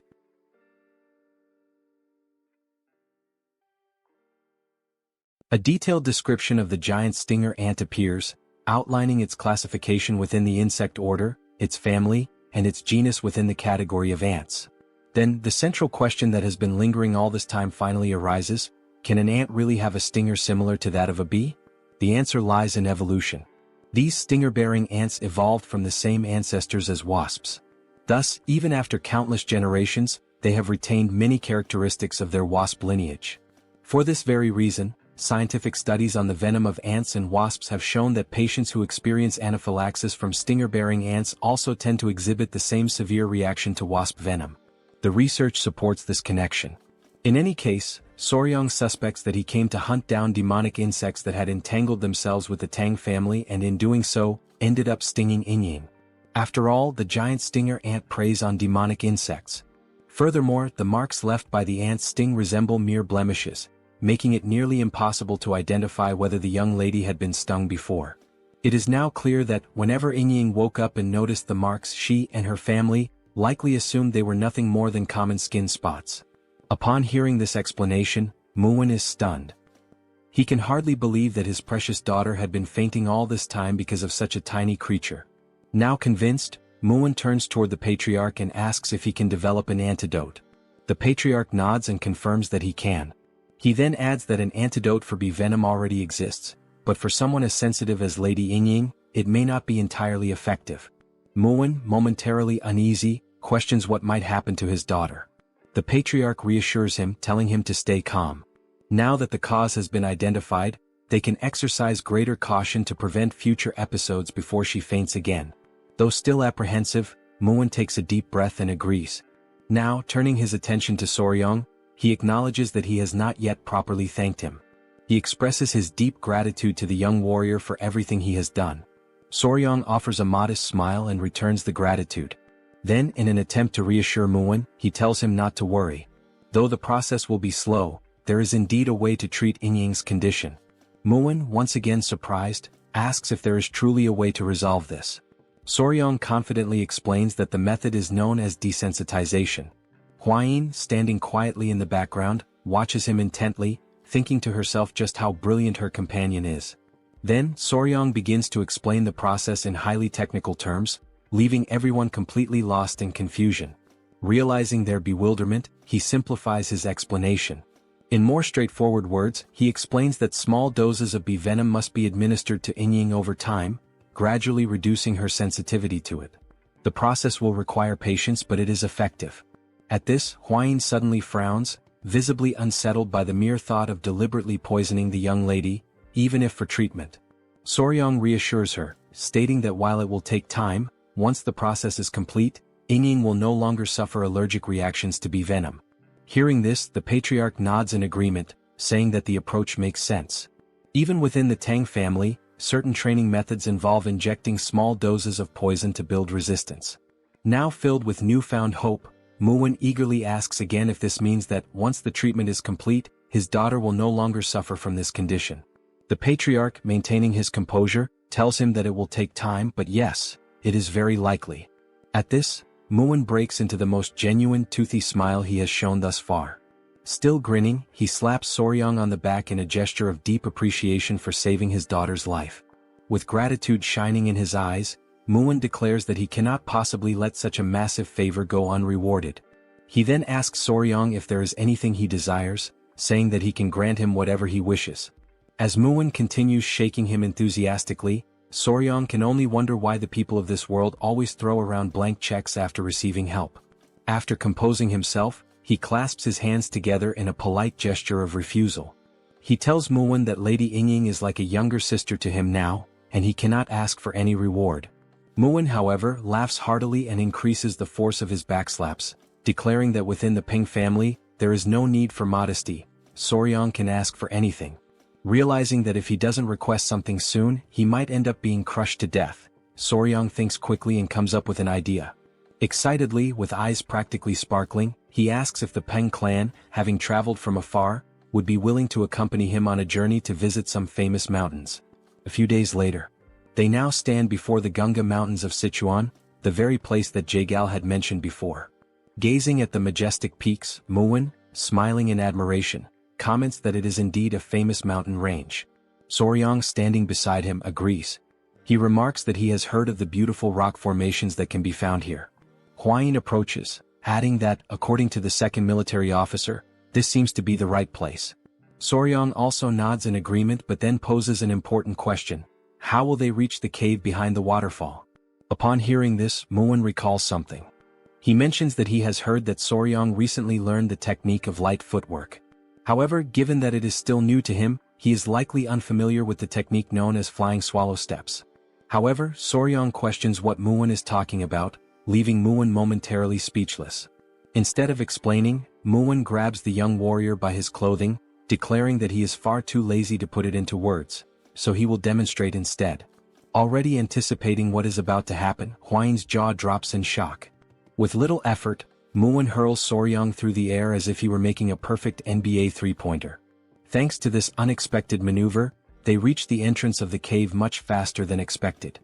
Muin bursts into laughter and, with a playful hint of irony, remarks that Soryang is quite fast. Hwayin quickly approaches, concern in her voice as she asks if her companion is all right.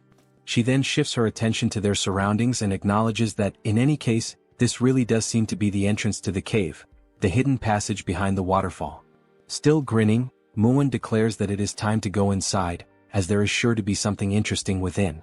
As they cautiously step deeper into the cave, a strange sensation washes over them, prompting them to halt momentarily. Before them, numerous ice crystals glisten, their presence reinforcing the idea that Jaegal could not have been lying about this place. The interior of the cave is nothing like what they had expected. Drawing closer to examine the area, they recall Jaegal's description. He had spoken of a light descending upon the center of the cave, illuminating a floor blooming with unfamiliar flowers. The way he had described it, it had seemed like something from another world, breathtaking and surreal. Yet, as they venture even deeper, they come to realize that the cave does not feel as otherworldly as Jaegal had made it sound. Though there is indeed a light in the center, there are far fewer flowers than anticipated. Taking in the sight, Muin wonders aloud whether the divine creature they are seeking is altering the surrounding environment. As he continues observing, he senses cold air flowing from a specific rock. Soryang immediately agrees, certain that this must be the case. He tightens his grip on his sword and warns the others to stay behind him and remain on guard. Muin, now holding the hilt of his own sword, realizes that whatever they are about to face is likely a powerful foe. At that very moment, a piercing cry echoes through the cave, sending a jolt of fear through Hwayin and Muin.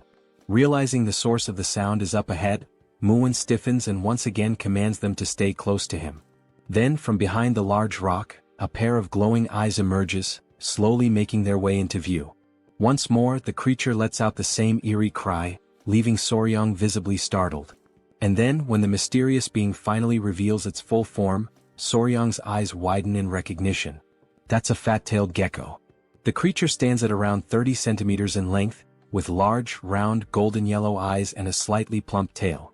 The young warrior's eyes sparkle, and he practically drools with excitement. This creature is both unbelievably fierce and ridiculously adorable at the same time. Hwayin, observing it closely, comments on how beautiful its shimmering blue scales are. Soryang, impressed, praises her for recognizing it instantly. Meanwhile, Muin is left in utter disbelief. How can the two of them be so calm when there is such a powerful enemy right in front of them? Still gripping his sword tightly, Muin urges them to stay on high alert, stating that there is another gecko deeper inside the cave.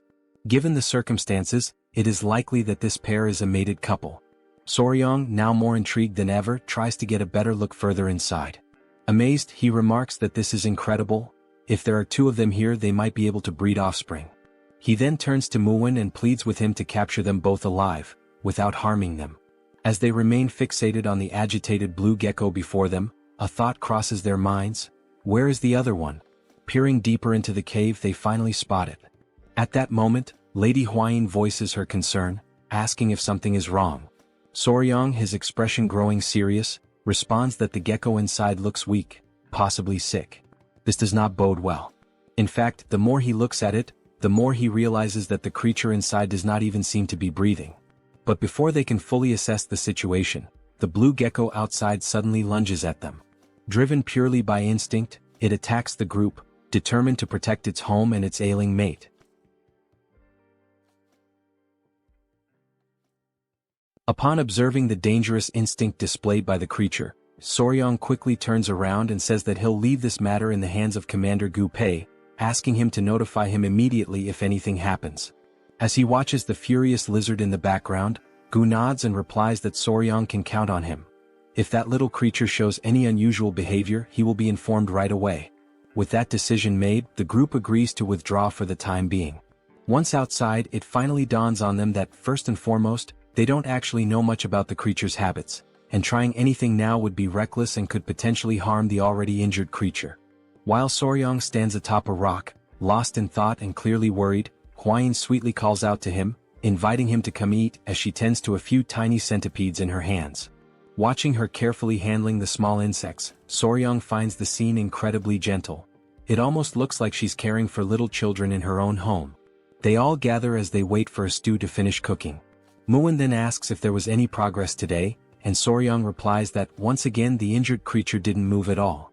Muin adds that when he went to check on it earlier, it still didn't move, and wonders aloud whether a living being shouldn't at least eat or drink something. Soryong immediately agrees, but explains that geckos or lizards in general sometimes go without eating for days when they're under stress. In particular, fat-tailed geckos store energy in their thick tails, and if one isn't eating at all, it's likely surviving entirely off the stored energy.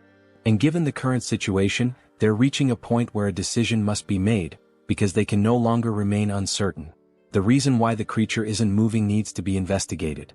Muin, somewhat energized by this, asks whether they'll be able to capture the geckos afterward, but Soryong clarifies that this isn't about capturing them for now, it's about figuring out where the injured one is hurt. He adds that it would be great if Muin could distract the standing gecko, allowing Soryong and Hwayin to approach the weakened one. This makes Muin slightly uneasy, but then the eyes of both Muin and the other Peng family men begin to gleam, and Muin suggests that it might be easier to just knock down the healthy one as well. That way they'd have both, the strong and the weak. But all Soryong can think is that if these men hit those little creatures with their muscles, they would surely die instantly. To lighten the mood, Soryong jokes that if Lord Peng hits them, even the rock dividing them from Jaegal would probably just drop dead on the spot. Muin bursts into laughter at the comment. As he gives a few overly strong pats on Soryong's back, Muin remarks that it's surprising Jaegal was pressured enough by such tiny creatures to retreat. He then agrees with Soryong, one hit from him would absolutely kill the geckos. Muin's expression grows serious once again, and he confirms whether they'll go with Soryong's gentle approach. The young warrior replies that it seems to be the best option. Using a small stick, Soryong begins drawing a rough map on the ground, explaining the plan step by step. First, Muin will lure the healthy gecko away, while Hwayin and Soryong will go examine the one that seems injured. Hwayin shifts a few small stones, explaining how the division of the venomous mist could help block the gecko's path, preventing it from getting to Soryong. Muin nods in agreement, saying this truly does sound like the most effective plan. Already clear on what needs to be done, Muin asks if there's anything else he should be cautious about, and Soryong simply tells him to be careful and keep the gecko far enough away so it doesn't get close to them. With a warrior's confidence, Muin pounds his chest and says they can leave it to him. He urges everyone to get moving, stating that his body is burning with anticipation and eager for action. He dashes off excitedly, while Soryong calls out for him to calm down and hold back some of that enthusiasm. As they watch him go, Soryong and Hwayin can't help but worry. If the gecko inside truly is sick, it may not have much time left. A few minutes later, they're already back inside the cave, standing in front of the gecko, who now sees them as a significant threat and is ready to strike. Soryong whispers that it's time to begin the plan, and Muin, both excited and lucky, responds that he understands. He draws the massive sword from his back, and a powerful aura surrounds him, leaving both Soryong and Gu Pei momentarily stunned and unsure of what might happen next.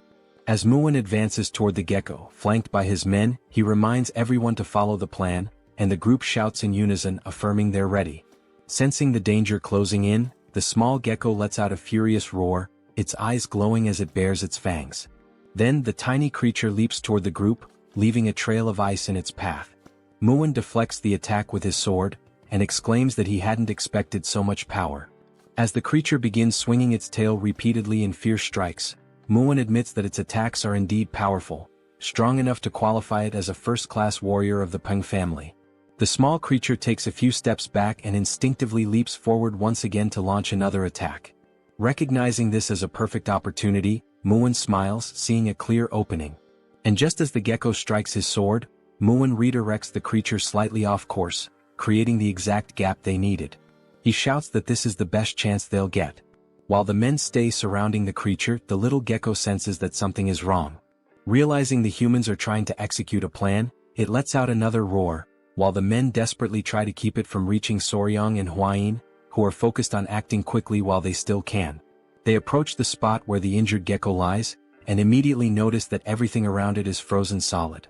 As Soryang looks more closely at the stone the creature is lying on, something about it makes him feel uneasy. Huayin gently asks if the gecko is truly injured, and Soryang replies that it seems to be, yes. As they continue observing, they realize that the tip of its tail is necrotizing, due to an incomplete shedding process. The gecko was unable to finish shedding its skin, and now even its eyes are filled with pus. Soryang says they need to treat it immediately, and Huayin, a bit alarmed, asks how they're going to do that without any medicine available. Soryang smiles and calmly replies that it's alright, he'll remove everything himself, which leaves Lady Huayin slightly annoyed. She recalls that lately, Soryang really seems to want to remove everything, but in this situation, it actually is the correct method. Sensing movement nearby, the sick gecko stirs, trying to see what's going on around it. Soryang slowly brings his hand closer to the gecko's head, speaking softly and reassuringly, telling the creature that everything is fine, and that he's going to treat it, kindly asking it to stay still. Once he holds the gecko, Soryang notices that it begins to calm down, and just like the queen bee from earlier, it seems to understand his words to a certain extent. As he holds the creature, he gently tugs on a bit of its skin and explains that, just like snakes, geckos also shed their skin. He even gives an example. Wild fat-tailed geckos tend to eat their own shed skin, which is why it's rare to find remnants of it lying around. Impressed by his knowledge, Huayin says that it's truly fascinating. Soryang pulls out a small knife, stating that the gecko's skin appears to be incredibly tough, and trying to remove it with bare hands wouldn't be effective. Carefully, he brings the blade near the creature, beginning to remove the dead skin from its body. Watching closely, Huayin puts her hand to her mouth and says it looks just like a precious gemstone. As we observe, Soryang begins peeling away the skin from the creature's back, and the blue color underneath is strikingly beautiful. He proceeds with great care, removing the skin from each of the gecko's legs, one by one. Seeing the exposed skin on the legs, Huayin exclaims that they look like adorable little gloves. She's reminded of the time when she was a YouTuber, and even back then videos of peeling or removal like this were trending and popular. Looking at the creature again, Soryang says that the most important part is still left, the head and the tail. Once more, he gently holds the gecko and says he needs to be especially careful with the eyes. Just as he had predicted, pus had built up inside the creature's eyes, and because it hadn't been properly removed, the inflammation caused the eyes to swell badly. With deliberate, slow movements, he begins removing all of the dead skin, working patiently until he successfully peels the skin off the gecko's entire face. Once everything has been taken off, Soryang gently asks the creature how it feels now, wondering if there's any improvement. At that very moment, Huayin gets visibly excited, because it's the first time she's seen the gecko open its eyes, and it no longer looks sick. Still holding the small creature, Soryang appears serious, and Huayin asks if something is wrong. He answers that yes, there is. He points to the tail, saying that he's trying to figure out what to do about it. It's clearly necrotizing. He adds that perhaps the only way to stop the necrosis is to cut the tail off entirely, but in the gecko's current weakened state, amputating the tail could very well kill it. At that moment, as they silently consider their options, they suddenly hear the voices of the men nearby, shouting for them to be careful. The men yell that they've lost sight of the other gecko, and as the couple turns around, there it is, ready to attack. Seeing that the creature is even more furious than before, Soryang is startled and begs it to calm down. He shouts in desperation, explaining that he's trying to help and treat its injured friend, even going so far as to point the knife toward the oncoming gecko. But in that exact moment, Soryang realizes that pointing the knife may have been a critical mistake. The gecko is bound to interpret it as a threat. And that's exactly what happens. With a chilling roar, the blue fury of the lizard echoes through the cave. The small gecko let out such a powerful roar that bolts of lightning surged all around it, fueled by its overwhelming fury. The pressure in the air was so intense that it even caused Soryang to be pushed slightly backward. Only then did our young warrior realize that he was in serious trouble, because he was still holding the other gecko in his arms. The enraged gecko lunged in the couple's direction, and Hwayin quickly stepped forward, trying to shield her companion, urging him to be careful. At the very last second, to prevent them from being struck, she shoved him slightly to the side in an attempt to save him. The furious gecko then slammed into the ground with immense force, shattering a nearby rock on impact. Soryang was thrown to one side, while Hwayin was tossed in the opposite direction.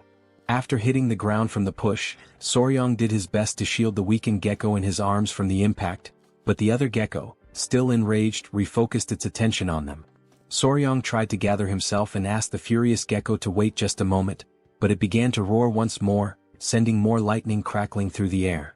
Still holding the debilitated gecko, and remembering that they seemed to understand human speech to some extent, Soryang tried to explain that things were not what they looked like, pleading for a moment to speak with the furious little one. Right after saying that, he heard a strange sound, one he hadn't noticed before. The gecko in his arms began to emit a soft noise, and Soryang was completely stunned by what was happening right before his eyes. The furious gecko paused for a brief moment upon hearing the sound. Then, seemingly calmed, the anger began to fade from its expression, and it responded by making the same sound back to the other gecko. Both of the geckos began to exchange the sounds and even smiled, and in that exact moment Soryang realized that they were actually communicating with one another. Right then Muin and his men came rushing over in a panic, trying to check whether Soryang was okay. Holding his sword, Muin commented that the slimy little bastard was fast, way faster than he expected, and that he hadn't anticipated it slipping through his legs like that. But when the small gecko saw the men again, it immediately began to growl, and its expression once again twisted into one of irritation. Soryang stepped between the gecko and the men while still holding the injured one, asking them to wait a moment, saying that there was no need to keep fighting. He assured them that he was fine and asked them to step back a bit, as he was going to try speaking with the geckos for a moment. Muin briefly wondered if Soryang had lost his mind trying to talk to that thing, asking if he really believed the creature could understand human words. Still observing the gecko, Soryang responded that yes, it seemed like the creature could understand human speech to some extent, and if so, it probably wouldn't attack again. He turned to Hwayin and asked if she could grab some of the dried grass he had seen nearby, and she answered that she could. Then she went off in a cute moment, appearing almost chibi-like, collecting the dry grass alongside a little centipede. Soryang arranged the dried grass so that the weakened gecko could lie on it, judging that it would be more comfortable than resting directly on the cold ground. The couple knelt down beside the geckos, and Soryang gently told them not to worry, that he wasn't trying to hurt them. He had only removed the stuck skin that wouldn't shed on its own and cleaned what was covering the sick gecko's eyes. Then Soryang reminded the healthy gecko not to forget to lick the eyes of the sick one, and immediately the small gecko did just that. Afterward, the young warrior stood up, crossed his arms and stated that there was only one problem, drawing everyone's attention back to him. He explained that the sick gecko's eyes would likely heal just fine, but her tail was already necrotized, so licking wouldn't help at all in that situation. The sick gecko seemed to finally realize that her tail was indeed useless. She couldn't feel anything from it anymore. So Soryang continued, saying that, in other words, the only way to improve the situation would be, and while making a cutting gesture with his hands, he implied that they might have to remove the tail entirely. At that moment, one of the geckos imagined his partner's tail being cut off, and the vision of her crying out in pain filled his mind. He began to roar once again, and Soryang, growing nervous, made a scissor shape with his fingers to try to explain.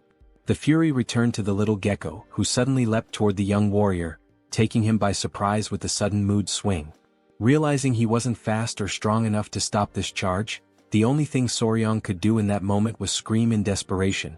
Several minutes later, the couple sat on a rock with Muin beside them, while the men prepared a campfire. Hwayin was tending to some kind of wound on her companion's face, and he kept complaining that it hurt every time she touched it with her fingers. Soryang becomes a little irritated with the ungrateful gecko, since he was only trying to help. Hwayin tells him to stay still as she's in the middle of applying a healing balm, and if he keeps moving it might leave a scar. Hearing this, Muin crosses his arms and starts laughing, saying that now Soryang is finally beginning to act like a real man. After all, he earned a glorious battle scar. Realizing that this was not the right moment for jokes, Hwain turns to Muin with a terrifying glare. Along with Hwain, the little centipedes also fix their gaze on him, trying to intimidate him, and without saying a single word, Muin understands the message loud and clear. Touching the wound on his face, Soryang can only think about how the misunderstanding had somehow been resolved, and as he looks at Hwain and the baby centipedes, he also considers how the centipedes aren't reacting to any killing intent, and maybe the small gecko never actually had the intention to kill. At that moment, Gu interrupts and calls out to Soryang to talk to him about something. He says it looks like the little creature wants to say something to Soryang, since it keeps trying to get over to him.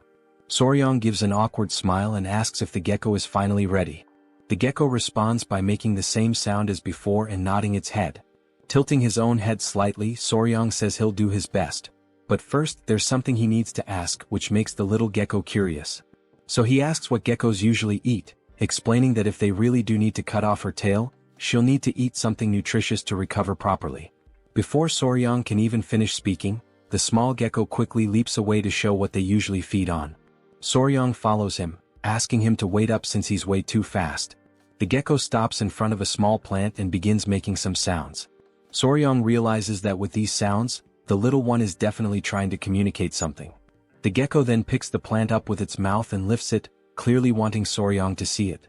Soryang takes the plant from the gecko, and Hwain arrives shortly after, asking if she can take a quick look at it. She takes the plant and carefully examines it. Then she says it's weak, but she can still feel a bit of chi coming from it, so this little plant is definitely a seed of a spiritual herb that used to grow there. Soryang takes the plant back and is left stunned when he realizes it's that seed. This spiritual herb that everyone had talked about so much. Muin comments that he's heard of it before a long time ago. And it's said that spiritual herbs always grow in places where spiritual beasts live. Looking at the sleeping baby centipedes, Hwain says that maybe, just like the baby centipedes, the little geckos also survive by feeding on the chi from the spiritual herbs. Soryang looks a little alarmed and asks if now that the spiritual herb has been dug up, it means this is a big problem. He then tries to dig the ground with his hands, saying they should replant it quickly, but Muin tells him that won't help. Muin approaches, places a hand on Soryang's shoulder, and explains that once a spiritual herb has been touched by human hands, it won't grow again. He adds that the little gecko surely already knew this, and that's probably why he dug it up and showed it to them. So even if they plant it again, it won't grow any further from this point on. Then he remembers Jagal, who had come there earlier and dug up the plant, which led to the small, defenseless geckos being harmed. Soryang begins to cry and says that he's sorry for that humans are truly sorry little geckos. Muin then turns to Gu Pei and asks what the name of the spiritual herb that used to grow there was.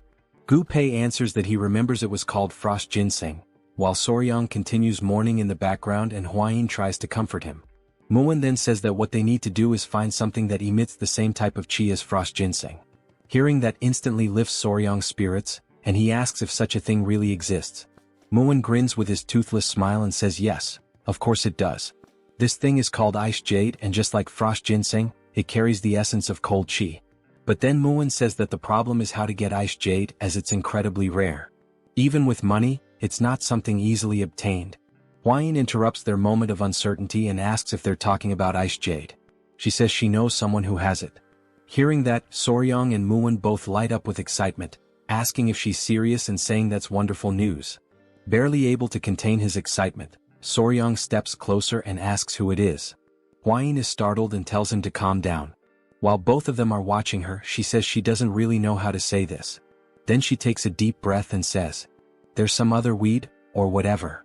The two of them are left in shock by all the buildup, and Muin asks if she means it's just a weed.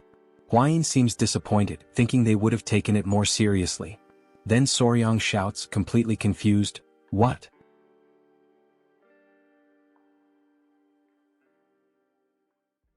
If you enjoyed this video, don't forget to give it a thumbs up, it really helps. And for more content like this, make sure to subscribe and hit the notification bell so you don't miss any updates. Let me know in the comments if you'd like to see another part. I'd love to hear your thoughts. See you next time. Bye-bye.